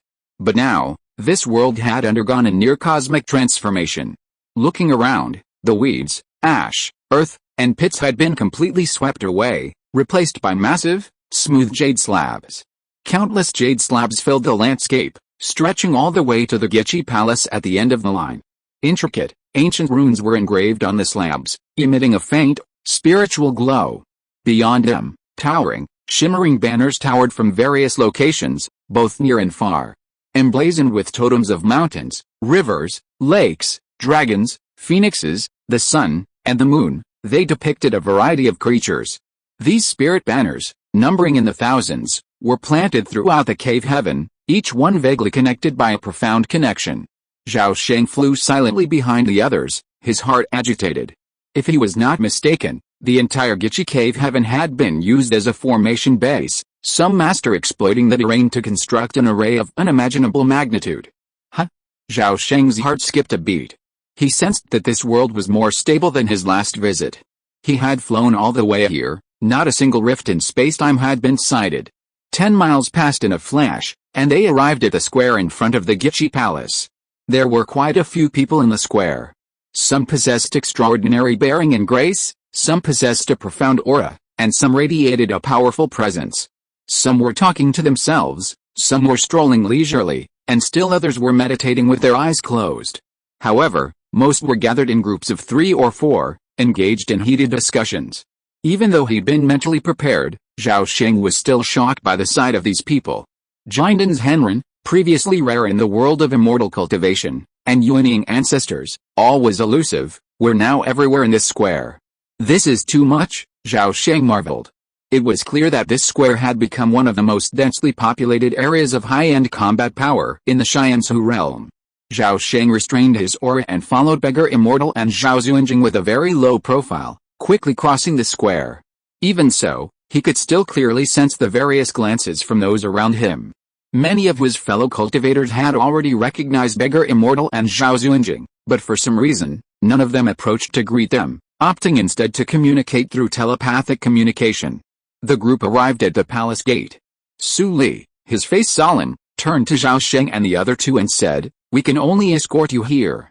Please come in, the true lord is inside." "Thank you," Zhao Xuanjing nodded, then pushed open the gate and walked into the hall, followed closely by Zhao Sheng. Just then, the Beggar Immortal stopped outside and waved at the two of them. "I won't go in. You two go ahead.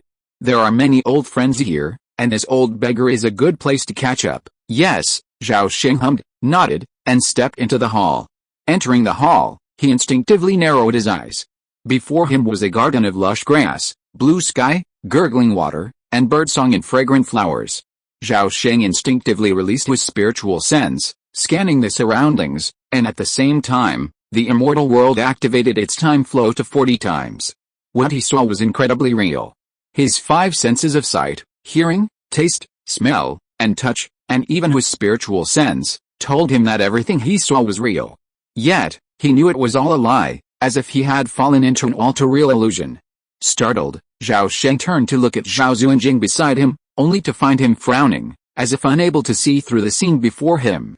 Then, Zhao Xuanjing clasped his fists and addressed the crowd, speaking in a clear voice, "Master, I, Zhao Xuanjing, and my clan member, Zhao Kengang, come to pay my respects." His voice, neither loud nor soft, echoed throughout the world.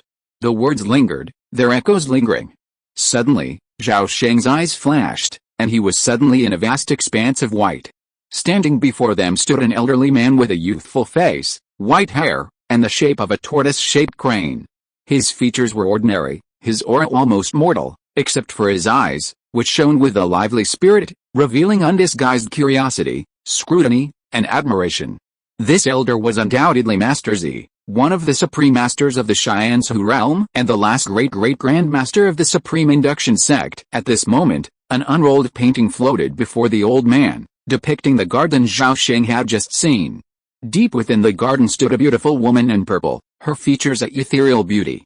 Her expression was mournful as she gazed into the distance, seemingly awaiting the return of her beloved. Zhao Sheng's heart skipped a beat when he saw this scene. He had actually fallen into painting, and hadn't noticed a single trace of falsehood. Junior Zhao Zunjing, younger student Zhao Qinggang, pays homage to Master Z. Zhao Sheng and his companions hurriedly bowed their heads in greeting. Haha, both of you, rise.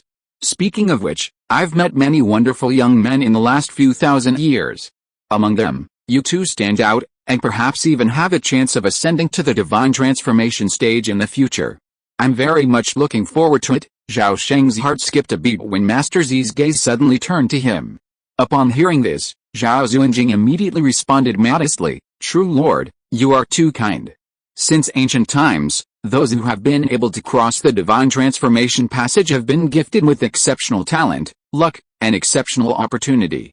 We two are of ordinary talent and lack luck, so we would never dare to even dream of such a feat. True Lord Z smiled, gave the two of them a deep look, and without further ado, returned to the point, saying, The timely discovery of this cave heaven is entirely thanks to you. Therefore, this old man is willing to take a moment to meet you. What brings you two here? Upon hearing this, Zhao Zunjing immediately sent a telepathic message. Meanwhile, Zhao Sheng stood silently nearby, his curiosity growing. While waiting, he carefully examined the strange painting. But his attention was quickly drawn to the beautiful woman in purple. The more he examined her, the more familiar she felt. It was as if he had seen her somewhere before. Zhao Sheng's mind raced, trying to recall the past, countless memories flashing through his mind.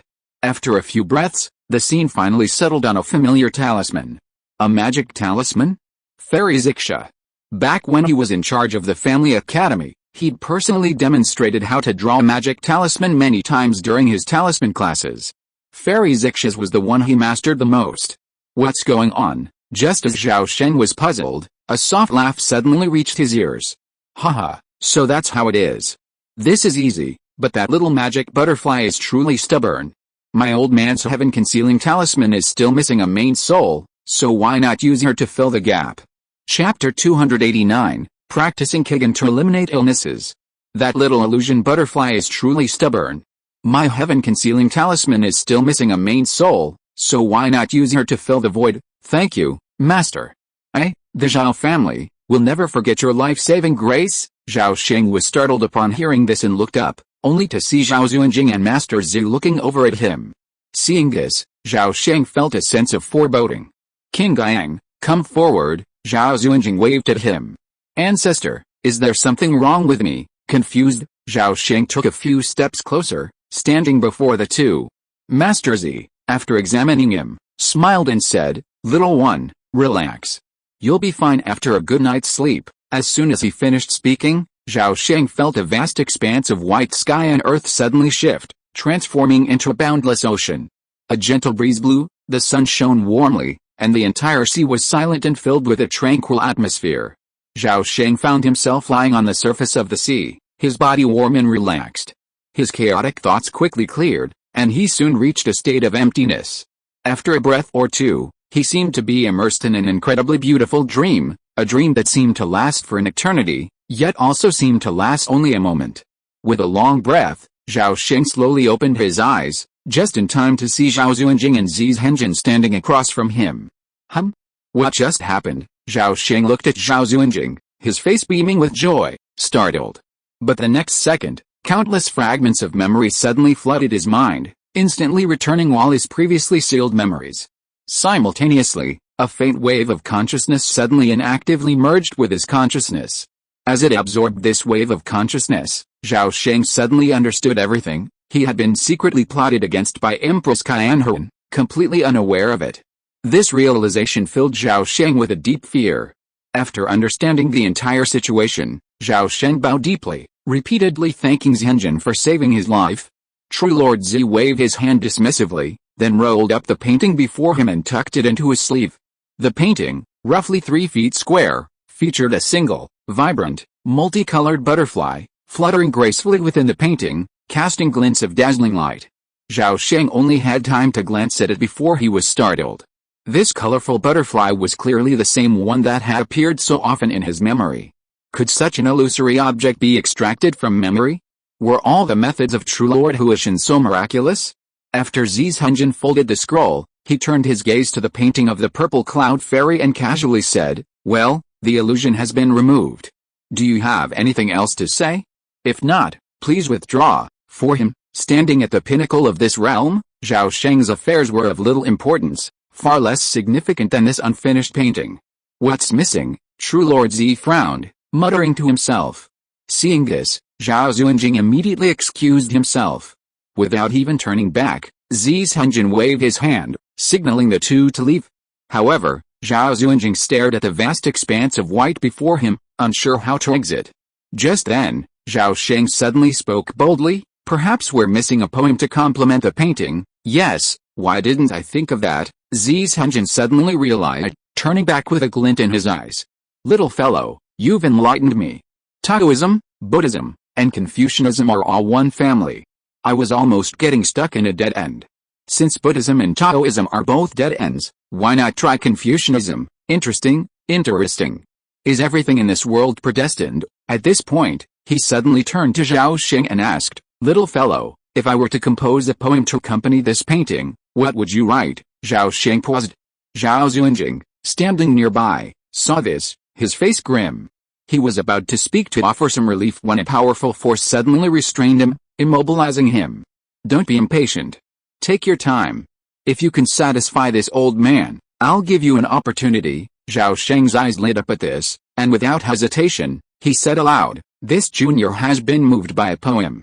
Please express it." He then softly chanted, "Once you've seen the sea, all other waters are but puddles. Aside from the pillars of heaven, there are no other clouds. Standing alone among the flowers, I'm too lazy to look back. Half because of my cultivation, half because of you." Zhenjin's expression seemed to dawn on him after hearing this poem. He quickly regained his composure, a faint smile playing. With a wave of his hand, he suddenly grasped a scroll. With a casual toss, the scroll flew out and landed in Zhao Sheng's arms. "This painting is one of my old jokes. I'm giving it to you this time. As for the opportunity, you'll have to wait patiently for a few years. You'll see. You can go on your way." As soon as he finished speaking, Zhao Sheng felt his body lighten. When he could see clearly, he saw the two men had left the hall and were standing outside the gate. Upon seeing Zhao Sheng and his companions, Su Li and Zuo Zhuan immediately stepped forward, subtly hinting that they shouldn't linger here any longer. Zhao Zhenjing understood and naturally suggested leaving. Suddenly, the beggar Immortal flew over from a distance, landing beside Zhao Sheng and his companions. He smiled and said, "I didn't expect such a grand spectacle to be created here. This old beggar has truly opened his eyes today. This trip was truly worthwhile." He then urged them again, "Let's go. Get out of here. If we don't leave now, we might not be able to leave." Sensing the numerous gazes from the square, Zhao Sheng and his companions exchanged a glance. Zhao Zhenjing immediately turned and nodded to Su Li and the others, saying, "In that case, I'll be thanking you too." Su Li immediately bowed and said, "Thank you for your kind words, senior. Please follow us closely, the three of you. There are many restrictions here, so be careful not to touch anything by mistake." A moment later, a crack suddenly appeared in the mist, and Zhao Sheng and the other two flew out one after another. After bidding farewell to Su Li and the others, they dove into the dense fog below. 3 days later, in the Zhao family's secret residence, beneath the ancient spiritual peach tree, master and disciple sat cross-legged. The beggar Immortal changed his previous joking and talked to his disciple in a solemn manner. "There is a saying about the creation of the world in ancient times. The world was chaotic like a chicken egg, and Pangu was born in it. 18,000 years later, The world was opened up, the yang was clear and became the sky, and the yin was turbid and became the earth. Pangu was in it, and he changed 9 times a day. Taking is the purity of Yuan-Ki. What is Yuan-Ki? It is the innate origin of man. When Yuan-Ki begins, the essence, energy and spirit are manifested outside. What are Juang? Ancient legends say that there was a Tang valley in the world, and a Fusang sacred tree grew in the valley. The tree was divided into upper and lower branches, with 1 yang on the upper branch and 9 yang on the lower branch. This exercise uses the 9 yang as a metaphor, but in fact the Fusang sacred tree corresponds to the human body. The 1 yang refers to the real and eternal sun, and the 9 yang refers to the 9 true orifices. At this point, the beggar immortal suddenly smiled and asked, "Disciple, where do you think the 9 true orifices are in the body?" Although Zhao Sheng had some guesses, he still shook his head to indicate that he didn't know. After spending a few days together, he'd already understood his master's mischievous ways and, of course, wouldn't fall for them. The beggar immortal, feeling rather bored, waved his hand. A flash of light flashed, and a lifelike image of a human body suddenly materialized, its internal meridians and acupoints interconnected into a dense network, revealing every detail. The beggar immortal pointed to the Danshan Kihe acupoint and exclaimed, "This is the Tang Valley." Then, the entire spine suddenly shone brightly, and 9 acupoints on it also glowed brilliantly. The human spine is the sacred Fusang tree. Its 9 true orifices, from top to bottom, are the heavenly pillar, the divine platform, the supreme yang, the life gate, the Changyang 9 apertures. The taking 9 yang gong is an ancient practice that cultivates both the mind and the body. The levels of practice are very simple, progressing from 1 yang, 2 yangs, all the way to 9 yangs. When all 9 yangs are achieved together, they are invincible. Listen carefully, your master will now teach you the general principles of the practice. Taking contains primordial energy, the golden crow cultivates the Dao lotus, refining Qi accumulates primordial yang, and the 9 yangs destroy the primordial spirit. The beggar immortal recited the technique in a leisurely manner, and Zhao Sheng listened silently. It's a well-known secret in the world of immortal cultivation. Any practice involving the transformation of the spirit is often unwritten, relying solely on oral transmission. The reason is obvious. Clearly, the taking 9 yang gong is one of these high-level divine techniques. The Dao formulas for this technique are surprisingly few and surprisingly simple. Zhao Sheng grasped the essence of it after just one listen. Only then did Zhao Sheng understand why the beggar immortal had been so eager to accept him as his disciple the moment he saw him. Truly, this divine art's requirements for practitioners were too demanding. First, it required incredibly abundant innate vital energy, at least 100 times greater than that of an average person, to barely meet the minimum cultivation standard. Second, it required exceptional aptitude and understanding, with a single fire spiritual root being the highest priority. Finally, it was necessary to refine a single golden crow true fire. Acquiring the golden crow true fire was a piece of cake. The golden crow fire yang found on the black market in Dongshan City had been volunteered by the beggar immortal. While a single fire spiritual root was rare, given the beggar immortal status. If he couldn't obtain one, he could easily acquire a double fire spiritual root. The first requirement proved most challenging. Those with innate vital energy 100 times greater were rare. However, this divine art, from beginning to end, implicitly emphasized a principle: those with sufficient vital energy can easily achieve the 9 suns. Zhao Sheng was ecstatic to have attained such a divine art. But then, he heard the beggar immortal sigh, "Alice, it's a pity that this taking 9 yang gong is incomplete. It's missing the crucial 9 yang breaking the soul section. Otherwise, this old beggar might have gotten a glimpse of what lies beyond the soul transformation stage." Zhao Sheng's smile faded, and he couldn't help but console him. "Master, there's no need to regret. You're only at the middle stage of the nascent soul, still a long way from the soul transformation stage. Better to be realistic and break through to the late nascent soul stage first to become a great cultivator. Then it's not too late to regret." Upon hearing this, the beggar immortal was filled with shame and anger, and berated his disciple, "Get out of my way. With that rotten mouth of yours, this old beggar will die before you sooner or later." Zhao Sheng stood up fearlessly, bowed to his master, and then vanished into the cave to practice. The beggar immortal was playful and casual, and wouldn't be offended by a joke or two. This was just a brief exchange between master and disciple. Both were experienced and insightful people with extraordinary minds. Being more honest with each other would be more conducive to strengthening the relationship between master and disciple. The days pass in the secret abode, and time passes by unnoticed. The beggar immortal stayed in the abode for a short time. Once his disciple had fully grasped the essence of the technique, he departed. Before he left, Zhao Zunjing had already returned to Xinglong City to take charge. 3 months passed in a flash. While Xinglong City was bustling with activity during the Dharma Transmission Conference, Zhao Sheng sat cross-legged in a training room within the underground caverns of the secret abode, his body suspended in midair, a dazzling golden light emanating from his surface. The sun behind him released a terrifying hidden light. Waves of heat surged, distorting the air as waves of invisible flame surged, melting the surrounding stone walls and transforming them into a stream of fiery red magma that dripped onto the ground. The ground itself transformed into a vast expanse of magma, constantly bubbling with blazing white bubbles. At this moment, Zhao Sheng's 9th cycle of cultivation had reached its most critical moment. The Chang'an point at the end of the dragon on his spine was filled with countless strands of clear as water vital energy. The vital energy gathered into a lake, within which a miniature golden sun rose, a reflection of the sun beyond. At this moment, strands of innate vital energy poured into the illusion of the sun. Over time, the vital energy gradually diminished, and the illusion gradually solidified. Now, the illusion of a 3-legged golden crow faintly emerged from within the sun. When the vital energy was completely absorbed, the golden sun shone brightly, transforming into a tiny 3-legged golden crow that circled within the true acupoint before transforming back into golden sun, suppressing it. With a crack and a boom, the door to the training room suddenly cracked and collapsed, sending fiery red magma cascading from the interior to the outside. Pushing aside the swirling clouds of flames, Zhao Sheng retracted the illusion of the sun, stepped into the void, and emerged step by step. The Taking 9 Yanggong is truly a high-level divine art that aims directly at the divine transformation stage.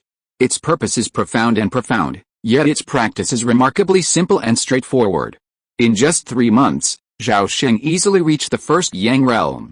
This divine art exemplifies the principle of amplifying immortal cultivation, accumulating strength over 100 days before bursting forth in a single day. The first Yang burst increases a practitioner's strength by at least 30%. With no after effects. Upon reaching the 3rd Yang realm, a full strength burst doubles one's overall strength. If one, like the beggar immortal, reaches the 6th Yang realm simultaneously, they can quickly contend with foes a half-level higher. Once the 9 Yangs are fully developed, one becomes truly invincible, capable of fighting across levels.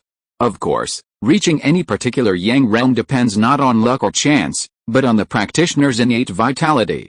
In this regard, Zhao Sheng believes he has plenty of potential. The beggar immortal took 3 years to reach the 1st Yang realm, while Zhao Sheng achieved it in just 3 months. Afterwards, the beggar immortal cultivated for thousands of years, but only managed to reach the 6th Yang realm, leaving the 7th Yang realm still unattainable. This demonstrates the demanding qualifications required of a practitioner in the Taking 9 Yanggong.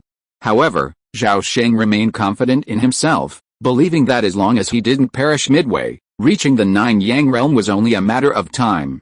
Leaving the training room, Zhao Sheng found a random stone chamber, walked to the stone platform, spread out a cushion, and sat down. Then, with a wave of his right hand, a small pile of pink, roasted meat, crispy on the outside and tender on the inside, suddenly appeared before him.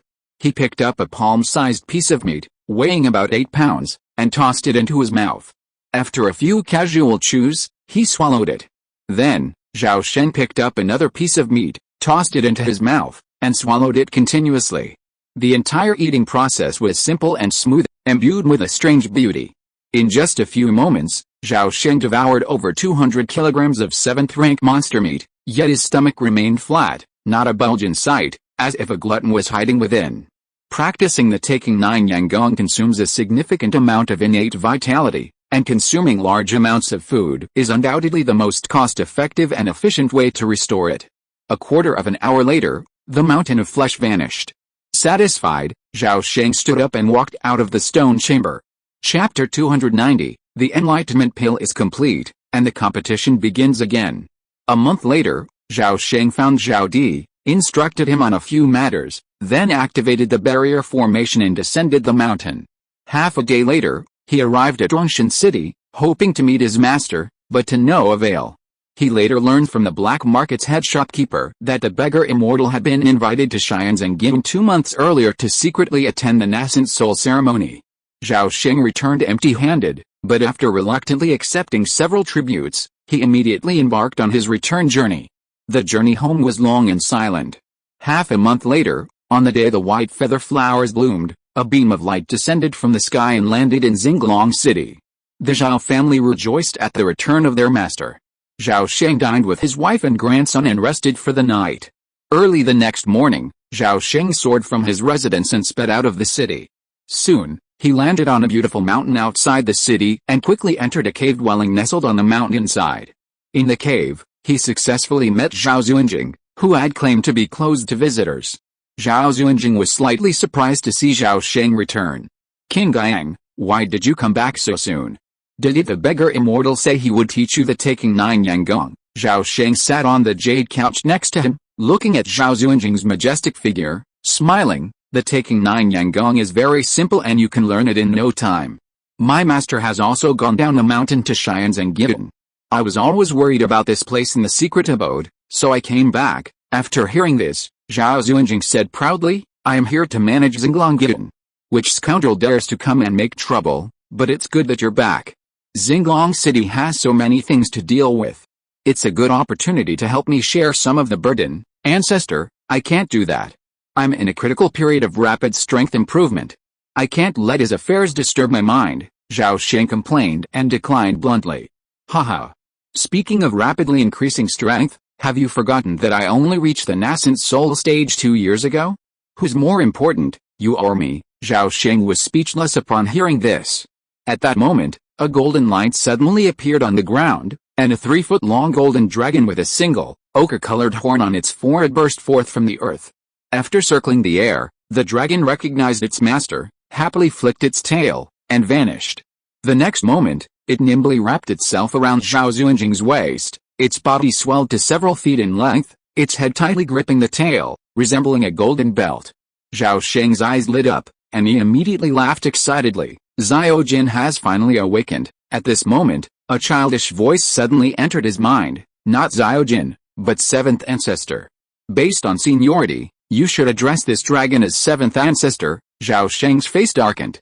He had almost forgotten that this mountain dragon was already a 7th-ranked demon king, its mind now greatly enhanced, no different from an ordinary 11 or 12-year-old boy.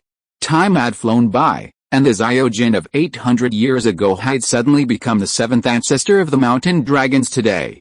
Zhao Sheng had no choice but to send a message back, respectfully proclaiming, "King Gang, a descendant of the Zhao family, greets the 7th ancestor." "Well, you're sensible," the mountain dragon replied lazily.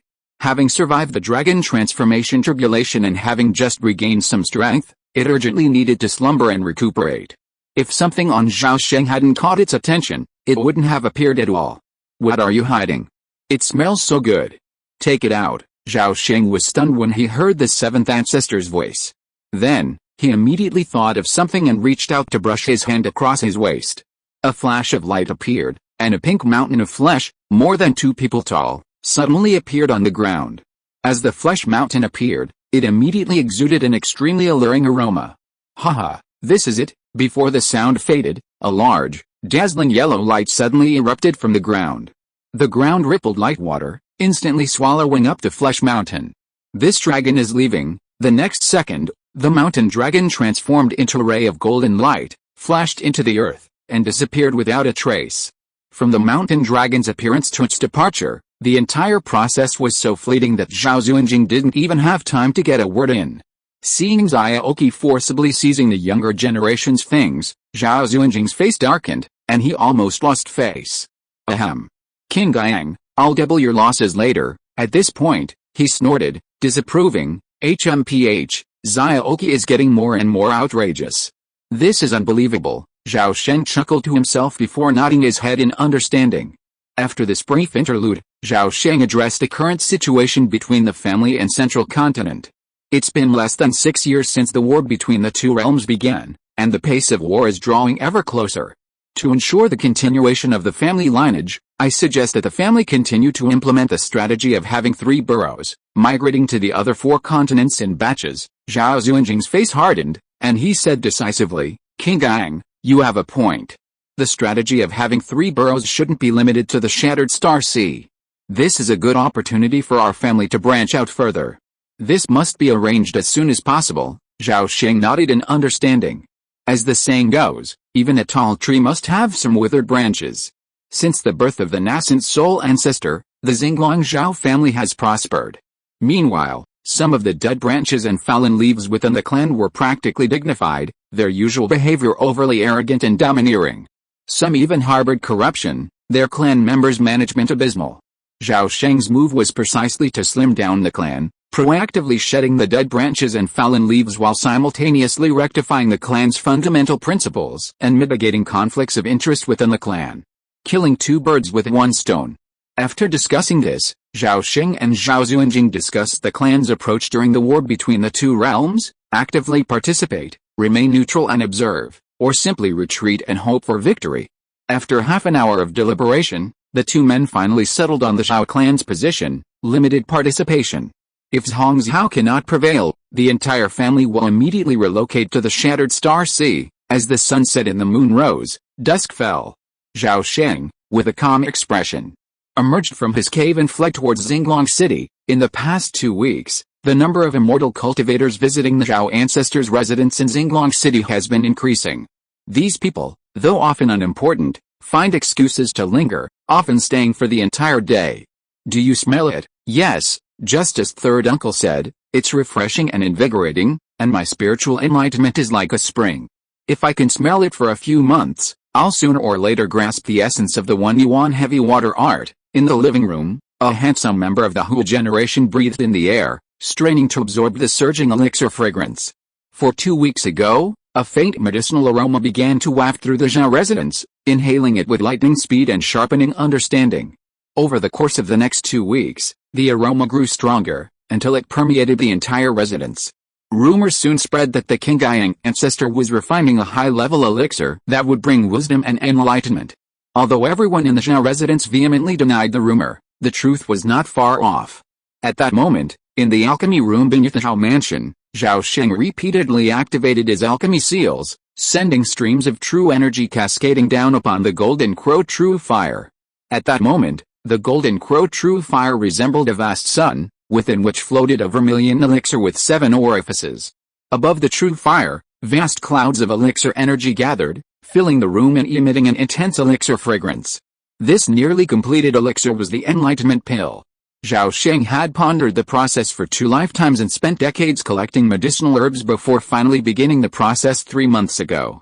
Refining the Enlightenment Pill proved far more difficult than he had imagined, and his first 2 attempts had failed. On his 3rd attempt, after a fortnight of infusing the medicinal properties and nurturing the essence, he finally saw the light of success. Half an hour later, the Golden Crow True Fire suddenly contracted rapidly, and the vermilion pill became crystal clear, resembling a red agate the size of a longan. "Collect!" Zhao Sheng shouted softly, his sword pointing in a direction. The Golden Crow True Fire, carrying the Enlightenment Pill, flew towards him. The Golden Crow True Fire instantly sank into Zhao Sheng's abdomen, while the Enlightenment Pill fell from the sky, landing squarely in his hand. Zhao Sheng brought the pill to his nose and sniffed it. A pungent aroma instantly washed over his Beihu acute point, a chilling sensation like cold water pouring over his brain. His thoughts became incredibly clear, and countless flashes of inspiration flooded his mind. "Well, the name of Enlightenment Pill truly lives up to its reputation," Zhao Sheng praised, then carefully placed the pill into a pre-prepared pill bottle, affixed 3 layers of seals, and finally placed it in a personal storage bag. Zhao Sheng did not intend to consume the Enlightenment Pill. There was someone in the mansion who needed it more than he did. After leaving the alchemy room, Zhao Sheng went directly to his wife and personally handed the Enlightenment Pill to her. His wife, Dong Miaozhen, was of similar age, nearing 80, but her progress had been extremely slow since she ascended to the foundation establishment stage. Without the help of the Enlightenment Pill, she had no hope of ever achieving a golden elixir. The road to immortality was long, and Zhao Sheng longed for a close companion. Ascending alone in broad daylight would be utterly tedious. The 3-ring golden wall has been completed, and the extermination formation group has also been deployed. 90% of the yin caves in the sky burial plain have been completely destroyed. The current progress is good. News from Quasi Tower. The 10 Directions Spirit Stone Shop has temporarily suspended the Spirit Stone exchange business. The average price of bulk resources such as magic tools, elixirs, and talismans has increased by more than double. The Sect Alliance calls on the cultivators to work together and not to hoard goods. The Horn Sect recently stated that many long-distance routes involving continents and oceans will be discontinued, and interstate flight routes will be added as soon as possible. The following bounty tasks have also been announced. The Alliance announced that the area above the 4th layer of the Sea of Clouds in Cheyenne's Mountain is banned. The duration of the ban is unknown. The call for immortal cultivators was issued 3 days ago. All forces that receive the call must obey and send the recruited personnel to the sky burial plane within the deadline. This is the first order of the 10 Sect Alliance. After reading the latest information in the Jade Slip, Zhao Sheng put away the Jade Slip with a serious expression. There had been a wealth of crucial intelligence in recent months, but between the lines, he only discerned one sentence: the Alliance's momentum is unstoppable. Those who follow it will live, those who disobey will perish. Zhao Sheng was deeply curious about the cause of the Sect Alliance's increasingly impetuous and overbearing behavior. He couldn't believe that those nascent soul ancestors, who had lived for 1,000 to 800 years, didn't realize the dire backlash this action would bring. Yet, they acted so brutally. Could it be that the collective strength of the Netherworld Ghost Realm far surpasses that of the Heavenly Pillar Realm? This thought crossed Zhao Sheng's mind countless times. Suddenly, a message crane flew in from the doorway, interrupting his thoughts. Zhao Sheng captured the crane, his spiritual sense sweeping through it, absorbing the information within. So the 8 Meridians performance competition is here again. This time, I'll give the younger generation a change of pace and let the corpse ghost purgatory diagram take a look. Zhao Sheng made up his mind, and with a flash of his body, he vanished from the room in an instant. A day later, in Xinglong City, at the Immortal Martial Arts Academy's largest training ground, over 300 key refining members of the Zhao clan stood in high spirits, gazing adoringly at the family patriarch atop the stage. Behind the 300 immortal cultivators, over 4,000 immortal warriors stood solemnly, a hushed silence etched in the dense crowd. This year, the patriarch had specifically granted permission for the family's immortal warriors to participate in the 8 Meridians competition. The news immediately sent shockwaves through Xinglong City, with residents rushing to share the news and cheering. The sun was at its zenith, just after noon. The new patriarch, Zhao Degan, surveyed the sky with a solemn expression. Then, turning to Zhao Sheng, he bowed and said respectfully, "Ancestor, the auspicious time has arrived." "Yes," Zhao Sheng nodded, stepped to the front of the stage, and with a wave of his sleeves, a 2-foot-long scroll suddenly shot out. The scroll soared into the sky, suddenly emitting a vast burst of spiritual light. It expanded in both directions, growing larger and larger, and in a blink of an eye, it unfolded into a vast canvas spanning 100 feet. Within, a vast expanse of corpse mounds and filth stretched endlessly. Black clouds billowed from the earth, and a gloomy haze enveloped the sky. Across the gray-black landscape, rivers of blood and forests of ghosts stretched thickly. Countless hordes of zombies, demons, and ghosts roamed the earth, mountains, and forests. From afar, corpses, demons, and monsters battled one another relentlessly. Battles were a constant presence in heaven and on earth, leaving no peaceful spot. This shattered world resembled apocalyptic purgatory. This painting, titled The Map of Corpse Ghost Purgatory, had been specially gifted to him by True Lord Z. Zhao Sheng later discovered that it possessed an exceptionally profound mystery, imbued with unfathomable principles of reality and illusion. Anyone who entered the map was plunged into an endless battle with corpses and demons. The more corpses one slew, the stronger the next would become, until the intruder was defeated and slain. However, even if one perishes, they won't truly die, they'll only lose some mental energy. In recent years, Zhao Sheng has entered this diagram whenever he has free time, capable of simultaneously slaying 4 golden armored corpses of the same level. Of course, this diagram isn't omnipotent. It can only simulate 2 or 3/10ths of Zhao Sheng's strength, and has little to no effect on the Immortal Vision and the Star God Thousand Heart Sutra. Zhao Sheng used it as a test for this 8 Meridians competition. Anyone interested may step onto the platform, gaze directly at the screen, and focus their consciousness. Whoever endures the longest will be crowned the top performer this year. Furthermore, There's no upper limit on the rewards this year. If anyone can satisfy me, even if it's a magical treasure from Lingshan, I, the ancestor, will be willing to reward them." Zhao Sheng's voice was quiet, but it rang loudly in everyone's ears. As soon as he finished speaking, there was a sudden uproar from the audience, with every member of the Zhao clan blushing and their eyes aglow with excitement. Seeing the younger generation's fighting spirit ignited, Zhao Sheng nodded secretly, turned back to the platform, and sat on the mountain and sea jade couch specially customized for him. The day the 8 Meridians competition began was exactly 1,000 days away from the day of the 9 stars conjunction. If you are listening to this novel on a channel other than Fanfic World, it means it was downloaded and re-uploaded without effort. We warmly invite you to visit our channel, Fanfic World. There you will find the original version of this story and many other novels of various genres. We look forward to seeing you dive into a world of incredible novels. Chapter 291 Taoist Army. Whoosh, under a gray sky, the earth stretched into ravines. Zhao Shilo wheeled a long way, landing in a narrow earthen trough. He lay face down, his chest heaving rapidly as he gasped for air. His lips were black, his eyes green. A wound over a foot long had ripped through his abdomen, pus and blood gushing uncontrollably. Deep within, the blackened intestinal membranes were faintly visible. The relentless stench of pus emanating from the wound was sure to attract the surrounding zombies. It took only a few moments to advance into the map. Zhao Shilo initially enjoyed good fortune, decapitating 2 waves of zombies. But then he ran into an ironclad zombie. Having only been a Xianshan warrior for a few years, Zhao Shilo was no match for the ironclad zombie. Such an undead monster, one that preyed on key refining cultivators, could only be slain by a grandmaster of the Xianshan realm. Encountering an ironclad zombie meant one thing: bad luck. Fortunately, the ironclad zombie lacked intelligence and was relatively slow. Zhao Shilo fought tooth and nail, discarding his 1,000 refining blades and dodging like a rat, barely escaping the iron-armored corpse's pursuit. Even then, he was struck by a claw from the iron-armored corpse. In a matter of moments, the corpse poison had spread throughout his body. His 60 years of refined innate true ki proved a mockery against the terrifying poison, and his iron-refining body, at the great perfection stage, barely extended his lifespan. Damn it! I wanted to hold on a little longer. Looks like this is all I can do. Grandfather, I won't accept this. As the last shred of consciousness faded, Zhao Shilo felt a surge of resentment. Countless frantic, bloodthirsty thoughts raced through his mind, and a powerful resentment erupted. Roar! 2 breaths later, Zhao Shilo's corpse staggered to its feet, its green eyes fixed on the sky. Suddenly, a vicious roar erupted.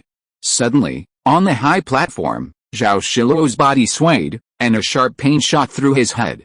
He clutched his forehead and forced his eyes open.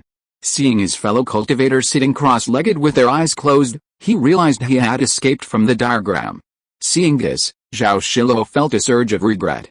However, before he could utter a single moan, his mouth was forcefully pinched open, and a pill was thrust into his mouth. Get up. Make room for the people behind you. A headache is normal. Go back and rest for a while and it will be fine. Oh. The person who spoke was a cultivator from the Qing generation. Zhao Shilo, seeing this, hurriedly climbed to his feet, enduring the headache, and hurried off the platform. The performance competition was drawing to a close, and few people would pay attention to an insignificant ordinary Xianshan, except for Zhao Sheng. Lying on the mountain and sea jade couch, Zhao Sheng withdrew his distant gaze. One of his consciousnesses had already memorized Zhao Shilo's name. The pressure of so many people entering the diagram for trials at the same time was greater than he had anticipated. As a result, Zhao Sheng was forced to devote most of his energy and true essence to maintaining the normal operation of the corpse ghost purgatory diagram. Fortunately, he was able to simultaneously generate over 40 consciousnesses. With so many consciousnesses working together, each shouldering its own responsibilities, he could handle such complex and detailed tasks with ease. Within the 100-foot-wide canvas, across the vast gray earth, members of the Zhao clan engaged in fierce combat with one hideous zombie after another and a terrifying array of ghosts and monsters. Immortal cultivators soared through the air and burrowed beneath the earth, employing a variety of magical talismans and strange techniques to desperately engage the ghouls. Most chose to engage head-on, demonstrating their bravery and fearlessness, while others hid and dodged, stalling for time. In this trial, ostensibly a competition, Zhao Sheng observed everyone's performance and recorded it for future planning. The competition lasted a full day and night. When the last member emerged from the purgatory diagram, not only were the Zhao clan members participating in the competition stunned, but even Zhao Sheng was somewhat surprised. Because the one who persevered to the end wasn't one of those higher-ranking key refiners, but an ordinary-looking middle-aged man. His name was Zhao Zhao. Barely in his 30s, he was already a half-step divine realm warrior. How did he manage to hold out? From the outset, Zhao Zhao had chosen to avoid the zombies, never confronting any demons or monsters head-on, even the most despicable of the living dead. The zombies, from lowest to highest, are classified as living corpses, walking corpses, iron-armored corpses, bronze-armored corpses, gold-armored corpses, flying Hades, and undead zombie emperors. A second or third-rate warrior could easily rip a living corpse into pieces, demonstrating just how weak the zombies are. Zhao Zhao had maxed out his escape skills. To survive, he did everything within his power. In the end, even 8 iron-armored corpses simultaneously surrounded him. If it hadn't finally attracted a bronze-armored corpse, he might have held out for another hour or two.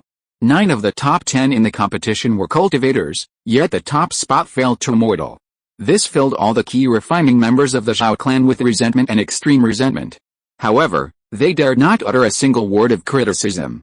The Golden Core Patriarch was watching, and even the clan elders agreed, so how could these younger generations dare to raise their voices in protest? Zhao Sheng was quite satisfied with this outcome. After the competition, he generously rewarded Zhao Zhao with a bottle of Tongshan pill and 100 acres of spiritual farmland, a permanent inheritance. He then personally promoted him to vice president of the Xianwu Academy, specifically responsible for teaching the clan's warriors various survival and hiding skills to increase their chances of survival. As the war between the two realms drew closer, combined with the various intelligence information currently collected, Zhao Sheng maintained a limited optimism about the war, but also a certain pessimism. Just 10 days after the competition, the Zhao clan elders suddenly announced a major decree: within 1 month, officially establish the family's Taoist core. The core will be named Xinglong, with a total strength of 1,200 soldiers. The minimum requirement for Taoists is Xianqian warriors. This decree was mandatory, regardless of willingness. Anyone who received a family call for transfers must report to the military camp outside the city within 7 days. No one expected the clan's swift and decisive action. In just 1 day, over 1,000 transfer orders were delivered to the recruits. That afternoon, Zhao Shilou also received one, but it wasn't for the Xinglong Taoist Corps. Instead, he was required to report to the Hulan camp. Influenced by a certain ancestor of the family, the Zhao clan had always had a shortage of master craftsmen specializing in construction. Thus, outside Xinglong City, a massive military camp covering over 50 miles was erected in just 3 days. Just as leading sects and dynasties in the world of immortal cultivation would establish various Taoist corps, the Xinglong Zhao clan also began to organize similar corps on a large scale. In fact, the Zhao family had previously maintained secret camps and other similar Taoist corps-like structures. As the clouds of war slowly loomed, elite Zhao clan members gradually entered the barracks. According to Zhao Sheng's calculations, the Xinglong Legion would be divided into 2 600-man teams, each with 10 members, led by a cultivator in the early key refining stage. This was because 10 people could form the simplest and most practical yin-yang 5 elements formation. Every 50 men would be accompanied by a mid-key refining cultivator, serving as a squadron leader, commanding 5 small teams. Every 100 men would be accompanied by a late key refining cultivator, and every 200 men would be accompanied by a foundation establishment cultivator. The 2 500-man leaders would each be led by a late foundation establishment elder. In summary, 2 late foundation establishment cultivators, 6 foundation establishment cultivators, 12 late key refiners, 24 mid-key refiners, and 120 early key refiners. The remainder were innate warriors. To form this legion, the Xinglong Zhao clan invested nearly 30% of their immortal cultivators and over 60% of their innate warriors. This was a truly lavish investment. If the Xinglong Legion were destroyed, the Zhao clan would undoubtedly suffer a significant loss. Due to time constraints, the Xinglong Corps eschewed the more powerful but complex Dao formation, opting instead for the simple and practical Yin-Yang 5 elements formation. The Yin-Yang 5 elements formation can be large or small, from as small as 10 to as large as tens of thousands. This formation possesses considerable power, allowing for large formations to be nested within smaller ones, and even to be freely combined and disassembled, its scale entirely dependent on the core leader's control. While the Xinglong Corps was intensely training its Dao soldiers, practicing formation techniques, Zhao Sheng, carrying his bag, arrived at a bustling, spacious complex beneath the Xianwu dojo. The air was thick with the stench of various fishy smells, as men in green robes, carrying barrels of meat, ran panting and scurrying from stone chamber to chamber, their feet pounding. Zhao Sheng was familiar with the area, having long worked there, at the mushroom and meat farm. He hadn't expected the dragon guarding camp to be located in such a dilapidated area as a farm. Zhao Sheng had already realized that the dragon guarding camp was likely responsible for logistics. That's right. The Dragon Guarding Battalion was specifically formed to ensure logistical support for the Dragon Rising Legion. While the entire battalion consisted of only a little over 200 men, at least they were innate warriors. At that moment, Zhao Sheng suddenly heard a familiar voice chiding him, "What are you standing there for, brat? Hurry up and report in. Then get to work." Looking up, he saw it was indeed the innate Grandmaster Zhao Hong. Zhao Sheng had only been able to gain entry to the immortal martial arts arena through his connections, and he had subsequently served under him, enjoying his protection and guidance over the years. "Master Hong, have you also received a transfer order to the Dragon Guarding Battalion?" Zhao Sheng hurried over, curiously asking. Zhao Hong slapped his head. "Nonsense. I'm a Xiantian Grandmaster after all, and I've been in charge of the breeding farm for decades. It would be strange if the Dragon Guarding camp didn't recruit me. Besides the 3 clan elders being the camp leader, who else could be deputy camp leader but me? Great. I can work under you again, boy. I'm feeling bad. Be smart next time and don't let carelessness get you killed, okay? I'll do whatever you say from now on." A month after the Xinglong Legion was formed. In the Gravity Dojo of the Xinglong Underground City, Zhao Sheng sat cross-legged with his eyes closed, his body radiating golden light. Behind him towered a giant phantom, 8 feet tall, shimmering with golden light. This phantom was slowly practicing a set of extremely advanced boxing techniques. Clearly an ethereal figure, every time it struck a punch, the dojo erupted in gusts of wind and thunder. Raging waves of air slammed against the walls, shaking the entire dojo as if the earth were shaking. At that moment, a streak of golden light suddenly shot out from the ground. Zhao Sheng abruptly opened his eyes, channeling his spiritual awareness from his brows to instantly intercept the golden light. Then, a short sentence flooded his mind. "The call has arrived." Zhao Sheng frowned, then with a thought, he stopped the gravity formation. He then stood up and quickly walked out of the dojo. Not long after, outside the city, at the foot of Jingxiu Peak, at the ancestral cave abode, Zhao Sheng and Zhao Xuanjing sat on mats, a palm-sized bronze token placed before them. A white jade bead was inlaid in the center of the token, and the back was engraved with the seals of the 10 major sects of Central Continent. After a long time, Zhao Xuanjing broke the silence and said solemnly, "King Gang, you and I are both on the conscription order. Have you thought about this result?" Zhao Sheng showed a wry smile and shook his head. "I didn't expect the alliance to be so cruel. This is simply not giving others a way to live. I have been prepared for a long time. I could have delayed again and again in the name of overcoming the nascent soul tribulation. But now it's impossible. The alliance is now in urgent need of construction craftsmen, and the ancestor is a nascent soul grandmaster known as the divine craftsman. How could they let you go?" Zhao Sheng shook his head and smiled bitterly. "Isn't it enough to recruit the 2 of us? Why do you have to recruit a group of younger generations in the family?" "Fortunately, I made the worst plan, otherwise I would be caught off guard," Zhao Xuanjing said. "It is precisely because the situation is unfavorable that the alliance will forcibly recruit others regardless of the consequences. Don't you think that the 2 evil and demon paths have been too low-key in recent years, even abnormally low-key? Furthermore, the key is that our Zhao family's rapid rise will inevitably arouse the fear of many established factions, potentially leading to plots against them." Zhao Sheng was startled by this. He had indeed overlooked this point. Perhaps this conscription order had been tampered with.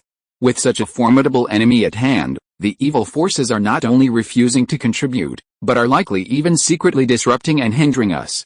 Are they mad? Zhao Xuanjing's expression was impassive as he pondered. The evil and demonic forces have been suppressed by the righteous for nearly 10,000 years. Their overall power is so weakened that it's no surprise they'd resort to such unimaginable actions. Zhao Sheng listened thoughtfully, his mind suddenly turning to the renowned demonic sects of the Shattered Star Sea, including the Blood Demon sect, the 10,000 Corpses sect, the Bliss Heaven sect, and the 7 Mysterious sect. Then, suddenly, he thought of the Blood Godson. Somehow, perhaps driven by intuition, Zhao Sheng suddenly realized he had made a mistake, and a sense of foreboding welled up within him. But he quickly discarded his scattered thoughts and returned to his business. Ancestor, could you please buy the family some time? The Xinglong Taoist army is still young, and we urgently need some time to master the Taoist formation. Zhao Xuanjing thought for a moment, then nodded affirmatively, saying, yes, you can postpone your departure for now, but at most a year, that's plenty of time. It's probably because of the favor of the ancestor and my master, Zhao Xuanjing finally explained earnestly. 3 days later, the Zhao clan elders who had built their foundation learned from Zhao Sheng that their ancestor had already departed for the heavenly burial ground. After Zhao Xuanjing's departure, the massive Xinglong Zhao clan, under Zhao Sheng's command, officially began operating at full capacity. Chapter 292, Golden Wall Abyss, Immeasurable Merit. Sun rises, moon sets, winter fades, spring arrives, and a year flies by in the blink of an eye. On the day when the white feather flowers bloomed again across southern Xinjiang, a massive, silver-white cloud boat, over 80 feet long, docked in the open space outside the military camp outside Xinglong City. Zhao Sheng and a group of Zhao clan elders stood on a high platform, watching as team after team of Xinglong Dao soldiers, clad in black armor, boarded the cloud boat. A quarter of an hour later, a full 800 Xinglong Dao soldiers had boarded. Zhao Sheng withdrew his gaze, turned back to the patriarch, Zhao Degan, who stood at the front, and said solemnly, I'm entrusting the heavy burden of this family to you. Zhao Degan's expression was solemn. Don't worry, ancestor. Our ancestral motto says, unity of heart and mind is the strength that can break metal. I'll always remember this. I guarantee with my life that this family will be safe and sound, and nothing will happen to them. That's good, Zhao Sheng nodded. After glancing at the other remaining Foundation establishment elders, he tapped his foot and suddenly flew up, transforming into a streak of light and instantly soaring into the cloud boat. A moment later, the large cloud boat shook gently, a light shield rising from its hull. Then, silently, it lifted off the ground and ascended into the clouds in an instant, disappearing without a trace. A month later, the sky was gloomy, and a cold wind howled. A large, silver-white cloud boat suddenly broke through the thick black clouds and swooped down towards the earth at lightning speed. Looking down from the cloud boat, the land below lay desolate, charred and bare, with virtually no grass growing. The most striking feature of the landscape was a winding great wall gleaming with golden light, towering and imposing like a mountain range. This golden wall stretched to the very edge of the earth, stretching as far as the eye could see. Near the wall, clusters of large buildings, stone houses, and other structures appeared. Down below, the scene was bustling with activity. Cloud boats of various shapes roared down, then soared and soared, streaking across the sky in all directions. Suddenly, a 3-meter-long miniature flying boat burst from the golden wall. With incredible agility, it soared into the air and rapidly approached the Zhao cloud boat. Soon, the two boats converged. Then, guided by this flying boat, the cloud boat slowly flew over 100 miles before finally landing in a vast plaza covering 100 miles. The square was densely packed with various flying magical instruments, and on the ground, thousands of people bustled back and forth. Buzz! The cloud boat's hatch opened, and squadron after squadron of Xinglong Taoist soldiers swiftly leaped out, quickly forming into two large square formations. The formation was perfectly aligned, exuding a murderous aura. Streams of spiritual energy rose to the sky above the soldiers, then converged and merged, creating the illusion of a massive crocodile dragon above the formation. The Xinglong Taoist Corps had been in existence for a year, and had also spent a year in constant contact with the Zhao family's guardian beast, a 6th-level crocodile dragon. Facing a 6th-level demon, the Zhao family's Taoist soldiers had grown rapidly. From their initial collapse, they had finally reached a point within a month where their 600-man formation could barely hold their own. Because of this, the Xinglong Corps military spirit had manifested into a crocodile dragon, leaving Zhao Sheng feeling both amused and amused. The Zhao family's Taoist Corps appearance immediately caused quite a stir. Anyone with a discerning eye could tell that another powerful dragon had arrived today. A Taoist army of this size consumes a vast amount of resources annually, and only a powerful force could afford to maintain it. The commotion in the square quickly died down, and everyone returned to their own business, paying no attention to this place. Over the past year, Xianzhang had welcomed numerous powerful Taoist armies, and while the people there were amazed, they were now accustomed to such sights. The Xinglong army wasn't the strongest, not even top tier, so naturally, it wouldn't hold much attention for long. Zhao Sheng was the last to disembark from the cloud boat. As he disembarked, the massive cloud boat quickly soared into the sky, speeding towards the horizon. Numerous small clans near Xinglong were in urgent need of large cloud boat transportation. Zhao Sheng, adhering to the principle of making as much money as possible, had the cloud boat making long trips to recoup some costs before the actual battle began. At that moment, a beam of light flew from the sky, landing beside Zhao Sheng in an instant, transforming into a burly giant over 2 meters tall. It was none other than Zhao Zunjing, the ancestor of the Zhao family. Zhao Sheng quickly greeted him, smiling, "Ancestor, you're here." Zhao Zunjing nodded, saying without further ado, "Follow me." Everything has been arranged here. Zhao Sheng wasn't surprised. If he couldn't even accomplish this, then he'd be unworthy of the title of nascent soul patriarch. The Xinglong Legion arrived quickly and left even faster. In less than a quarter of an hour, they were gone from the square. 3 days later, Zhao Sheng stood atop the golden wall, looking out ahead, a look of shock on his face. Beneath the 100-foot-high Great Wall, he saw not flat ground but a vast, smooth-walled abyss over 100 miles in diameter, its bottom seemingly unseen. This abyss, called the Cliff Cave, wasn't a natural formation, but rather a man-made transformation. The sheer scale of the sectarian alliance's undertaking astounded everyone. Zhao Sheng looked up at the abyss, about 1,000 feet high. It was completely empty, seemingly devoid of anything. Yet, he could clearly sense the sky, constantly surging with a vast, cold aura, spreading outward into the surrounding heavens and earth. Directly above the abyss lay a rift in space-time.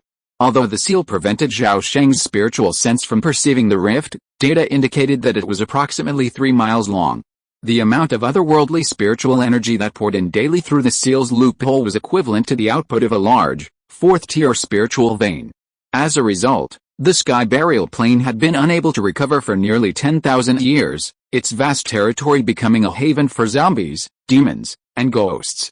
However, after years of relentless, ruthless oppression, the vast majority of the corpses and ghosts in the sky burial plane had been reduced to ashes. After observing for a long moment, Zhao Sheng slowly withdrew his gaze. At this moment, a tall, armored figure approached him and said in a low voice, "Brother Zhao, you've been watching for so long, haven't you made up your mind yet?" Zhao Sheng turned to look at the armored man, shook his head slightly, and declined politely, "My Zhao family's foundation is shallow, and we can't compare to your Dong family. The Infinite Merit Project is excellent, but I'm unwilling to gamble with the lives of my clan members, Brother Zhao. Since ancient times, wealth and honor have been sought through risk. If the Infinite Merit Project succeeds, the benefits we will gain are simply immeasurable. Just imagine the merit and wealth of conquering a world. Don't you want to ascend to the nascent soul stage, or even the divine transformation stage? Don't you want to see the Xinglong Zhao family develop into a superpower family spanning 2 realms?" The armored man tempted. The armored man's name was Dong Bichen.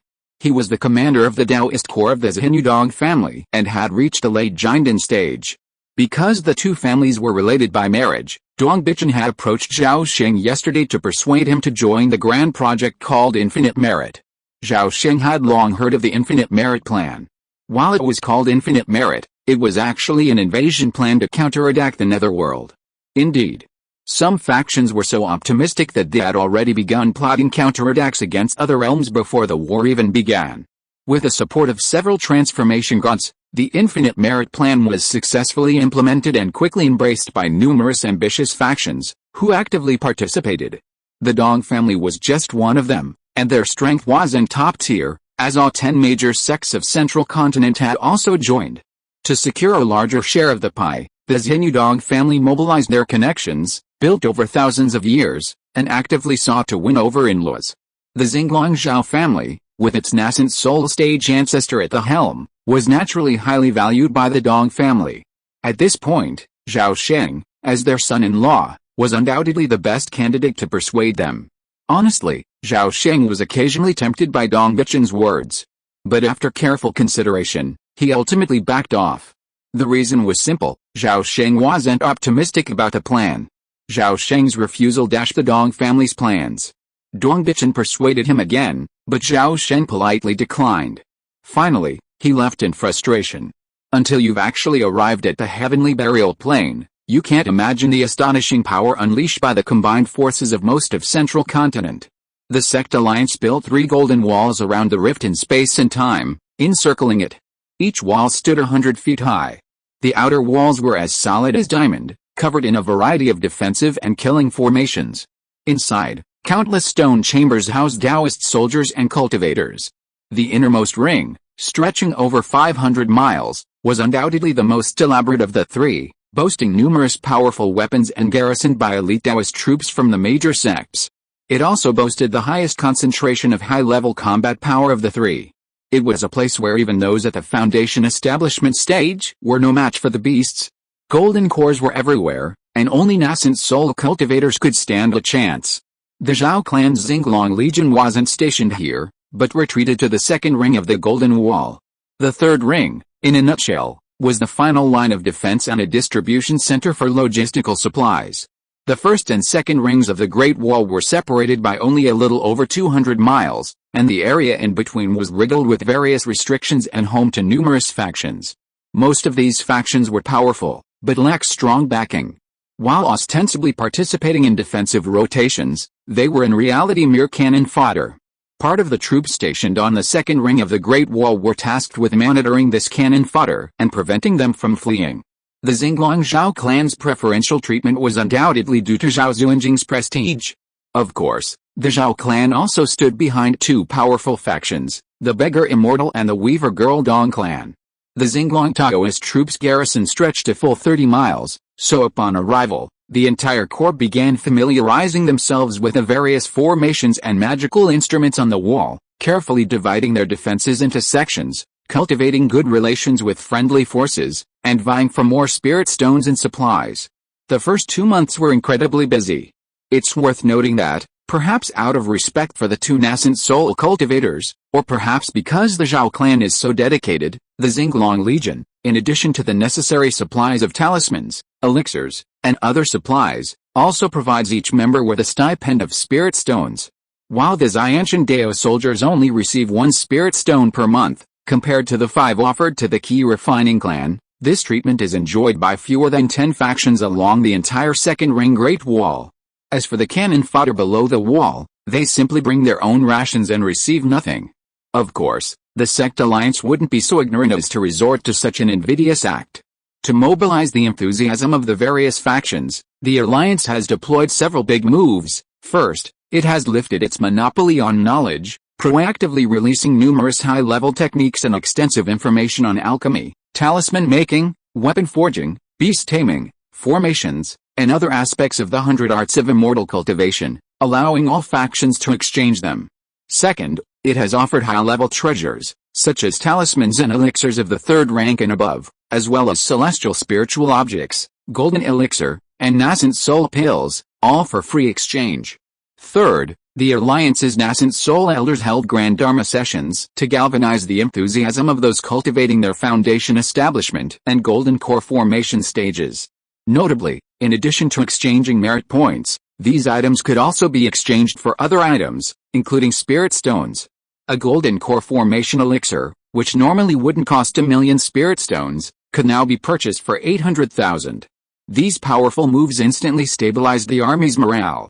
However, they also immediately spawned a vast underground black market. Within the bustling black market, even spirit stones became a hot commodity.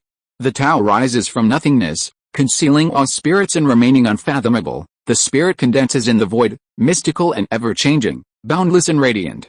The boundless mystery leads to emptiness and tranquility. This is what is called great. Above the Golden Wall, on a cloud over 10 miles across, the Xiaoyao sect's elder Jinxia sat cross-legged, leisurely expounding the way of silence. Meanwhile, the giant and true immortals and foundation establishment cultivators below him listened with rapt attention. Zhao Sheng sat at the front of the group, seemingly listening intently to the Dao, but in reality, he had only channeled one consciousness, while the others were independently deducing and analyzing 3 immortal cultivation techniques. The Zhao family benefited greatly from the alliance's generosity, exchanging 3 Jinden-level cultivation techniques in one go, the Yimu Kanshengguang, the Kifan Dafa, and the rarest Bimo Leidru. This now not only completes the Zhao family's collection of the 7 Jinden-level techniques, gold, wood, water, fire, earth, wind, and thunder, but also boasts the taking Jiu Gong, a semi-step to divination-level technique. However, the taking Jiu Gong is currently the only technique Zhao Sheng can practice, so Zhao Xuanjing and Zhao Sheng have been secretly planning to exchange it for a high-level nascent soul-level technique. In recent days, things have finally made some progress. Zhao Xuanjing has been busy with this matter, and Zhao Sheng, with some free time, has come here to listen to the ancestors' teachings. 2 hours later, the ancestor Jingsu vanished, and the teaching session concluded. As the others fled, Zhao Sheng opened his eyes and soared into the air, about to leave. Just then, a voice suddenly rang out in his ears, "Fellow Taoist Zhao, please stay." Zhao Sheng paused and looked back. A thin, elderly Taoist, draped in feathered robes and standing on azure clouds, flew towards him with a smile. "So it's Master Yu Fuzi. What do you want?" The thin Taoist was Zhao Sheng's neighbor. Their sect, the Yuxun sect, was stationed right to the left of the Xinglong Legion, their 2 families being adjacent. Upon hearing Zhao Sheng's question, Yu Fuzi didn't get down to business. Instead, he smiled. "Fellow Taoist Zhao, I'm sure you've gained a lot from listening to the ancestors' teachings today." "Yes, it was well worth the trip," Zhao Sheng nodded in agreement. Yu Fuzi continued, "I've heard that fellow Taoist Zhao has been inquiring about his Xiaoyao's hunter recently. To be honest, my Yuxun sect's ancestors came from the Xiaoyao sect, so our sect has always had a close relationship with the Xiaoyao sect and has certain connections within the Xiaoyao sect." At this point, Yu Fuzi suddenly smiled and stopped talking. Zhao Sheng immediately understood and sent a telepathic message back, "Master Yu, why don't we find a place to discuss this in detail?" "As you wish, please." Yu Fuzi waved his hand and said with a smile. Chapter 293 The War is Coming. 2 hours later, at a pass where the Zhao clan were stationed on the Jinbi Great Wall, Yu Fuzi emerged from it with a smile on his face. He then turned to Zhao Sheng and gestured, "Fellow Taoist Zhao, please stay. I'll need your attention on these elixirs." Zhao Sheng stood at the edge of the pass, the heavy, solid watchtower overhead. He nodded and said, "The Sheng pill and Yunling pill aren't difficult to refine, a month is all it takes. The 3rd-tier soul protection pill, however, is a bit more challenging. The main ingredient, the Millennium Black Spirit Glue, is in high demand right now, so I'm afraid the soul protection pill will have to wait a while." Yu Fuzi's smile faded, and he suddenly said, "What if I could deliver the first 3 chapters of the Xiaoyao's Hunter to you within 2 months? The Xiaoyao's Hunter is divided into 9 sections, each containing hundreds of similar formation diagrams, ranging from humble beginnings to 4th-tier formations." Upon hearing this, Zhao Sheng clapped his hands and smiled, "Master Yu, that's so kind. Since that's the case, I agree to our mutual assistance. As for the elixir, it will be delivered to you within 2 months at the latest." Yu Fuzi, still unsatisfied, reminded Zhao Sheng, "We also have the Corpse Demon Purgatory map. Fellow Taoist, could you please loan it to our sect for a few months?" Zhao Sheng hesitated before slowly saying, "The Corpse Demon Purgatory map isn't readily available for loan. However, if your sect is truly interested, you can visit us more often. I've heard your sect's soaring cloud flying wings are renowned in Central Continent." "I wonder, soaring cloud flying wings? To be honest, fellow Taoist, we don't have many in stock. We can only spare 5 or 6 at most. 6 will do. I welcome your disciples to visit us often," Zhao Sheng said firmly, not giving Yu Fuzi any chance to negotiate. The Yuxun sect's soaring cloud flying wings are a flying spiritual weapon with both escape and combat properties. Refining them is extremely complex, and the finished pieces are scarce. Foundation establishment cultivators are eager to obtain them. If Zhao Sheng didn't seize the opportunity to speak up while Yu Fuzi was asking for help, wouldn't that be a waste of a golden opportunity? Of course, every spirit stone was essential, but the key was that during these difficult times, even spirit stones couldn't buy life-saving items like Lingai and Fichi. A giant ancestor who didn't work for the family's well-being wasn't a worthy ancestor. Zhao Sheng deeply agreed. Watching Yu Fuzi leave unhappily, Zhao Sheng smiled. He then walked across the city wall, a path roughly 60 to 70 feet wide, and reached the edge, overlooking the endless stone huts and tents below. The huts and tents were bustling with people, countless cultivators of all stripes milling among them. Occasionally, figures soared into the air on flying craft, swiftly soaring off into the distance. Zhao Sheng glanced over the scene below and gazed up at the Golden Great Wall 200 miles away. In the sunlight, the towering Great Wall, stretching to either side of the earth, shone with a vast golden glow, resembling a giant golden dragon lying across the earth, emanating an inexplicable, terrifying aura. Above the Golden Great Wall, hovered a vast array of magical flying instruments of various shapes, cloud boats, flying saucers, palaces, giant trees, clouds, and so on. Massive and majestic, like the Horn Sect's Zhenhe cloud boat, it stretched across the sky, as vast as a mountain. However, the Zhenhe cloud boat remained shrouded in shadow. Far above it, towering above all the magical flying instruments, a vast city quietly hovered atop the clouds. Its chassis and protective walls were a silvery white, its buildings and streets complete. The sky was shrouded in layers of iridescent light, like an unrivaled king, looking down upon all beings. This floating city was the most famous Fixin city in the Shiansu realm and the outer gate of the Immortal Artifact sect. Of course, the world of immortal cultivation generally considers Fixin city the Immortal Artifact sect's most outstanding creation of the past 10,000 years. It is also the sect's second most treasured treasure, second only to the Day and Steel. The Immortal Artifact sect is closest to the heavenly burial plane. If the netherworld ghost realm were to break free, the Immortal Artifact sect would undoubtedly be the first to suffer. Therefore, the Immortal Artifact sect places just as much importance on the war between the two realms as the sky-splitting sword Dao. Don't misunderstand. The two sects are actually quite different. The Immortal Artifact sect fears the loss of their ancestral heritage, while the sword-crazed masters of the sky-splitting sword Dao are ecstatic at the mere mention of a war. The 9 Stars conjunction is still 6 months away, but with the arrival of the 2 sea-suppressing cloud boats and Fixin city, the atmosphere of the war between the two realms has already become heavy and oppressive. Countless sects and immortal cultivation families have become even busier. Some are busy forming alliances, some are gearing up for battle, and still others are ready to retreat at any moment.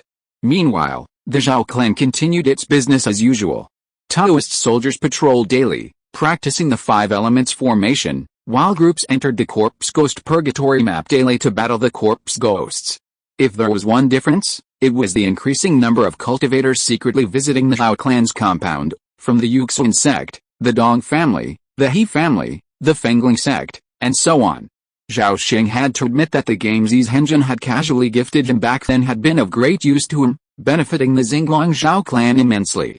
Brother Kun Dao, take care. Zhao Sheng's smile faded after sending off a Jinden's Henrin who had come admiringly. His reputation had truly burdened him. Ever since his fame spread, the number of cultivators seeking elixirs and talismans had increased daily, their strength and status growing. Some were simply too difficult to refuse, like the one who had just left, whose ancestor was a powerful cultivator in the middle stage of the nascent soul stage. While Zhao Sheng wasn't afraid of him, he didn't want to offend him for no reason. Since his cultivation here yielded little results, he fortunately devoted most of his time to refining elixirs and drawing talismans, earning favors while simultaneously generating substantial profits, a truly two-pronged advantage. Why was his cultivation so ineffective? Arriving here, he discovered that when thousands of cultivators gathered in an area barely 1,000 miles across, a vast vacuum of spiritual energy was artificially created. Imagine the sheer volume of spiritual energy flowing through the air with tens of thousands of cultivators simultaneously cultivating. This abnormal phenomenon significantly increased the average price of elixirs and spiritual stones, fueling a booming black market. Numerous factions benefited from this, including the Xinglong Zhao clan. 5 months later, with 18 days remaining until the 9 Stars conjunction, the sectarian alliance declared martial law, shutting down the underground black market. All factions remained in their designated positions, forbidden from moving without permission. Meanwhile, the number of cloud boats crisscrossing the sky grew ever more numerous, their dense streams of spiritual light interweaving into rivers of light across the horizon, a truly spectacular sight. Movements between the major factions became increasingly frequent, with planning and preparation meetings held day and night. For the safety of his clan, Zhao Sheng was compelled to actively participate in these meetings, while also gathering as much information as possible from the Duong family, Zhao Xuanjing, and the Gaixin. After days of analyzing and summarizing this information, Zhao Sheng maintained a generally optimistic outlook. After all, the sectarian alliance had truly invested a great deal of effort and capital in the war between the two realms. Seeing the unit's supplies, numbering in the tens of millions of spirit stones, being consumed daily, Zhao Sheng could not help but smack his lips in amazement. 10 days remained until the 9 stars conjunction. That noon, Zhao Sheng was reviewing the Xinglong Legion. After nearly a year of death trials, the Zhao clan's Dao soldiers had undergone a profound transformation. They had learned to restrain their aura, appearing ordinary and carefree, no longer sporting a perpetually stern, murderous expression. Yet, it was precisely this indifference that was truly terrifying, for it signaled the fearlessness of these individuals, their disregard for life and death. Zhao Sheng was reviewing the group when a voice of approval suddenly rang out from the heavens. Excellent, excellent. As soon as the words had finished, a beggar immortal in a golden robe and golden belt had landed beside Zhao Sheng. With him came Zhao Xuanjing, the Zhao family's pillar of support. The joint presence of 2 nascent soul ancestors today surprised Zhao Sheng. Master, ancestor, how did you find time to come? Can the alliance release us now? Zhao Sheng greeted them, a hint of doubt in his tone. As a master craftsman, Zhao Xuanjing's busy schedule was an understatement. Logically, the closer the battle approached, the busier Zhao Xuanjing should have been. King Guiyang, your Dao soldiers are well trained. You truly never disappoint me. Zhao Xuanjing's praise was evident. King Guiyang, I don't take credit for anything.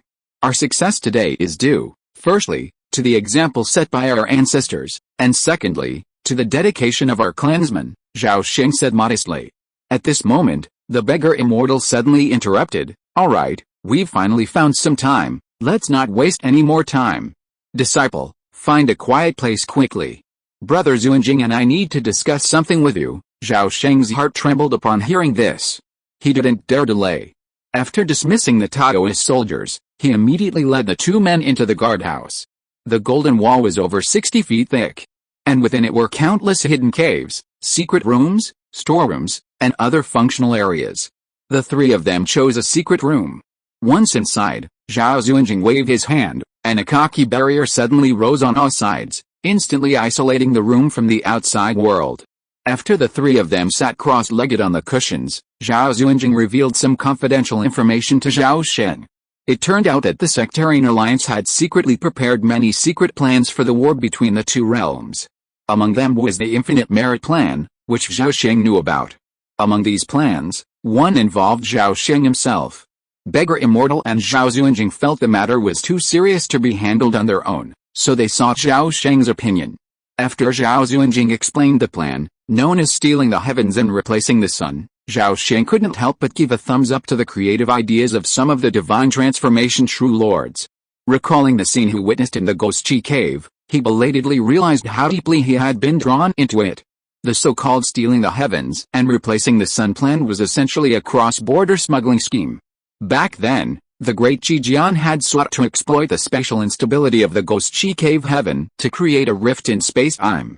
Several divine transformation true lords, led by Zhenjin of the Supreme Induction sect, had also come up with a brilliant idea to exploit this tactic. However, rather than creating a rift in spacetime, they would create a temporary passage through spacetime, allowing a group of people to smuggle into the netherworld. As for Zhenjin and his group's reasons for this, Zhao Sheng didn't yet know, but the fact that he was now on the list of potential smugglers was undeniable. Seeing Zhao Sheng's look of shock, the beggar immortal advised, Disciple, don't worry too much. You're only a backup candidate right now. When the plan will actually begin, and whether it will succeed, are still uncertain. Even at the end of the day, it's not certain you'll be chosen. However, you should be prepared. Master has heard that Elder True Lord Z admires you very much. He personally approved your inclusion on the list. Zhao Sheng was speechless. Some things seemed destined. If he hadn't been ambushed by the illusionary butterfly, he wouldn't have been able to appeal to True Lord Z, and naturally, he wouldn't have been favored by him. Back then, he'd been puzzled by the dignified True Lord Huishin so easygoing. It turned out he was waiting for him. Nothing in this world comes easy. Now it seems the corpse ghost purgatory map was deliberately given away. It's not just a poem that can buy such a treasure. True Lord Huishan's life-saving grace cannot be repaid easily, perhaps even with his own life. Zhao Sheng, startled, quickly calmed down and immediately became eager to try. He wasn't afraid of death, after all, he could always start over. In fact, Zhao Sheng valued the benefits of sneaking into another world more. Is this the start? Planting seeds across all realms? Not bad, quite impressive. A strange thought suddenly occurred to Zhao Sheng. While the beggar immortal hinted at his approval, Zhao Zunjing placed greater weight on Zhao Sheng's opinion. King Gang, what are your thoughts? Zhao Sheng didn't hesitate for long before quickly saying, I have no objection to this plan. I'm flattered that Elder True Lord Z values me so highly. If you really want me to go, I'll go. What if I never return? Then never return. Frankly, Zhao Zunjing deeply disliked his own Killen's involvement in the plan. The first participants were likely to be cannon fodder, exploring the path ahead. However, he couldn't change his mind. Even though he had reached the nascent soul stage, he couldn't disobey the will of a divine transformation true lord. The beggar immortal patted Zhao Sheng on the shoulder and said approvingly, your disciple is truly ambitious, 100 times stronger than I was back then. If you can successfully return, you will have a promising future. Master, you flatter me. I was forced into this, so I had no choice. Zhao Sheng spread his hands, a look of resignation on his face. Zhao Zunjing shook his head secretly at this, and stopped talking about it.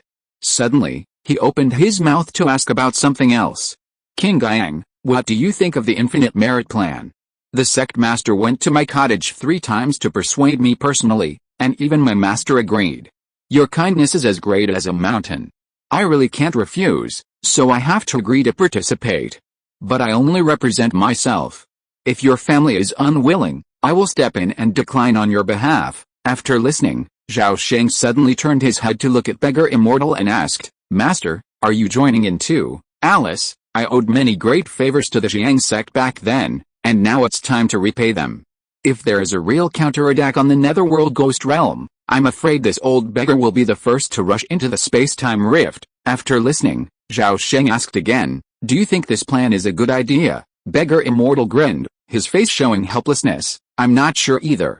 However, the concentration of spiritual energy in the Netherworld Ghost Realm is much higher than that in the Xiansu realm. Although the master didn't finish speaking, Zhao Sheng already understood, and immediately shook his head at Zhao Zunjing, saying in a firm tone, we won't gamble on this round. Okay, then don't gamble.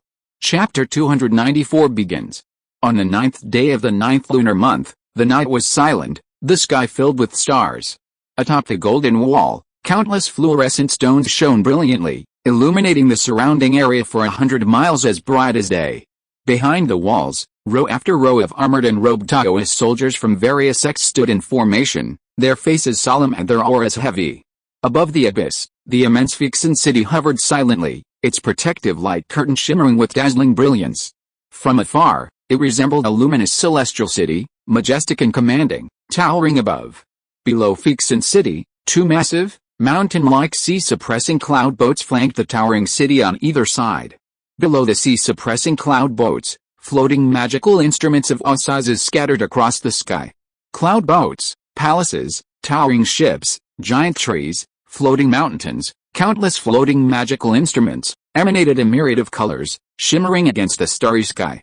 Amidst this tense and oppressive atmosphere, these scenes held a strange beauty and solemnity. Zhao Sheng stood atop a massive cloud boat, over 70 feet long, gazing silently at the night sky. In his mind, he sensed the powerful torches of the surrounding floating magical instruments, one after another, undisguisedly erupting with mighty energy, proudly displaying their power. Time slowly slipped by, and as the bright moon crested its zenith, Zhao Sheng's eyes suddenly widened and he shouted, here they come. As soon as he finished speaking, the night sky, a sea of stars, shimmered in brilliance.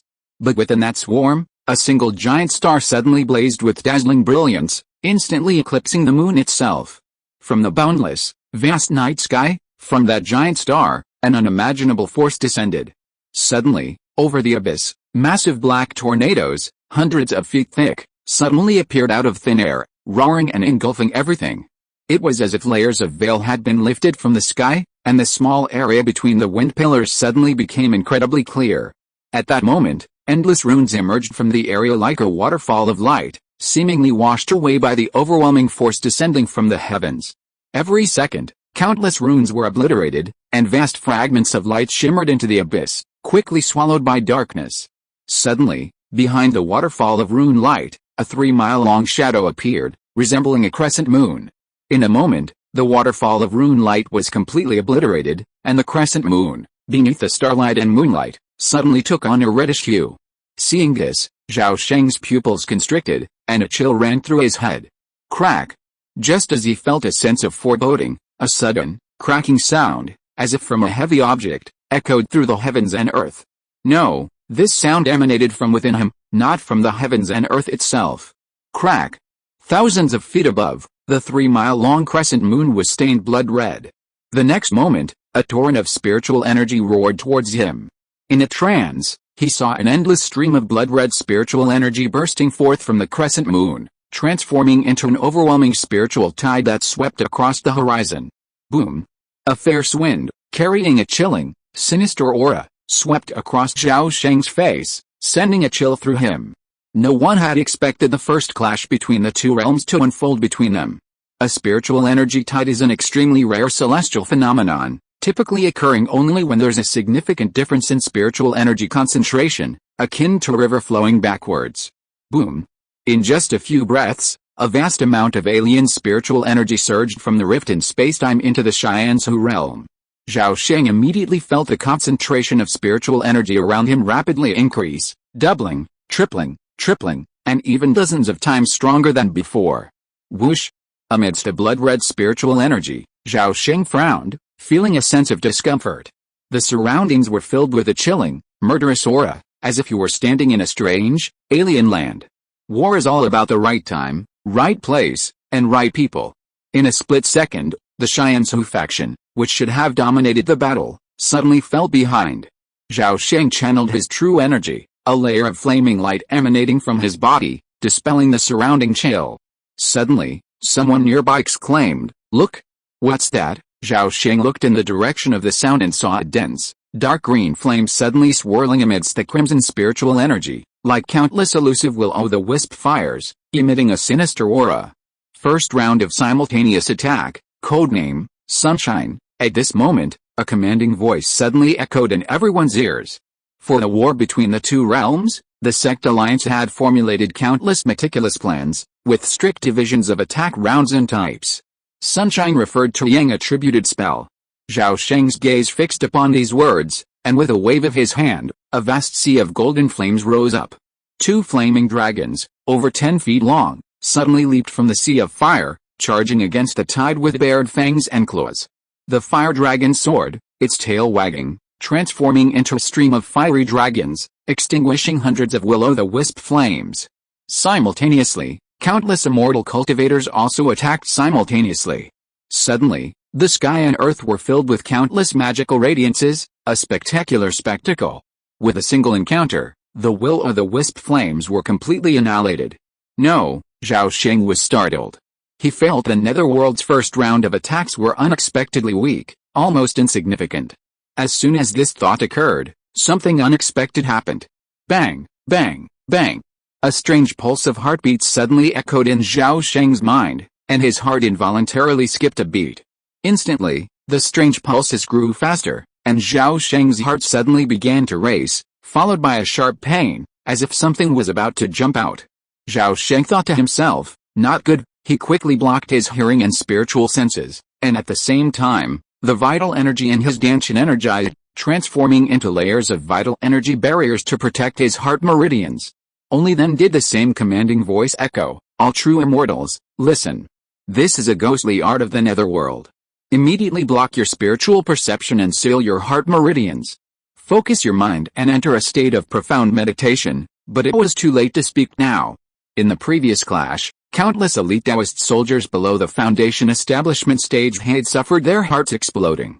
As the words fell, a Buddhist chant suddenly resounded through heaven and earth. Avalokitesvara Bodhisattva, when practicing profound prajnaparamita, illuminates the 5 aggregates as they are empty, transcending all suffering. With this chant, Heaven and earth fell silent, and the strange vibrations were instantly suppressed. A sudden scream echoed from the sky, and nearly 1,000 indistinct humanoid figures leaped out from the blood-red spiritual tide, each ablaze with vast amber Buddha light. These figures, forming a circle of black smoke, struggled to resist the Buddha's purifying light, and quickly fled towards the rift in space and time. Damn you bald ass. Just wait for me. As the 1,000 phantoms approached the crescent moon, they converged towards the center, transforming into a 2-foot-tall, pitch-black figure, emitting an eerie aura. Hey, old bone, it's your turn. The 1,000 shadow underworld god showed no fear in the face of the swarming enemies, and with a strange laugh, he was about to dive back into the crevice. Just then, a flash of swordlight pierced his body. The pitch-black figure silently split in two, from top to bottom. Damn it. I hate sword cultivators the most. Just wait for me. The two halves of the shadow suddenly split into two human figures, dancing with extreme agility. The 1,000 shadow underworld god was no living being, but a 1,000-year-old ghost, its strength surpassing that of an ordinary transformation god. Relying on its condensed immortality, the 1,000 shadow underworld god was so arrogant as to venture into the Cheyenne's realm alone. However, upon its emergence, he encountered two transformation gods with opposing attributes. In Fixin City, Lin Yizi slowly withdrew his sword, the iron sword before him emitting bursts of passionate cries, as if dissatisfied with a previous strike. But at the will of its master, the iron sword obediently returned to its sheath. Guang Yangheng, the patriarch of the Immortal Weapon sect, observing this, exclaimed in surprise, "Senior Lin, why did you withdraw, HMPH? This demonic creature rivals the strength of a true lord. How can it be so easily slain?" The speaker, dressed in white boots, his brows piercing, his eyes like swords. His overwhelming sword intent was unstoppable, and he glared at Lin Yizi with a fierce, combative gaze. This person, Shen Bai, was the current master of the sky-splitting sword Dao. He had reached the great perfection of the nascent soul and was second only to the true lord of transformation. Hush! Lin Yizi suddenly made a hushing gesture. Within a few words, the blood-colored aura wave slowly subsided. Following the nether god's exasperated cry, a massive palm, 100 feet in size, suddenly stretched out from the crescent moon. With a resounding bang, a massive hand spread its 5 fingers wide, and 5 bony fingers, like towering trees, fiercely grasped the edge of the crescent moon. The crescent suddenly trembled and bulged slightly, as if a massive creature was trying to burst forth from within. Second round, Spirit Stone Cannons, prepare. Fire. As the words uttered, over 105 element spirit stone cannons atop the golden wall erupted in dazzling brilliance, blasting out beams of light as thick as a man's waist. These beams, carrying the destructive force of a nascent soul attack, collided with a massive bony hand. Amidst the relentless explosions, the sky suddenly filled with dazzling balls of light, permeated with a terrifying aura of destruction. Simultaneously, black holes appeared from the muzzles of the large and small cloud boats in the sky, and beams of light shot out. While the spirit stone cannons were immensely powerful, the cost of each shot was also incredibly high. Fired by the spirit stone cannon balls, even the bone guard's incorruptible divine bones couldn't withstand it. Its bony palm instantly cracked, its surface riddled with bits, and white bone fragments rained down into the abyss. Boom! The giant bony palm swiftly retreated, and the 1,000 shadow underworld god vanished without a trace. Cheers erupted from heaven and earth upon seeing this, and the atmosphere relaxed. So the netherworld is just like this, a nascent soul-level ancestor in Fixin City chuckled gleefully upon seeing this. That was just a test, the head of the Zioao sect, Patriarch Wu Mei, warned calmly, they're testing our defenses. Now's the real start. It wasn't a coincidence, Zhao Sheng had exactly the same idea. Some people are prone to optimism, but they overlook one crucial point. The 9 stars alignment occurred on the Cheyenne's realm. Common sense would dictate that the netherworld should be unaware of this secret. Yet, their reaction was incredibly swift, as if they had known the 9 stars alignment would break the seal and had therefore prepared in advance. Otherwise, why would 2 incarnation-level monsters rush over as soon as the seal was broken? There is no such coincidence in the world. I can't finish writing 4,000 words. Chapter 295 Cannon Fodder, all cannon fodder. Hurry, drag them down. Reserve the Taoist soldiers, bring them up immediately. Wait a moment, and follow my orders. Everyone, form the formation quickly, Amidst the chaos on the Golden Wall, the key refining Taoist soldiers who had exploded and perished were quickly dragged down. Then, nervous new recruits rushed forward to fill the gaps in the Dao formation. Ziyang Taoist soldiers, follow my orders. Eternal Purple Key, one will for the Hunyuan. The Hunyuan Grand Formation, mobilize, Xiaoyao sect. Activate the Changhong Piercing the Sun formation, activate the Invincible Beast Taming 1,000 Gods and 10,000 Gu formation. Just as the walls lit up with rays of light, the crescent moon in the sky suddenly reflected a cold, metallic glow. In a flash of light, a colossal creature emerged from the crescent. This behemoth, 1,000 feet in diameter, resembled a slightly irregular asteroid, enveloped in a layer of blue light over 10 feet thick. The surface of the planet was covered in dense, blue-purple scales, radiating a metallic, cold hardness. As it appeared, everyone felt an inexplicable sense of indestructible solidity, accompanied by a terrifying, overwhelming aura of menace, constantly assaulting their minds. In Fixin City, Guangyang, the commander of the situation, was horrified upon seeing this. He immediately sent a rapid message: soldiers of the 10 sects, other spectators, do not hold back. Attack with all your might. This is a cave heaven armor dragon. Be careful, it's paving the way for the troops behind. Don't give them any chance. Startled, Zhao Sheng instantly manifested a great sun behind him. With a wave of his hands, fiery dragons flew out from the sun, braving the blood-red spiritual titan swimming upstream, directly towards the cave heaven armor dragon. Boom! As Zhao Sheng struck, countless magical radiances instantly filled the sky. Countless magical weapons, including swords, spears, tower bells, and other magical artifacts, transformed into long, flowing streams of light, hurling themselves towards the cave heaven armor dragon. Instantly, a blinding, dazzling explosion erupted, eclipsing the heavens and sun, its sound resonating for miles. Condensed by the combined firepower of half the immortal realm, the blue curtain of light, over 10 feet thick, rapidly weakened, barely holding on for 2 breaths before shattering.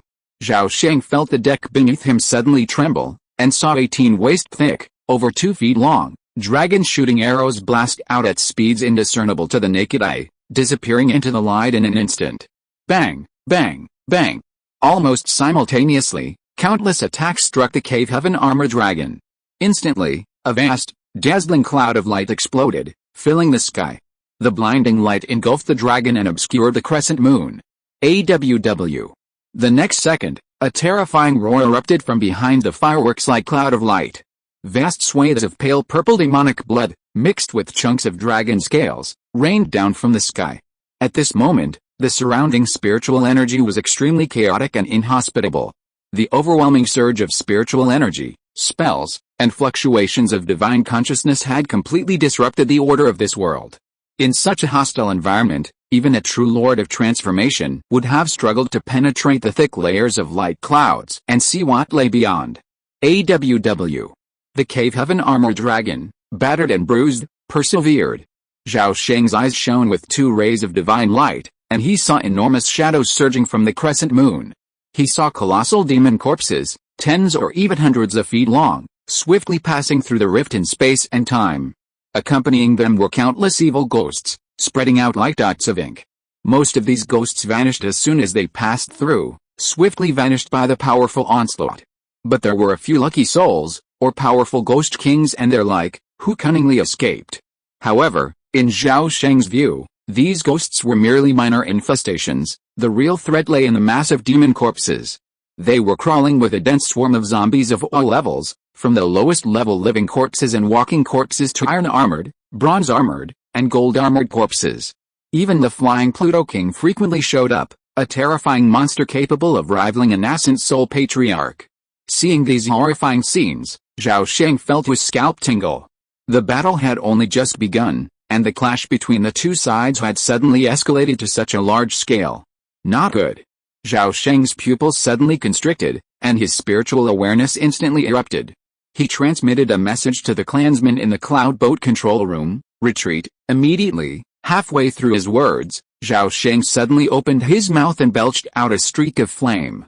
The flame shot skyward, piercing the 100-foot void, suddenly expanding 1,000-fold, transforming into a vast and powerful flame sun. At that moment, a giant zombie, over a foot tall, with a waist as thick as an arm's length, and a purplish face and cyan skin, suddenly burst forth from behind the cloud of light, colliding head-on with the flame sun. The giant zombie was suddenly engulfed in a sea of flames, its body instantly radiating a thick black light.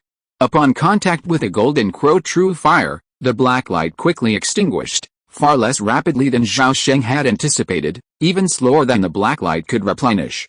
It was unknown what strange properties this black light possessed that allowed it to even faintly resist the golden crow true fire's burning.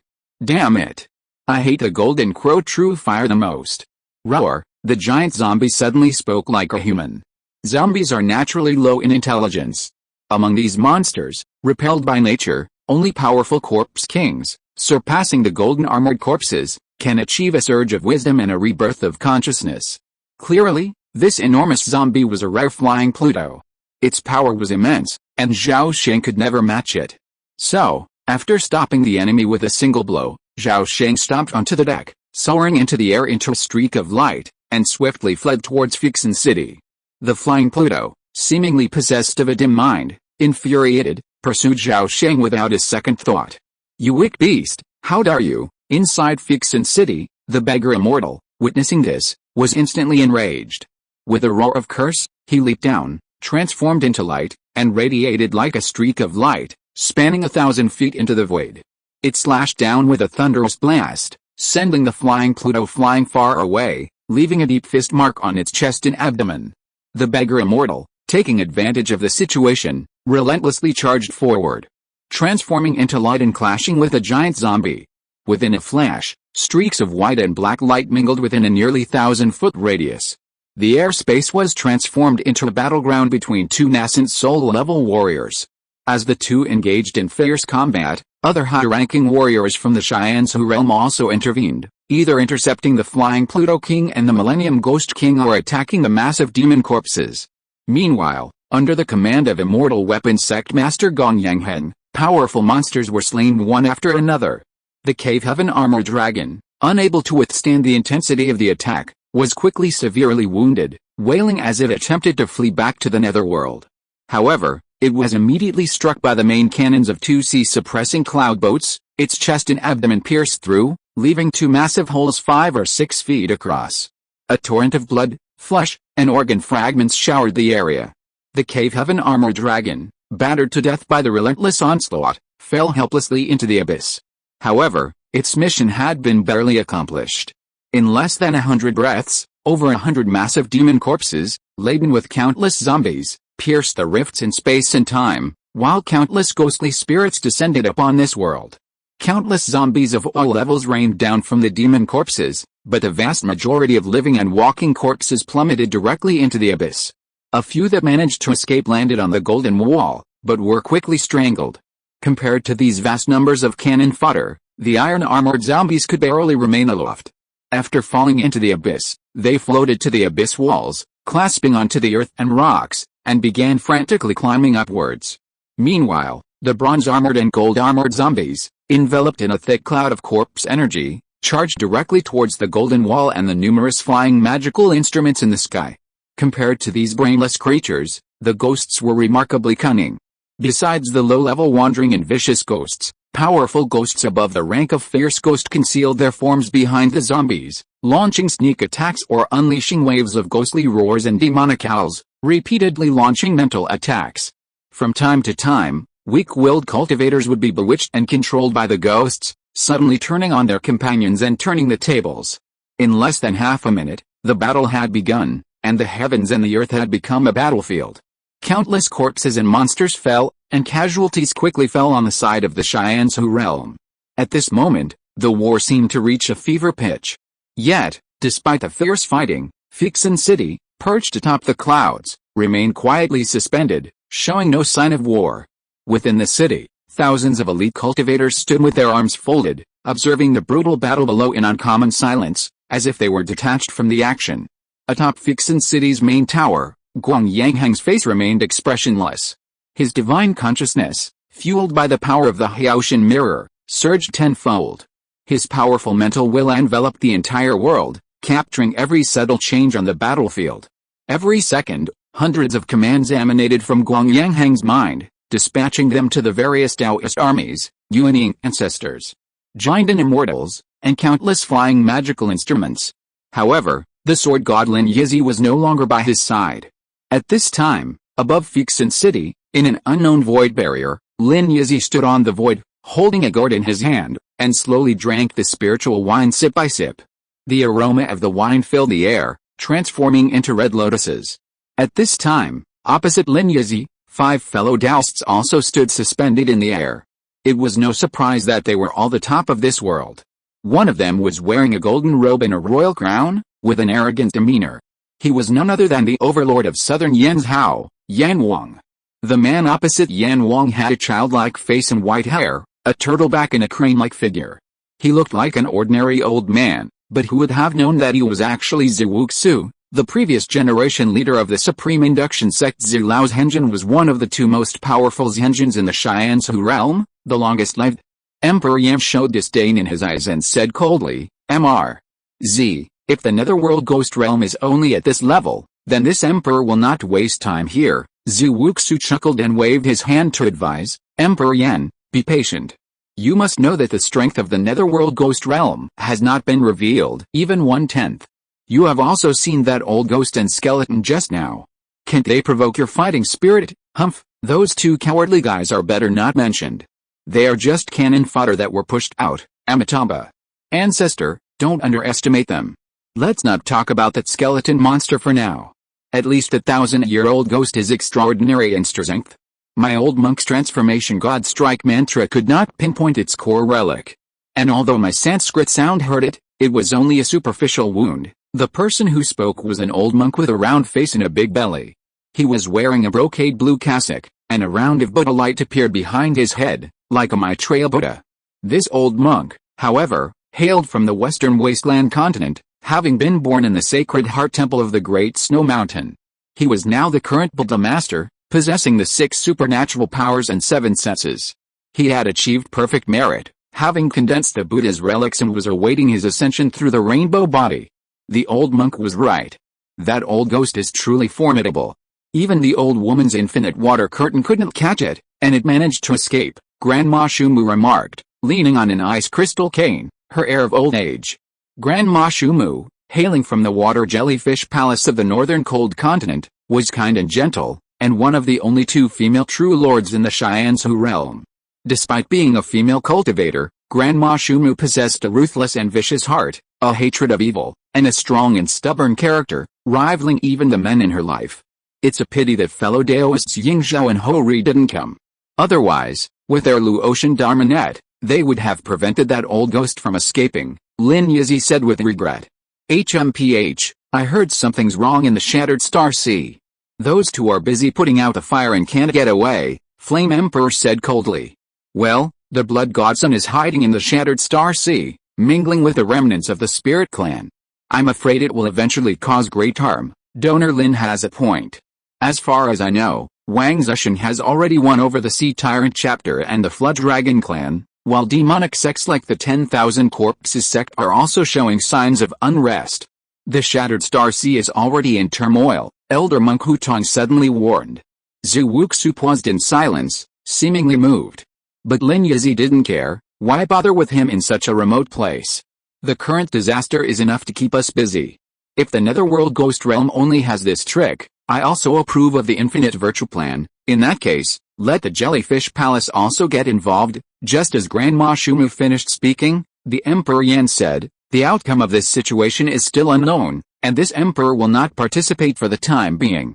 In addition, this Emperor reminds you that the human cultivation forces in the Netherworld Ghost Realm have not shown up until now. There must be something fishy. Elder Z, you should think twice before acting. Zhu Wuxu woke up and said, the Emperor Yan's reminder makes sense. I almost overlooked the human race in the Netherworld Ghost Realm. 10,000 years ago, the human race from other worlds was the main force invading this world. But today, no human showed up, and instead 2 monsters competed for the first prize. It's very strange. What's so strange?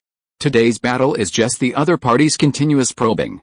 Not even a true Lord of Transformation took the initiative to attack. It seems that the other party also wants to find out all our arrangements. Those before us are cannon fodder. This emperor estimates the prelude to the real war will be at least 2 or 3 months away. The Flame Emperor is truly formidable. Having seen through the Netherworld's conspiracy at a glance, Lin Yizi offered false praise. In reality, everyone here knew this all too well. The most difficult conspiracy to circumvent is an open conspiracy, one that crushes the opponent with undisputed strength. If the Netherworld's overall power surpasses that of the Xianzhu realm, then the best method of attack would also be the most difficult to circumvent. This is precisely what's happening below. The entire sea of corpses and ghosts are cannon fodder, meant solely to deplete the Xianzhu realm's strength and reserves. Chapter 296, Key rises and luck decreases. At the onset of the war between the two realms, smoke billowed across the Golden Wall, cries of battle piercing the heavens. Powerful Taoist magic erupted one after another, each time annihilating vast swathes of zombies and ghosts. Above the abyss, the battle was unimaginably fierce, from the nascent soul ghost kings battling each other to a horde of demonic spirits invading the flying towers of the cloudboat. Within this confined airspace, a mere 100 miles wide, the battlefield splintered into countless battle groups, large and small. Constantly, cultivators perished, floating warships crashed, and vast swarms of zombies and ghosts plummeted into the abyss. The situation seemed utterly complex and chaotic. Zhao Sheng dodged the pursuit of the flying Pluto King and flew back to the cloudboat. Upon landing on the deck, he saw the cloudboat besieged by hundreds of wailing ghosts. A gray-black ghost fog filled the decks and cabins, and waves of ghostly wails pierced the ears. His face froze, and he stretched out his hands. A circle of golden flames erupted from thin air, spreading in all directions like a mighty wave, instantly enveloping an area 100 feet in radius. Burn the sky! With Zhao Sheng's low shout, the sea of golden flames instantly transformed from golden to dark gold. The heat, once enough to melt gold and iron, intensified once more. In an instant, the ghostly fog was completely incinerated, the ghostly voices abruptly ceased, and the hundreds of mourning ghosts, without even a chance to utter a wail, were reduced to ash. Miraculously, the cloudboat remained completely intact amidst the flames, demonstrating Zhao Sheng's exquisite control over his magical powers. Ancestor. You're safe and sound, how wonderful. Zhao Qing, a member of the Foundation Establishment clan, excitedly flew out of the control cabin. Zhao Sheng waved his hand, telepathically transmitting his command, commanding him to return immediately and take control of the cloudboat. Then, Zhao Sheng sat cross-legged on the deck, forming a magical seal with his hands. A sun rose behind him, and the golden crow true fire burst forth from his dantian, instantly merging into the illusion of the golden core. Instantly, the illusionary sun blazed with boundless heat, as if a true sun had descended upon the earth. Haoyang mirror, come out! With a low shout, two streams of light suddenly shot out from Zhao Sheng's body. In the blink of an eye, they soared to the void on either side of the cloudboat, revealing two crystal-clear mirrors, each measuring several feet in diameter. The next second, the Haoyang mirrors suddenly reflected a large sun, followed by a sudden burst of dazzling white light. Infinite light and heat emanated from the Haoyang mirrors in all directions, and the void to the left and right of the cloudboat suddenly became two more dazzling suns. Suddenly, three suns blazed above the Hao cloudboat, emitting boundless light and heat. However, under Zhao Sheng's perfect control of his burning heaven divine ability, none of this light and heat escaped, instead swirling and swirling within a perfectly spherical space 100 feet wide. From afar, the Zhao cloudboat seemed to be carrying three suns, swiftly moving across the battlefield. Each swift sweep left a vast sea of fire, incinerating countless wandering souls and evil spirits in its wake. Zhao Sheng multitasked, perfectly controlling every wisp of his true energy. Hundreds, even thousands, of fire beads condensed in a single thought, each one incinerating a zombie or ghost with uncanny precision.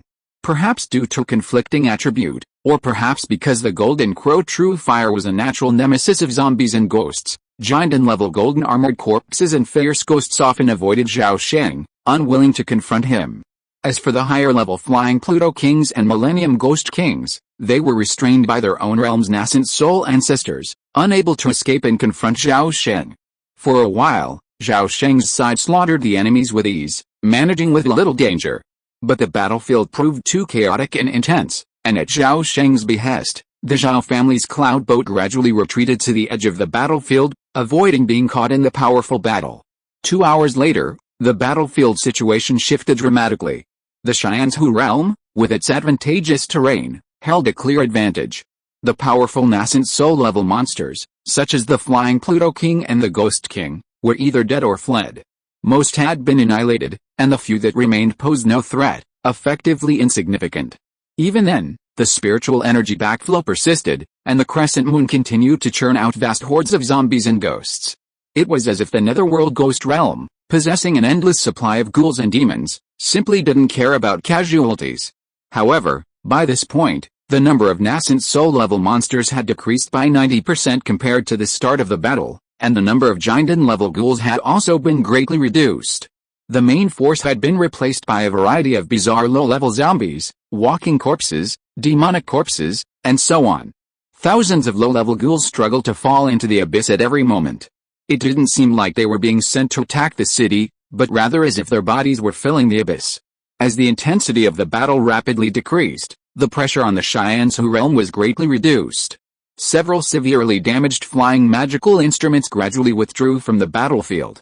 The 10 Taoist corps on the Golden Wall also began to be replaced by teams of well-rested disciples. As night fell and dawn approached, Zhao Sheng finally received the order to retreat and regroup. He breathed a sigh of relief, and then with a single command, the Zhao family's cloud boat began to slowly withdraw from the battlefield. A moment later, the cloud boat retreated to the second ring of the Golden Wall, 200 miles away. Zhao Sheng then recalled the Haoyang realm, retrieved the Golden Crow True Fire, and leaped down to the section of the city where his family was stationed.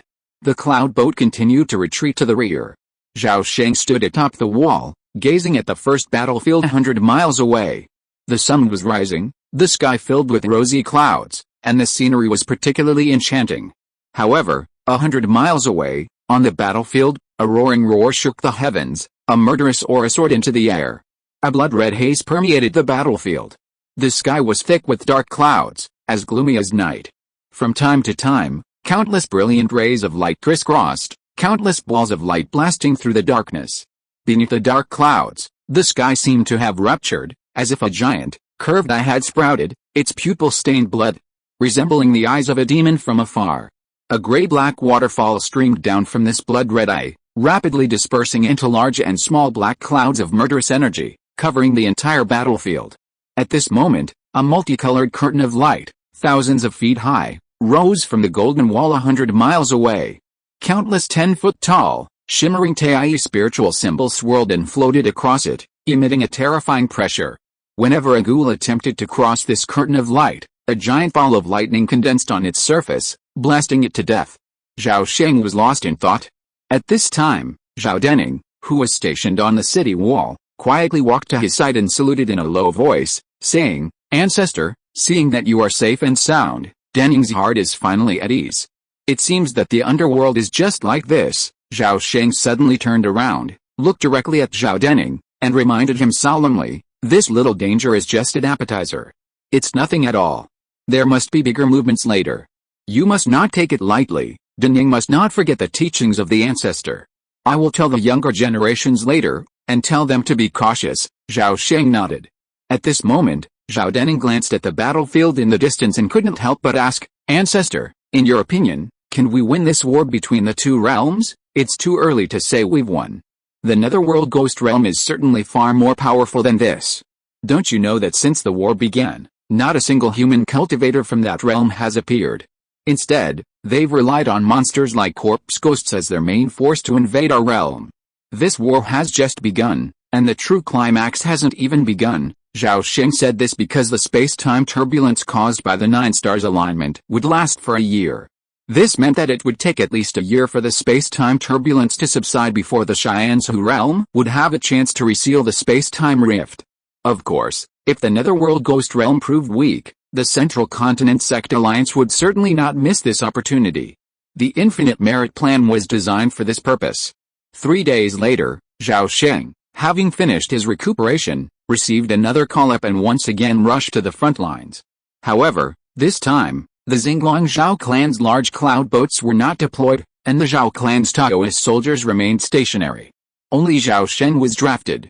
Zhao Sheng crossed a multicolored light curtain and entered the abyssal battlefield. He immediately noticed that the intensity of the fighting had significantly decreased compared to the first day. The large flying magical instruments in the sky had decreased by 1/3, and only one sea-suppressing cloud boat remained. Only Fixin City remained towering above the clouds, suppressing the entire battlefield. Although the crescent moon and the sky continued to swarm with zombies and ghosts, monsters stronger than the golden armored corpse were few and far between. However, the monsters of the netherworld were beginning to diversify. A vast variety of dead birds and zombies began to mix with a sea of corpses and ghosts. These formed dark clouds of corpses and became the main force attacking the Great Wall's defenses. As soon as Zhao Sheng landed on the wall, someone immediately handed him a jade slip. His spiritual sense penetrated the slip, and Zhao Sheng's mind quickly flooded with information, descriptions of the various monsters in the netherworld, as well as tens of thousands of precautions. The bloody and tragic events recorded in the slip reminded Zhao Sheng that this was the front line of the conflict between the two worlds. Facing constant danger, he must be extremely cautious and vigilant. Otherwise, he could be easily slain by a nascent soul-level monster, or even caught in the crossfire by a divine transformation-level monster. With this in mind, Zhao Sheng quickly emulated his fellow giant and Daoists and quickly became a seasoned battlefield veteran. Being a seasoned warrior didn't mean he didn't put in the work, but rather he adhered to the Gudao style of warfare, remaining within 100 feet of the city wall, never stepping beyond that line unless necessary. This was the only way Zhao Sheng could escape behind the light curtain if faced with an overwhelming monster. After enduring a day like this, Zhao Sheng withdrew from the battlefield, gaining 5 days to recuperate. As the sun rose and set, the sky grew increasingly darker within 100 miles of the rift. Evil clouds and ghostly fog enveloped the heavens and earth, filling the battlefield with a nauseating stench. Even with specialized personnel performing extensive dust-clearing and odor-removing spells, the mountains of corpses and the sea of filth beneath the abyss were no match for the vast filth beneath. A chilling breeze blew, bringing with it a nauseating stench. A month later, the city walls were broken in many places, blood-stained both inside and out. Teams of weary Taoist soldiers mechanically unleashed waves of spells, strangling the flocks of corpse birds that descended upon them. After a month of day and night slaughter, the 10 sects Taoist troops had rotated their guards 7 or 8 times and were now exhausted. Meanwhile, second and third-rate forces had begun to appear on the city walls. These reserve forces began to take turns, gradually replacing the 10 sects Taoist soldiers. In a corner of the abyssal battlefield, Zhao Sheng stood suspended in mid-air beneath a veil of fire emanating from the Golden Crow's true flames. 2 Haoyang mirrors flanked him, continuously emitting streams of fire. Each ray struck a zombie's head with uncanny precision, incinerating it to ash. An hour later, Zhao Sheng, judging his time was up, reclaimed the Haoyang mirrors and flew back to the city wall. With a wave of his hand, he unleashed a vast sea of fire, incinerating the thick filth that had accumulated for over 10 feet, clearing a clearing. Zhao Sheng immediately sat cross-legged on the ground, pulled out his elixir bottle, and expertly poured out a soul-enriching pill. He swallowed it and began to restore his depleted vital energy. The Dao soldiers nearby watched him in awe, not daring to disturb him. Even today, any giant and true immortal still active on the battlefield possesses a combination of strength and luck, each a killer god capable of slaying countless foes. While Zhao Sheng wasn't the most famous, his record far surpassing that of the sword-crazed warriors of the sky-splitting sword Dao. From the beginning of the war until today, he was the only giant and true immortal who had repeatedly escaped from dire and disparate situations unscathed. Over 100 giant and true immortals had participated in this war between the two realms. But none had been as unlucky as him. No, that doesn't count the dead, only the living. As Zhao Sheng gradually earned the nickname the God of Unlucky, his ethereal agility and speed, along with his diverse and ingenious escape methods, also earned him a great reputation. After resting for 2 cups of tea, his vital energy level had returned to above the 80% threshold. Zhao Sheng ceased his cultivation and slowly opened his eyes. The moment he opened his eyes, a ray of 5-colored divine light suddenly appeared in the depths of his pupils. Instantly, Zhao Sheng's vision shifted dramatically. The previously dim world suddenly became filled with thousands of 5-colored pillars of luck, varying in height and thickness, some green, some red, some yellow, some white, and some purple. Now, a strange haze of black or blood red shrouded these pillars.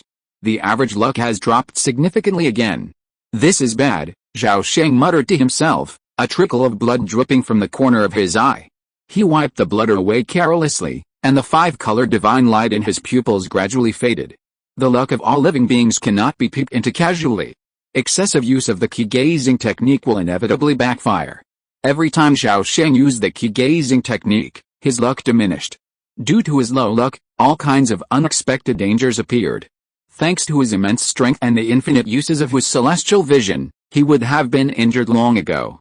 Seeing Zhao Sheng awaken, a middle-aged man in a black robe quietly stepped forward and whispered, "Master Zhao, the supplies are ready. Please take a look." With that, the middle-aged man handed over a bulging storage bag. Zhao Sheng took it, and his spiritual sense penetrated it. Seeing it filled with corpses of all kinds, he couldn't help but smile slightly and praised, "The items are of good quality, as long as Master is satisfied." The middle-aged man in the black robe was a black marketeer, specializing in roaming the battlefield, doing backroom business. The corpses in the storage bag could be exchanged for merit points from the Alliance. Merit points are useful, needless to say, the more the better.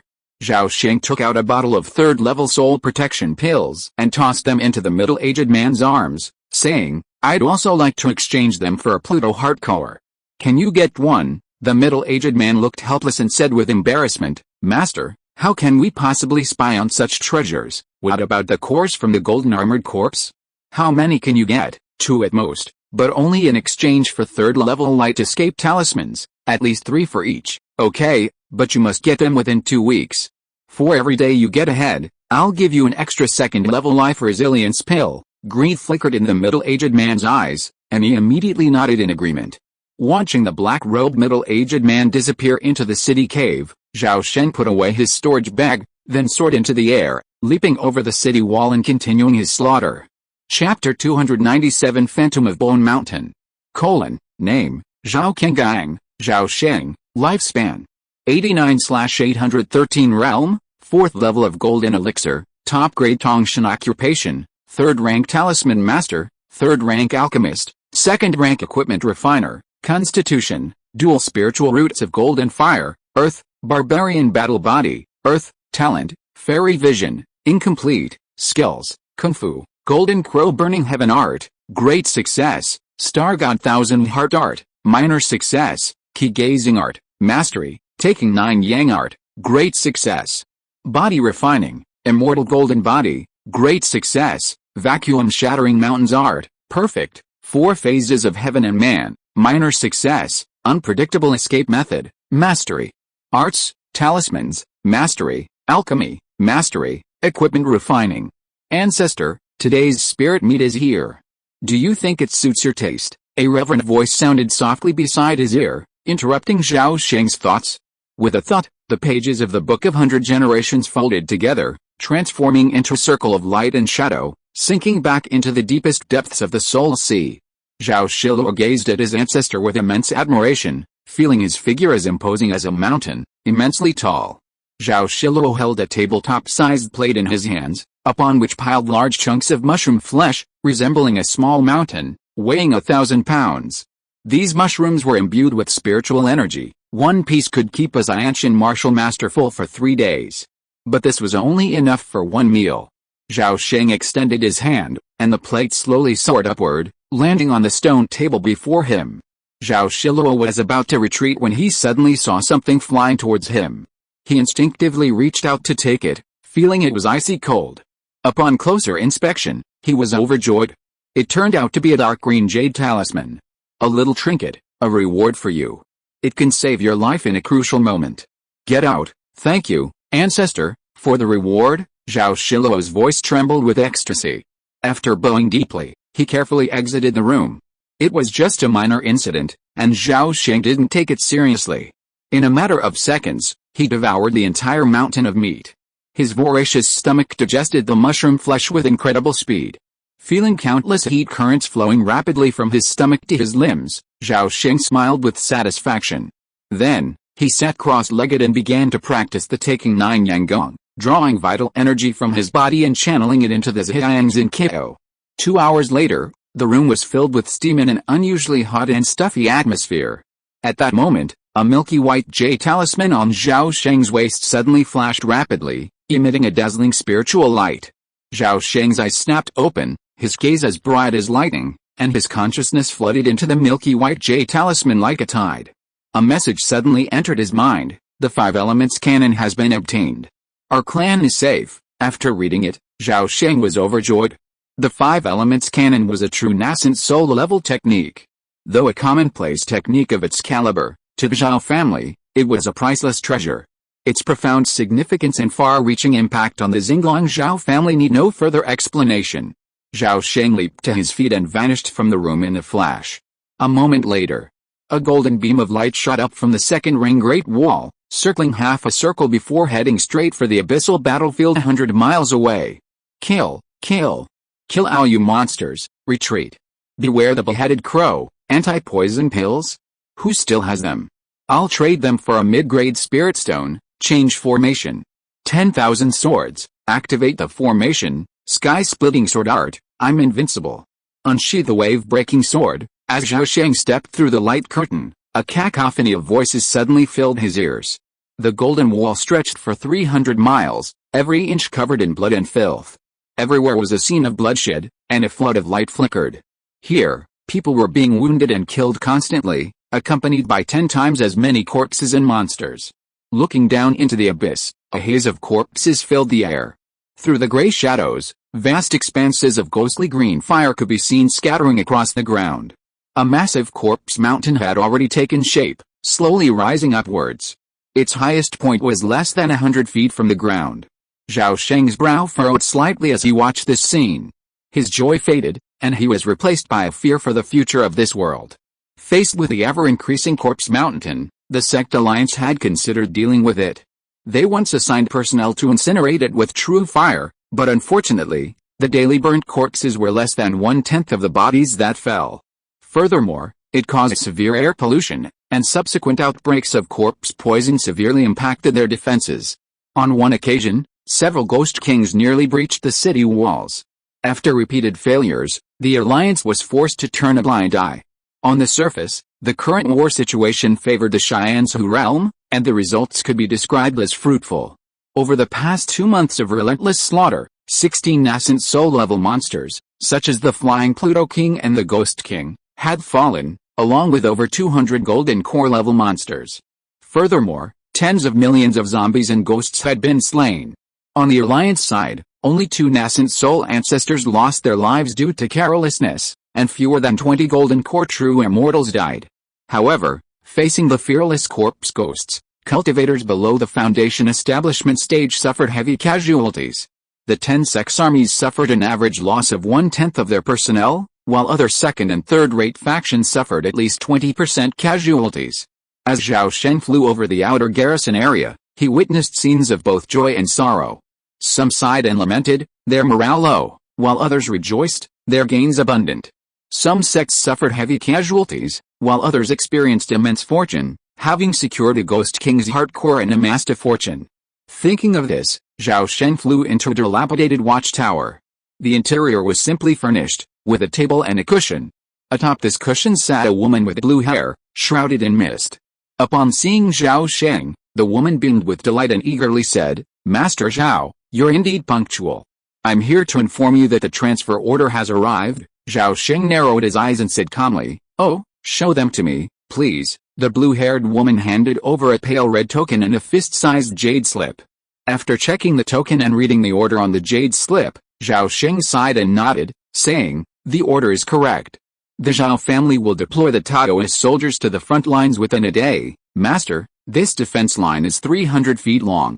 The pressure is immense. I wonder if you'd consider hiring others?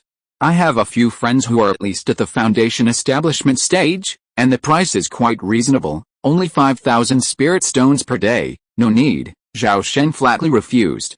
The Xinglong Legion had trained diligently for 2 years, and it was time to bring them out and show their true strength. Besides, with him in charge, there shouldn't be any major danger, and the Zhao family could afford some casualties. "In that case, I'll take my leave." The blue-haired woman, disappointed, bowed and retreated. As the new dawn arrived, teams of Xinglong Taoist soldiers quickly appeared behind a 300-foot-long section of the city wall. Most of them formed into groups of 5 or 10, forming 5 elements battle formations of varying sizes, engaging in fierce battle with the armored corpses that scaled the wall. A forest of flashing swords and a rain of golden swords erupted, hurling themselves at the enemy with rapid fire. Above the crowd, streams of spiritual energy rose into the sky. Fatally, phantoms of crocodile dragons emerged, warding off the deadly aura emanating from the zombies. Zhao Sheng stood above them, his powerful spiritual awareness encompassing a 300-foot radius.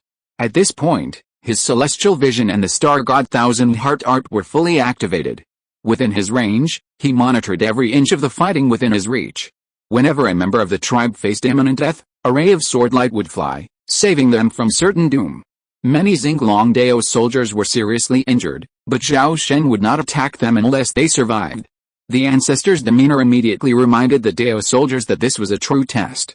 With the ancestor at their command, their courage surged, and they became even more fearless. An hour later, fewer than 700 of the 800 Dao soldiers remained able to fight. The rest, gravely wounded, were dragged into the hidden cave. By this time, the Xinglong Daoist soldiers had formed into a massive formation of 6, 1 large and 5 small. The largest, numbering a staggering 360, was led by a clan elder in the late Foundation establishment stage. They were effectively battling a 1,000-year-old demon cloaked in green flames, holding their own. Zhao Sheng casually dispatched any corpse ghosts that crossed his defenses while keeping an eye on the movements below. He was deeply pleased with the rapid growth of his clan's Daoist army. His painstaking efforts had truly paid off. "Master Zhao, help!" Just then, an anxious cry reached his ears. Zhao Sheng looked up and saw a 6-foot-long, elephant-sized white bone beast breaking through the neighboring city wall. The beast's aura was powerful, clearly rivaling that of a third-tier demonic beast. It spewed forth a shower of pale white bone needles, unleashing a bloody hail. Several flying spiritual swords slashed at it, leaving no trace. Zhao Sheng transformed into a flash of light, soaring to the top of the beast's head and pressing down with both hands. Behind him, a 9-foot-tall giant materialized in the void. Like Zhao Sheng, the giant also pressed his hands downward. With a resounding roar, an invisible force descended upon the area. Dust in the air, along with countless bone needles as fine as raindrops, froze before crashing to the ground with a thud. The skeletal beast suddenly roared, its massive body collapsing with a crash, as if under an unimaginable weight. A brilliant golden glow shone from Zhao Sheng's body. Like a meteor falling at breakneck speed, he stamped on the beast's skull, unleashing immense power that pierced through the over 2-foot-thick, diamond-hard skull. With a single blow, Zhao Sheng's mind moved, and a wisp of golden true fire suddenly shot from his foot into the skull. The next moment, a massive golden flame erupted from the beast's head, quickly incinerating its soul. Crack! Crack! Crack! As the corpse's soul vanished, the giant white bone beast's massive skeleton shattered into a pile of bones. Zhao Sheng waved his hand, releasing a golden light that gathered all the bones from the ground and stored them in a special bone bag. These bones, tempered by the evil energy of corpse fire for millennia, were as fine spiritual materials, each worth over 1,800 spirit stones, a priceless treasure. At this moment, an elderly man in the middle stage of Foundation establishment flew over and bowed gratefully, saying, "Thank you, Immortal, for your assistance. I hope you will accept this small gift." Zhao Sheng seized the storage bag from the elder's hand, peered into it with his spiritual sense, and nodded with satisfaction. He uttered a few words before flying back. "Not bad. If you encounter danger again, you can summon me." The Xinglong Dao soldiers held the front line for 3 full days before being withdrawn for rest. After retreating to the second ring of the Great Wall, all 800 Dao soldiers were wounded, with over a quarter seriously injured. Thanks to Zhao Sheng's care, the death toll was less than 10 after this life-or-death ordeal. The Xinglong Daoist soldiers were finally truly reborn, and the family's Daoist army was fully formed. As Zhao Sheng retreated to rest, something unknown was slowly brewing beneath the abyss. Within the vast, thousands-foot-tall corpse mountain, the surfaces of numerous scattered and shattered corpses suddenly began to wriggle. Then, pale bones, one by one, broke through the stiff flesh, burrowing deeper like living creatures. Countless bones burrowed into a hollow within the corpse mountain, eventually converging into a pile of bones. Atop the mountain of bones, an immense, monstrous skeletal monster slowly took shape. Meanwhile, within the foul sea of blood at the deepest part of the abyss, a strange black shadow flickered. A strange figure, wriggling along the earth and rock, slowly searched for its target. Not far away, in a vein beneath the thick soil, A key refining disciple of the Descending sect gazed intently at his spirit mirror, constantly observing the changes in the surrounding earth veins. In this war between the two realms, the Descending sect did not participate directly in the conflict. Instead, they monitored the spiritual and earth veins throughout the Xianzang plain, preventing the netherworld from invading the Xianzhou realm through the underground. The Horn sect shared similar responsibilities to the Descending sect, and both sects carried special missions. A few breaths later, a black figure suddenly emerged from the earth and rock behind the Descending sect disciple. The shadow lunged forward and instantly merged with the figure. Bang! The spirit mirror fell to the ground. Before the thousand shadows of the underworld, the diligent Descending sect disciple was powerless to resist. In a single encounter, he was usurped. He shook his head, casually picked up the spirit mirror, a sinister look on his face. Similar scenes unfolded repeatedly within the earth veins and spiritual veins. Each possessed Descending sect disciple continued to diligently work, yet unbeknownst to anyone, a monumental change was brewing. Master, what's the matter with you calling me here? In a 3-story jade building in Fixin City, Zhao Sheng bowed to his master Begson and then asked. Disciple, I called you here to tell you that the Alliance is about to make a big move and prepare a counterattack against the Netherworld. Zhao Sheng's heart tightened upon hearing this, and he immediately asked, Master, are you on the list? The beggar Immortal nodded and said, Indeed. I told you back then that an old beggar owes a great favor to others, and he must repay it. You've seen that the spiritual energy surge has gradually subsided in the past 2 weeks, and the number of corpse ghosts has been decreasing. It's the perfect time for a counterattack. Thinking of his side's declining fortunes, Zhao Sheng instinctively felt that something was wrong, so he advised, Master, if possible, you should try to shirk it. I believe the Netherworld must be harboring a major conspiracy. The beggar Immortal nodded, then waved his hand with a smile. A conspiracy is inevitable. But we can't throw the baby out with the bathwater, and we certainly can't follow the enemy's steps. The Alliance has also carefully considered and weighed the pros and cons. This counterattack is also intended to disrupt their plans. Besides, the Alliance has promised a generous reward for this counterattack. I, your teacher, am very tempted. Zhao Sheng, however, disagreed. He believed that one only has one life, and when one dies, everything ends. Unlike me, he couldn't start over. Master, please reconsider. If you are listening to this novel on a channel other than Fanfic World, it means it was downloaded and re-uploaded without effort. We warmly invite you to visit our channel, Fanfic World. There you will find the original version of this story and many other novels of various genres. We look forward to seeing you dive into a world of incredible novels. Chapter 298 The Four Lords of the Netherworld. This was an unfamiliar world. The sky was thick with dark clouds, a veil of oppression.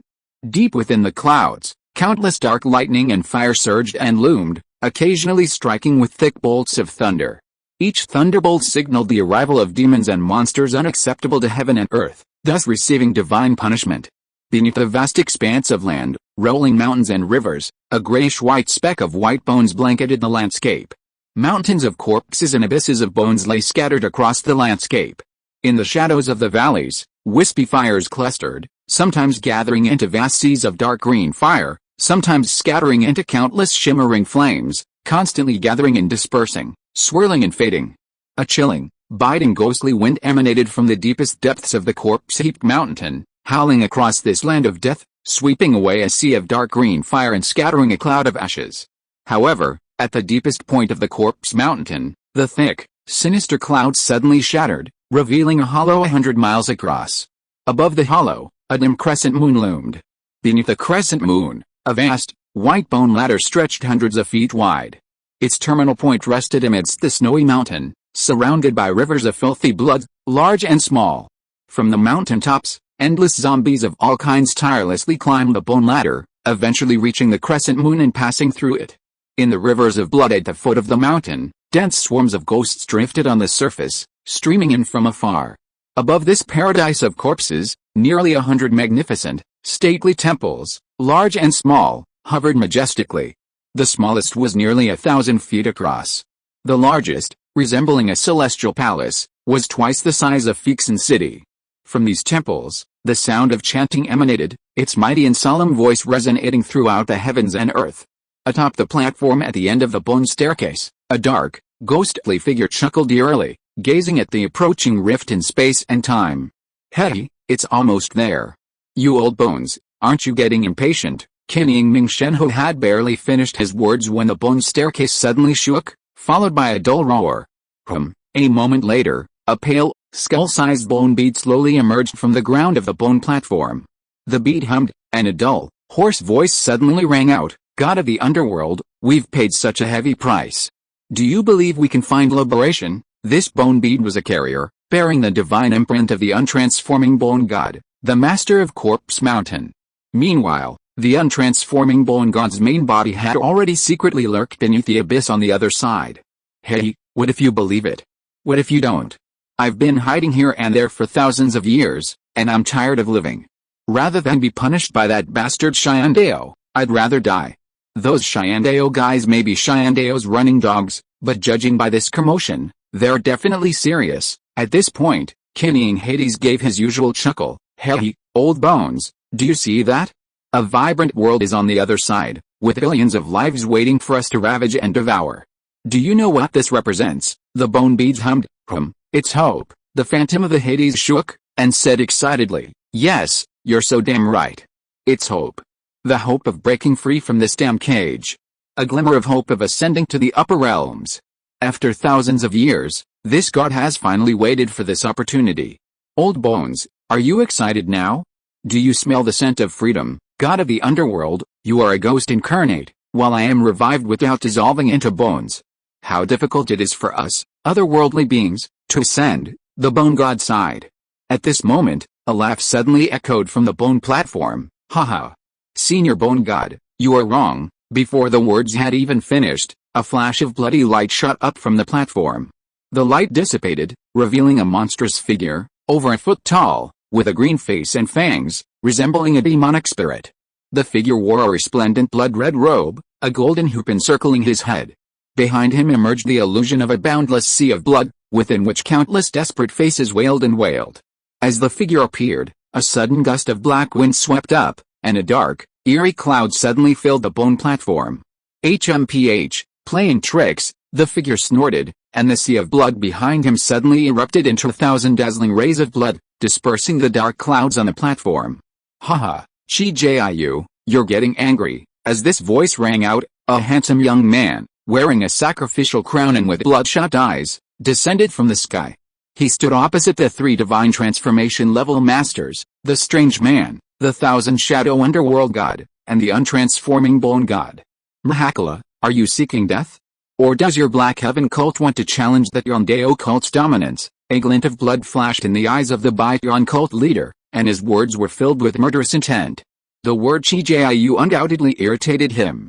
This current Yondao cult leader, descended from the Ghost Chi Nu tribe, was extremely averse to hearing any words related to the Ghost Chi, and even changed his name to Bai Tian.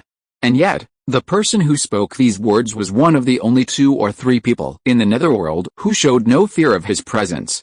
The young man with the bloodshot eyes was honored as Mahakala, and he was currently the leader of the Black Heaven cult, at the mid-stage of the divine transformation realm. The netherworld is a place of religious supremacy. Among the myriad religions of this world, only the celestial Daoists reign supreme. The Black Heaven sect, second only to the celestial Daoists, reigns supreme across an entire continent. If you two are so disgusted with each other, why not have a fight now? This god and I, old bones, are willing to observe. Whoever wins will preside over this invasion of the celestial pillar realm. What do you think, old bones? King Netherworld God was eager to watch the action, while the untransforming bone god always listened to his old friend.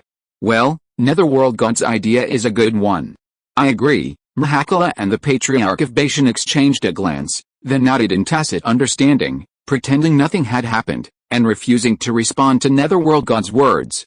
"God of the underworld, how are your preparations going?" "Humph, boring." After King Hades snorted, he said impatiently, "This god's incarnation has taken over the bodies of more than 200 people, and most of the earth veins are under control.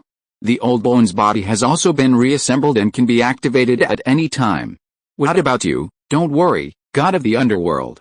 My human race has already made preparations, and there will be no problems." Haha, the human race is very cunning. This god got an interesting news. Your Shyandao sect is secretly preparing to implement another plan behind my back. It seems to be called the Salvation and Guidance Plan. Right, the Pope of Bashan heard the words and said with an unchanged expression, "This is ridiculous. There is a time and space channel here, why should my sect go far away? This god has thousands of incarnations. What secrets of the underworld can be hidden from this god? How could I lie here?" 10,000 years ago, after the First Great War, a blood godson hid in the Cheyenne-Sioux realm and never returned. In the past few hundred years, your Cheyenne Dao sect has again used the Heavenly Dao to contact that puppet. Isn't what I said correct? Mahakala, standing nearby, couldn't help but demand, "Bashan, your Cheyenne Dao sect is hiding such a profound secret. Are you trying to keep it to yourself?" "Absolutely not." Unexpectedly, the Bashan sect leader flatly denied it, refusing to question Mahakala. Only after the Thousand Shadows Hades had enough of the excitement did he sneer at the young man with bloodshot eyes. "Mahakala, you're the head of a great sect, yet you're truly petty. Why not sacrifice millions of human souls to the Heavenly Dao and communicate with a god? Then you'll know everything." "Yes, the Hades god is right," the bone beat hummed. Mahakala's eyes flashed with a cold light, and he fell silent. Sacrificing millions of human souls is easy, but communicating with the Heavenly Dao significantly increases one's level of Daoization. If one's own soul is too deeply eroded by the Heavenly Dao, one will inevitably become its puppet, a pitiful child of the blood god. Baitian smiled at this and got back to business. "Since the underworld god and the bone god are ready, why not set a date for the general attack in 7 days? They've kept those fools in the Cheyenne-Sioux realm happy for 2 months, it's time for them to wake up." "Alright, 7 days from now. My black nest is already starving," Mahakala suddenly echoed with murderous intent. The Cheyenne-Sioux realm was completely unaware of the impending changes. Even as the 4 otherworldly gods set the date for the general attack, a group of high-level cultivators in Fixin City were preparing for a counterattack. 100 miles beneath the sky burial ground, in a spacious, stalactite-filled cavern, a mountain dragon, radiant with the golden light and immense in size, writhed restlessly within the cavern. Powerful divine thoughts surged, echoing repeatedly throughout the cavern. "Master, Master! I sense approaching danger. Let's flee." Zhao Sheng stood up, his imposing figure, 3 feet tall, dwarfed by the mountain dragon. "Zhaoqi, be quiet." "Where is the danger coming from?" Zhao Sheng asked, his face solemn. While mountain dragons may not be highly intelligent, they possess extraordinary intuition and are particularly sensitive to danger. Caution was unacceptable. From the abyss. Very dangerous, and fatal, Zhao Sheng felt a sense of relief. Given the dangers rife in the abyss, it was perfectly normal for a mountain dragon to sense them. But for some reason, he suddenly felt a pang of fear. After a moment's thought, he pulled out a magic mirror and channeled a divine thought into it.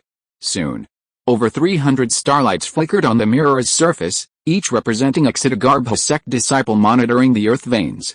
Normal, normal, normal, nothing unusual. After reading the messages sent back by everyone, Zhao Sheng felt relieved. But then, his brow furrowed again. After giving Zhaoqi instructions, his body shone with a yellow light and abruptly vanished from the cavern. A moment later, Zhao Sheng arrived at the section of the city wall where the Zhao clan was stationed and met Zhao Sheng. Zhao Sheng was surprised by his arrival. Zhao Sheng was burdened with responsibilities and shouldn't have been able to leave, so why did he rush over without even a word of greeting? After the 2 men sat down, Zhao Sheng immediately asked, "Ancestor, do you have any instructions?" Zhao Sheng said solemnly, "King Gang, have you heard about your master's situation?" "Master has already told me. But I think it's inappropriate." "Oh, what's inappropriate?" Zhao Sheng asked immediately, a thought stirring in his mind.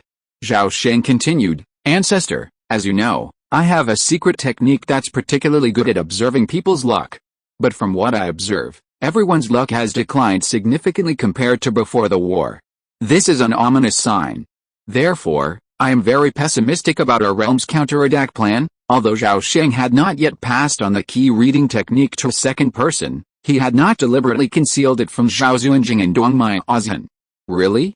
Has luck declined so drastically?" "Absolutely." Hearing Zhao Sheng's firm answer, Zhao Zunjing's brows furrowed tightly into a mountain shape. He quickly made a decision. A counterattack on the netherworld was inevitable, and even he could not change the alliance's will. However, Zhao Zunjing could still prepare several retreat routes for the younger members of his family. "King Gang, listen," Zhao Zunjing, his mind determined, immediately sent a telepathic message to Zhao Sheng. Half an hour later, Zhao Zunjing had vanished underground. Zhao Sheng immediately gathered the immortal cultivators, distributing 1,000 miles Earth escape talismans to them, and making various arrangements. Separate arrangements were also made for the innate warriors. After the meeting, the Zhao family members bustled into action. Meanwhile, Zhao Sheng declined all invitations and plunged into his training room, working day and night on various talismans. 5 days later, the abyssal battlefield was filled with the sounds of killing, but the invading zombies and ghosts had decreased by 1/3 compared to 10 days earlier, leaving gaps in the defenses and appearing sparse. By then, the spiritual energy flowing from the netherworld had become a trickle. The spiritual energy environment on the sky burial plane had become extremely harsh, completely biased towards that of another world.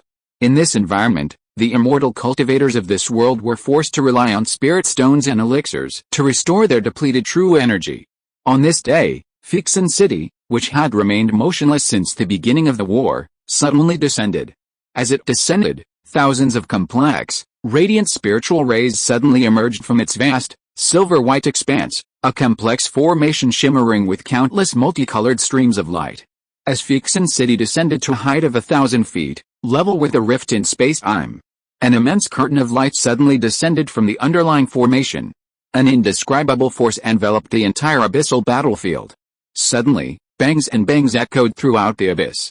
All the ghouls threatening in the sky exploded simultaneously, plummeting like stone into the abyss. Even the Millennium Ghost King, rivaling the Golden Infant, was no exception. Feats City's uniquely powerful air-blocking demon-slaying formation was unleashed, instantly wiping out all the monsters in the abyssal battlefield. As cheers resounded from the Golden Wall, a myriad of magical radiances shot up into the sky. A crack suddenly appeared in the light shield above Feats City, and beams of light of various colors flew out from the crack, following this Henhei cloud boat and rushing into the space-time rift without hesitation. However, a day passed. The counterattack army never returned, and no news of it ever returned to the original world. Moreover, not a single zombie ghost had appeared from the space-time rift since that day. It hung quietly in the sky, quietly glowing with blood, and the silence became increasingly eerie and dead. Thanks to the Buck Friend Sicily Fortress for the 30,000 coins reward. Baymut is deeply grateful. Chapter 299, The Injury of the Ancestor in the Netherworld. The night was gloomy, the wind chilling. 200 miles away, a faint golden curtain of light had already risen from the second ring of the Golden Wall. Behind the curtain, Zhao Sheng stood atop the wall, rows of resolute Xinglongdao soldiers standing behind him. A long day of waiting had passed, with everyone's initial excitement, followed by anticipation, and finally, hesitancy, finally evident to all that the situation was gravely dire. Just then, a Zhao clan elder quietly approached Zhao Sheng and whispered, "Ancestor, the transfer order has arrived." "Do you see?" Zhao Sheng nodded, gazing at the abyssal battlefield 100 miles away. He casually asked, "Well, what's the latest time the transfer order states for departure?" "The latest delay is 1 hour. If you fail to do so, you will be subject to military court, then we'll depart in 1 hour. Let's notify everyone. Also, have everyone prepare." "Yes, Ancestor." Though the ancestor's words were cryptic, his meaning was clear to everyone in the Zhao family. As the two spoke, the communication tablet on Zhao Sheng's waist flickered continuously. His spiritual sense penetrated the tablet, receiving the latest intelligence from the front lines. After more than 2 months on the battlefield, he had carefully cultivated many connections, and now it was finally putting them to good use. The intelligence coming from the front was plentiful, but precious little. Since the counterattack army lost contact, the Alliance sent 3 waves of troops, the last of which even included 2 nascent soul ancestors, but none of them returned. However, no leader from the Alliance's leadership stepped in to appease the troops. Instead, they began mobilizing troops on a massive scale, seemingly intent on defending the front lines to the death. This one-sided information black hole and the unusual silence of the top brass shook the resolve of most of the immortal cultivators, giving them a sense of foreboding. Zhao Sheng's gaze darkened, and suddenly a divine light flashed. Then, blood streamed from the corners of his eyes, instantly staining his cheeks red. He lowered his head, his long sleeves covering his face, masking the blood and the shock on his face. In that fleeting glimpse, Zhao Sheng was horrified to discover that the luck of the people on the front lines had plummeted again, at least half of their luck pillars shrouded in a thick glow of blood and black. This is a fatal calamity, a sign of death. He raised his head, lowered his sleeves, and jerked his gaze to his left, just in time to see a white rainbow feather streaking in from the distance. Whoosh! His feathered robe swirled as Yu Fuzi landed beside Zhao Sheng, his face etched with anxiety. Master Zhao, this is terrible. Have you received the transfer order? I have to. Sect leader Yu, there's no need to be so anxious. Zhao Sheng raised an eyebrow and spoke gently. Alice, but it's already this late. Are you sending us to the battlefield now, using us as cannon fodder? Zhao Sheng sternly said. Master Yu, please be careful with your words. If word of these discouraging remarks gets to the higher-ups, the consequences will be disastrous. Yu Fuzi's face froze, and he was instantly terrified. He quickly transmitted a message. Master Zhao, please don't blame me. I was just too hasty and spoke too quickly. Even so, I'll pretend I didn't hear anything. Master Yu? Zhao Sheng paused mid-sentence, his pupils shrinking before returning to normal. Master Yu, my clan is preparing for war, and I'm tied up with other matters. I can't accompany you. Please make your own way. If you need anything, we can talk later. Yu Fuzi's anxiety grew. He had taken time out to come here precisely to form an alliance with the Zhao family and to support each other. Now that his great cause hadn't been accomplished, how could he return empty-handed? Master Zhao, listen to me. I'm alright.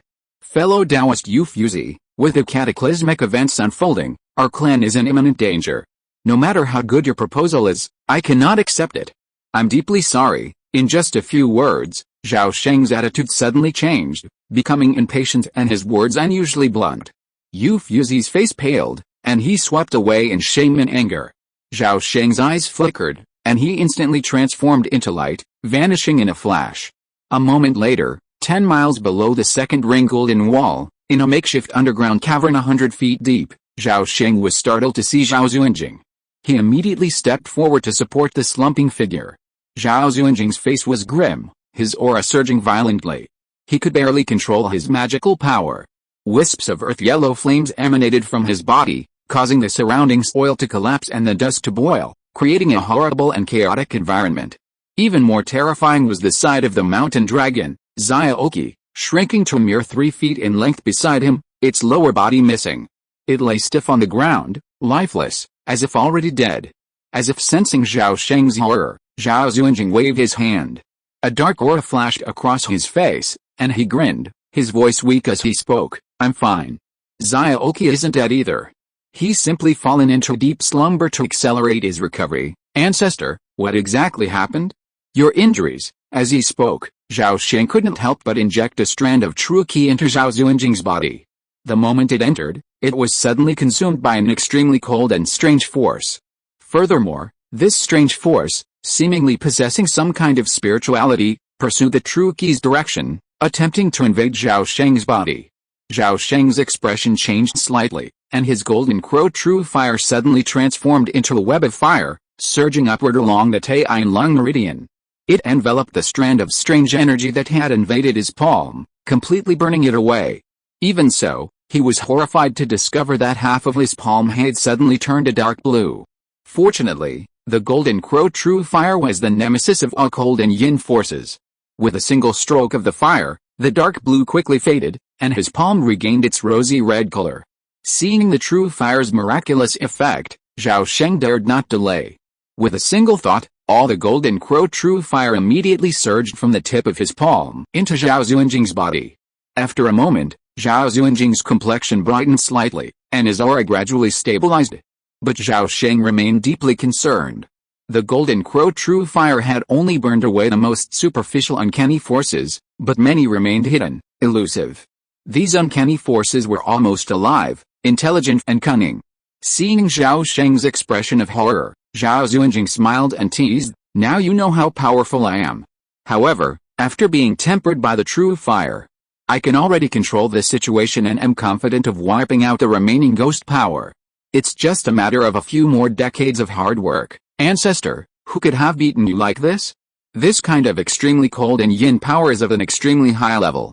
Could it be that some powerful being from the netherworld sneaked in and caught you red-handed? Zhao Xuanjing looked at his most outstanding junior with admiration, nodded, and said solemnly, Do you remember that extremely strange ghostly figure that suddenly appeared on the day the battle began? Could it be its doing? It actually concealed the divine thoughts of so many true gods in this realm. And how many days has it been lurking here? It has been hiding its bow and not firing. Is it plotting a huge conspiracy? The more Zhao Sheng analyzed the situation, the more uneasy he felt, and in the end, he became even more uneasy. He was not worried about his own safety, but about the lives of his family members. Oh no, this is terribly bad, King Ang, don't worry. I reported this to True Lord Zi half a quarter of an hour ago. I imagine the Alliance must have considered similar scenarios before launching the war.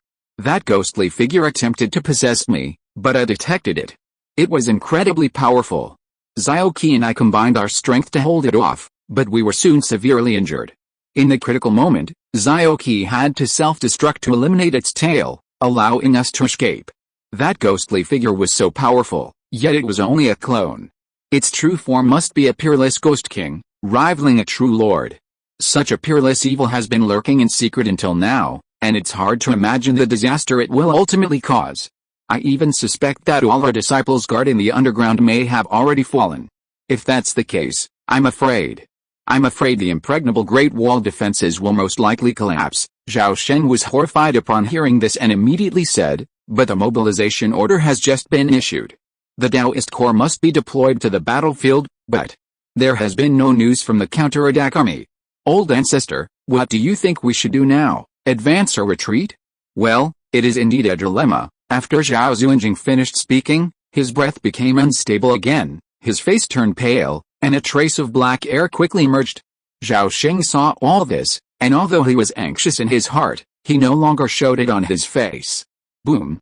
At this moment, the ground suddenly shook violently, and large pieces of soil fell from the top of the cave. Not good. The expressions of Zhao Zunjing and Zhao Sheng both changed. The next second, a dazzling yellow light filled the entire cave. Suddenly, the yellow light dissipated, and the two figures were no longer in the cave. Suddenly, a yellow light flashed on a barren ground, and two streams of light flew up from the ground. 100 feet high in the air, Zhao Sheng and the other man looked at the abyss battlefield more than 200 miles away, and their expressions were extremely shocked. At this time, the earth within a radius of 500 miles was shaking violently, and the ground cracked into countless long and curved cracks.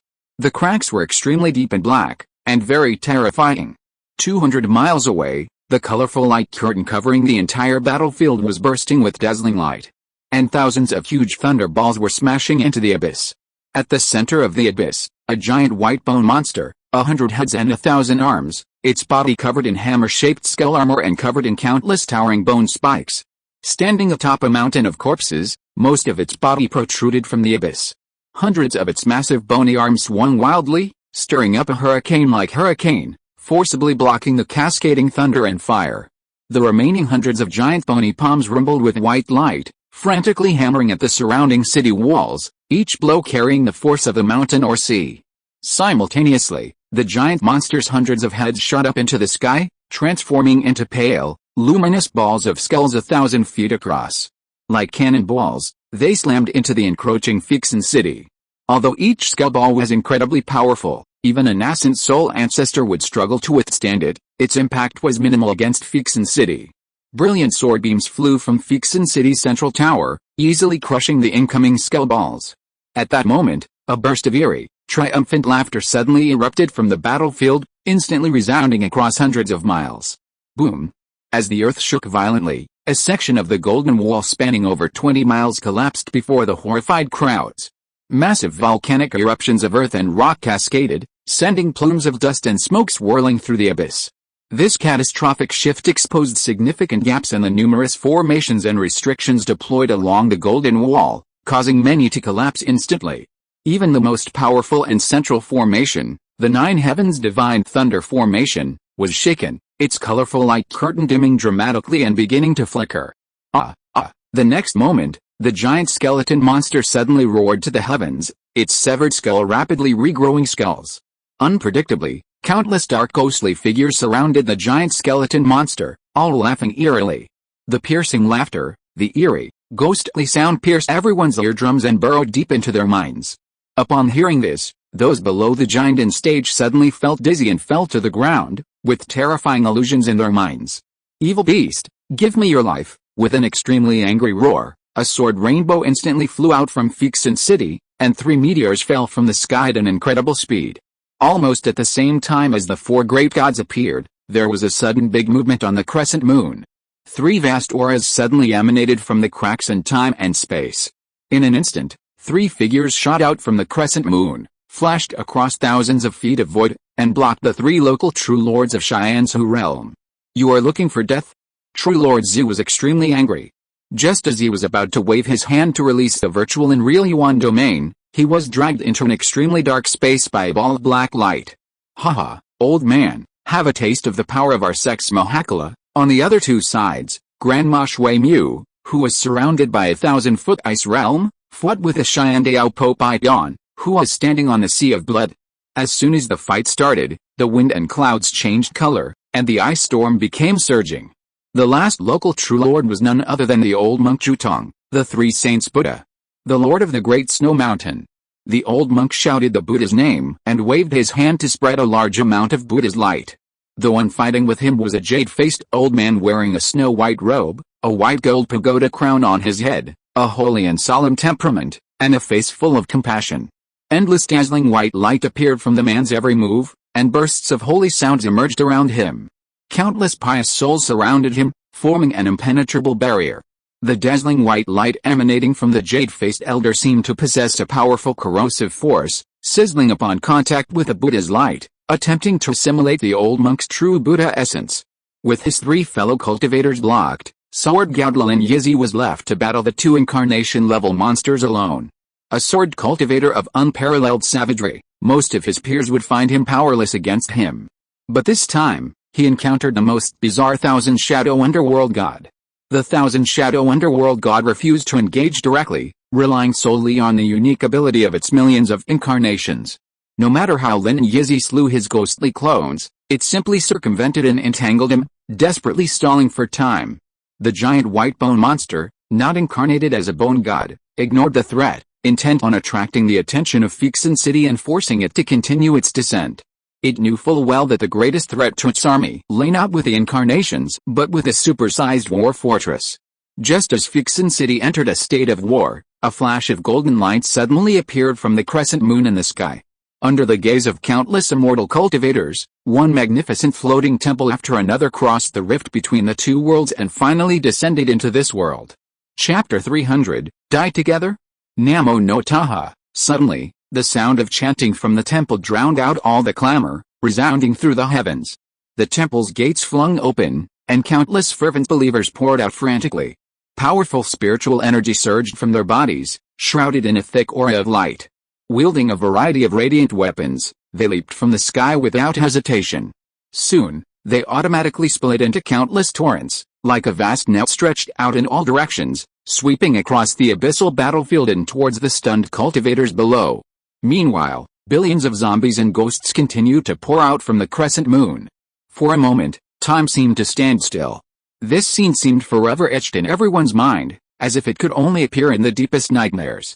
From the appearance of the bone monster and the crumbling of the city walls, to the appearance of the true lord to confront the enemy, to the temples crossing the border, the entire process seemed incredibly long, but in reality, it took only 100 breaths. One side had carefully planned and premeditated, while the other was caught off guard. Therefore, as soon as the 2 sides engaged, the Xianzhu realm suffered a heavy loss. Rumble. As if prepared, temple after temple formed into attack groups of varying sizes upon crossing over, each taking its own responsibility. Some swooped down on the breach in the Great Wall, unleashing a furious barrage of fire, while others swept away the numerous flying objects in the sky. The remaining nearly 100 temples gathered together, emitting beams of golden light that connected with each other. Their shimmering golden light curtains suddenly merged, forming a special force field 100 feet thick, radiating a dazzling golden glow. Suddenly, a super-floating fortress, vastly larger than Feats City, suddenly appeared before everyone. The super-floating fortress loomed above, while Feats City lay below. Hey! As the cries of unbridled laughter echoed across the battlefield, the super-fortress suddenly erupted with a light brighter than the sun.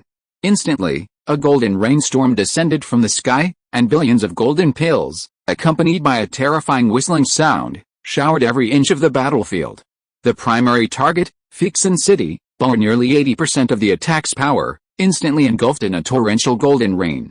Amidst the roaring explosions, the sky above the battlefield lit up like daylight, as if a dazzling sun had appeared in the heavens. Simultaneously, streams of light shot out from the temple, scattering across the battlefield. High priests of the temple, each possessing power comparable to that of a nascent soul, emerged one after another. With a single thought, fields of radiance enveloped the vast battlefield, setting off a bloodbath. Seeing this, the nascent soul ancestors of the Shinsu realm were unnerved and rushed in from all directions, engaging the high priests in a fierce battle.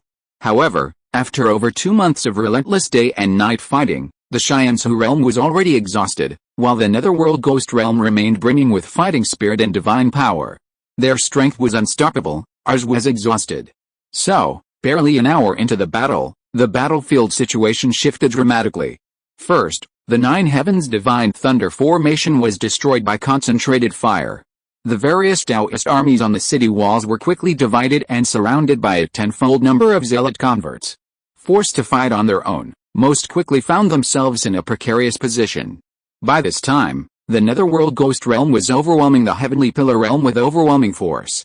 Seeing the abyssal battlefield reached, some scattered temples broke free, soaring over the central section and attacking the encampment below. At this point, some of the forces stationed on the second ring of the Golden Wall Great Wall were clearly panicking, and some defensive sections were already in chaos. It's unclear who led the charge, but perhaps seeing the many smaller sects in the central section fleeing to the rear to avoid the fighting, some frightened forces hastily abandoned their defenses and fled into the distance. Just as a crushing defeat was inevitable, and the Xinglongdao soldiers were bewildered by the rout of their enemies, Zhao Sheng and Zhao Xuanjing both flew back. The arrival of the two clan elders instantly reassured the Zhao clan, and morale was re-established. Grandmaster, Grandmaster, Grandmaster. Make a decision. Flee or defend. Defeat. A crushing defeat. Why such utter defeat, Grandmaster? Why don't we flee too? A life of peace is a life of peace. The Yuxun sect just ran away. HMPH, be quiet. Seeing the crowd's disgraceful behavior, Zhao Sheng snorted coldly, his face sullen. The Grandmaster's wrath brought a hushed silence to the surrounding area. Zhao Xuanjing surveyed the battlefield, seeing Feats City crushed to the ground. His own nascent souls and transformation true lords were entangled, unable to escape. The defensive lines of the Golden Wall were rapidly overwhelmed by the massive wave of fanatics, falling in sections. Countless terrified cultivators desperately fled in all directions, the entire battlefield in chaos, the situation utterly devastated. Gazing at the vast, encroaching otherworldly temple, Zhao Xuanjing's expression was singularly solemn. His aura gradually intensified, and countless wisps of earth-yellow flames emanated from his body, as if he were about to strike. Zhao Sheng, upon seeing this, immediately stopped him. Ancestor, wait, look at this. With that, Zhao Sheng gently tossed out a message tablet. Zhao Xuanjing's mind flickered, and the tablet flashed, its message instantly flooding his mind. This is the highest directive from the Alliance. Activate all defensive formations and maximize their power for a full-scale defense. Then, everyone, immediately, retreat to the safest fortress. Zhao Xuanjing's face lit up with surprise. Ancestor, time is running out. Escape is the worst option, and we will surely be severely punished by the Alliance. I believe the Alliance must have a backup plan, and the best policy for our clan is to follow orders, okay? Zhao Xuanjing's eyes lit up, and he immediately ordered everyone, all of you, listen up. Immediately activate the Golden Wall defense formation with all your strength, and then quickly retreat to the safe room on the lowest level. At the ancestor's command, everyone roared in agreement. In an instant, a thick, solid golden barrier suddenly appeared on this 300-meter-long section of the wall. Almost simultaneously, layers of golden walls rapidly rose from various sections of the second ring Great Wall, stretching nearly 1,000 miles. The numerous golden walls merged into one. And from above, it looked as if a gigantic golden dragon had appeared on the earth, stretching for 1,000 miles. This dragon encircled the entire battlefield, like an immense golden halo, enclosing everything within. Just as everyone was rapidly activating the formation, Zhao Sheng pulled Zhao Xuanjing aside and quickly pulled out a jade-white shell from his bosom, emitting a faint white glow. Simultaneously, he opened his mouth and spat out a long incised pearl. Zhao Xuanjing's gaze fixed, a glint in his eyes, clearly recognizing the treasure's extraordinary nature. Time was pressing, so Zhao Sheng cut to the chase, saying, "This is a Nahe shell. It has 100-foot wide internal space, large enough to hold living things. Let the tribe members hide inside. Then, you, the ancestor, will keep this treasure." Zhao Xuanjing was both surprised and delighted. Even a true lord of transformation might not possess such a special treasure, but he hadn't expected his descendant to have such an opportunity. Zhao Xuanjing took the Nahe shell and the pearl and immediately asked, "King Gang, what about you?" Both of them were clear-headed and rational. Though Zhao Sheng didn't explicitly state his intention, Zhao Xuanjing understood. On the battlefield, who had a higher survival rate, a nascent soul ancestor or a golden core true lord? The answer was self-evident. Especially since Zhao Xuanjing was a Yuanying, earth element, cultivator, exceptionally skilled in earth escape. Zhao Sheng glanced outside and smiled confidently. "Grandfather, don't you understand how strong my ability to protect myself is? I'll stay outside, observe the situation, and wait for an opportunity to strike." "King Gang, that's too risky. You're trying to fish in troubled waters." "Absolutely not," Zhao Xuanjing frowned, immediately understanding his grandson's hidden agenda. "Grandfather, since ancient times, wealth and honor have been sought through risk. And I'm absolutely confident I can save my life," Zhao Sheng said confidently. Just as Zhao Xuanjing was about to dissuade him, a member of the Foundation Establishment clan hurried in, reporting that everything was complete. Seeing Zhao Sheng's determined expression, Zhao Xuanjing knew his grandson was too stubborn to change his mind, so he stopped trying and instead urged him to be careful and to save his life. Zhao Sheng smiled and nodded.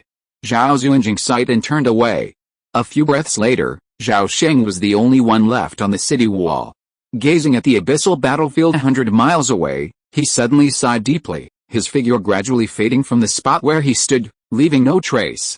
Meanwhile, groups of beleaguered cultivators from this world were frantically fleeing. Numerous cloud ships and airships were also in disarray, some crashing and some battered as they fled. A large number of fanatics from other worlds, shielded by numerous temples, hurled forth golden spears and unleashed powerful magical arts, frantically pursuing the fleeing cultivators. Meanwhile, Fixin City, like a madman, braved the onslaught, charging into the air with all its might, intent on annihilation alongside the enemy. The super-floating fortress, as if startled, immediately moved sideways at top speed, actively clearing a path. The two super-war fortresses crossed, and Fixin City suddenly bore the heaviest blow of the enemy's attack. 80% of the city's buildings were destroyed, and the entire city was engulfed in flames and billowing smoke. Despite this, Fixin City continued to recklessly soar into the sky, accelerating in speed, as if desperate to escape. Seeing this scene, the morale of the local world plummeted, and the last remaining cultivators fled frantically. The netherworld ghost realm cheered loudly, celebrating their victory. Boom! Countless golden spears and spirit lances struck the light curtain, creating ripples and shaking the city walls. The alien fanatics who had first reached the second ring of the Great Wall desperately attacked the city's defenses. At this moment, Zhao Sheng, who had been hiding, suddenly seemed to sense something and suddenly looked up at the night sky, a look of shock on his face. At that moment, the pitch-black night was suddenly ripped apart. A gigantic meteor suddenly streaked through the darkness, trailing a long flame as it plummeted towards the earth at an incredible speed. As it broke through the lowest layer of the Xiangang atmosphere, it instantly shattered into pieces, transforming into a swarm of 7 or 8 meteorites that enveloped the 300-mile battlefield within the second ring of the Great Wall. Instantly, countless people on the battlefield stood stunned, their voices wailing in despair. High-level cultivators above the Jinden level activated their life-saving methods and fled. However, large floating artifacts like the temple were unable to escape so quickly. Fate defies human will. The next moment, meteorites plummeted to the earth one after another. Boom, boom, boom. In an instant, suns rose between heaven and earth, as if 10,000 suns were simultaneously radiating a blinding light, sweeping across everything at the speed of light. Suddenly, the heavens and the earth wailed and trembled, the vast atmosphere vibrating and seething. The earth wrinkled and buckled like Play-Doh. Shockwaves of unprecedented power swept in all directions, lifting layers of earth and carrying billions of tons of mud, covering the sky and sun, flooding the world. At this moment, the entire world seemed to have reached its end. Faced with such a natural disaster, humanity was utterly insignificant. Even a true lord of transformation could only defend himself, utterly powerless to withstand its brunt. The power of heaven and earth was terrifying. Humanity was beyond human control. Crack! The golden wall trembled violently, the entire 1,000-mile wall undulating on the ground like a toy. In the blink of an eye, countless terrifying cracks appeared on the wall, densely covering the interior and exterior. Boom! The golden wall formation shattered rapidly, and sections of the incredibly solid wall collapsed, then were buried by a torrent of mud. Bang! Bang! Bang! Zhao Sheng's body had already sunk halfway into the wall, his hands showering countless true talismans. His defenses were rapidly crumbling, but they were immediately replaced by more barriers. The section of wall beneath him was also crumbling, but a faint yellow light emanated from within, instantly stabilizing it. In just 2 breaths, mud and gravel piled up beneath the wall, instantly reaching a height of 50 or 60 feet. This cushioned the wall, finally stabilizing its precarious position. Mud, smoke, and dust filled the sky, darkening it to pitch black. Waves of intense heat rolled in, creating an unbearable, dry heat, like being in a sea of fire.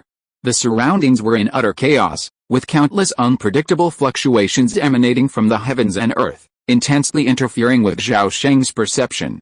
Unable to penetrate his body, his consciousness could only rely on his 5 senses to detect movement. But through his celestial vision, Zhao Sheng could vaguely see through the layers of earth a devastated landscape. Numerous temples had collapsed into countless rubble, and countless remains of human bodies lay exposed in the soil. He also saw 7 or 8 meteorite craters, overflowing with blazing white lava. These craters were scattered over a radius of several hundred miles, and the largest and central one was the side of the abyssal battlefield. Brutal. Too cruel. Zhao Sheng's heart trembled, and he couldn't help but once again raise his standards for the moral standards of the higher-ups in this world. The sect alliance's meteorite-dropping technique was a tactic of mutual destruction. Dizang hides in the abyss, Haoran plucks the stars, only then did Zhao Sheng suddenly realize why the Haoran sect had remained silent from beginning to end. They had been secretly preparing this ultimate move. After a moment of respite, the strongest waves of impact had passed, and the world was no longer as violent as before. At this moment, a circle of light and flames appeared on Zhao Sheng's body, and he slowly rose from the ground, his eyes fixed on the meteorite craters dozens or hundreds of miles away. His gaze finally settled on the largest crater. End of this chapter. Thank you so much for reading until the end. Don't forget to give it a like. Looking for more exclusive content and immediate access? Subscribe to our Patreon. Remember, every like, subscription or donation encourages us to continue. Thank you all. See you in the next video.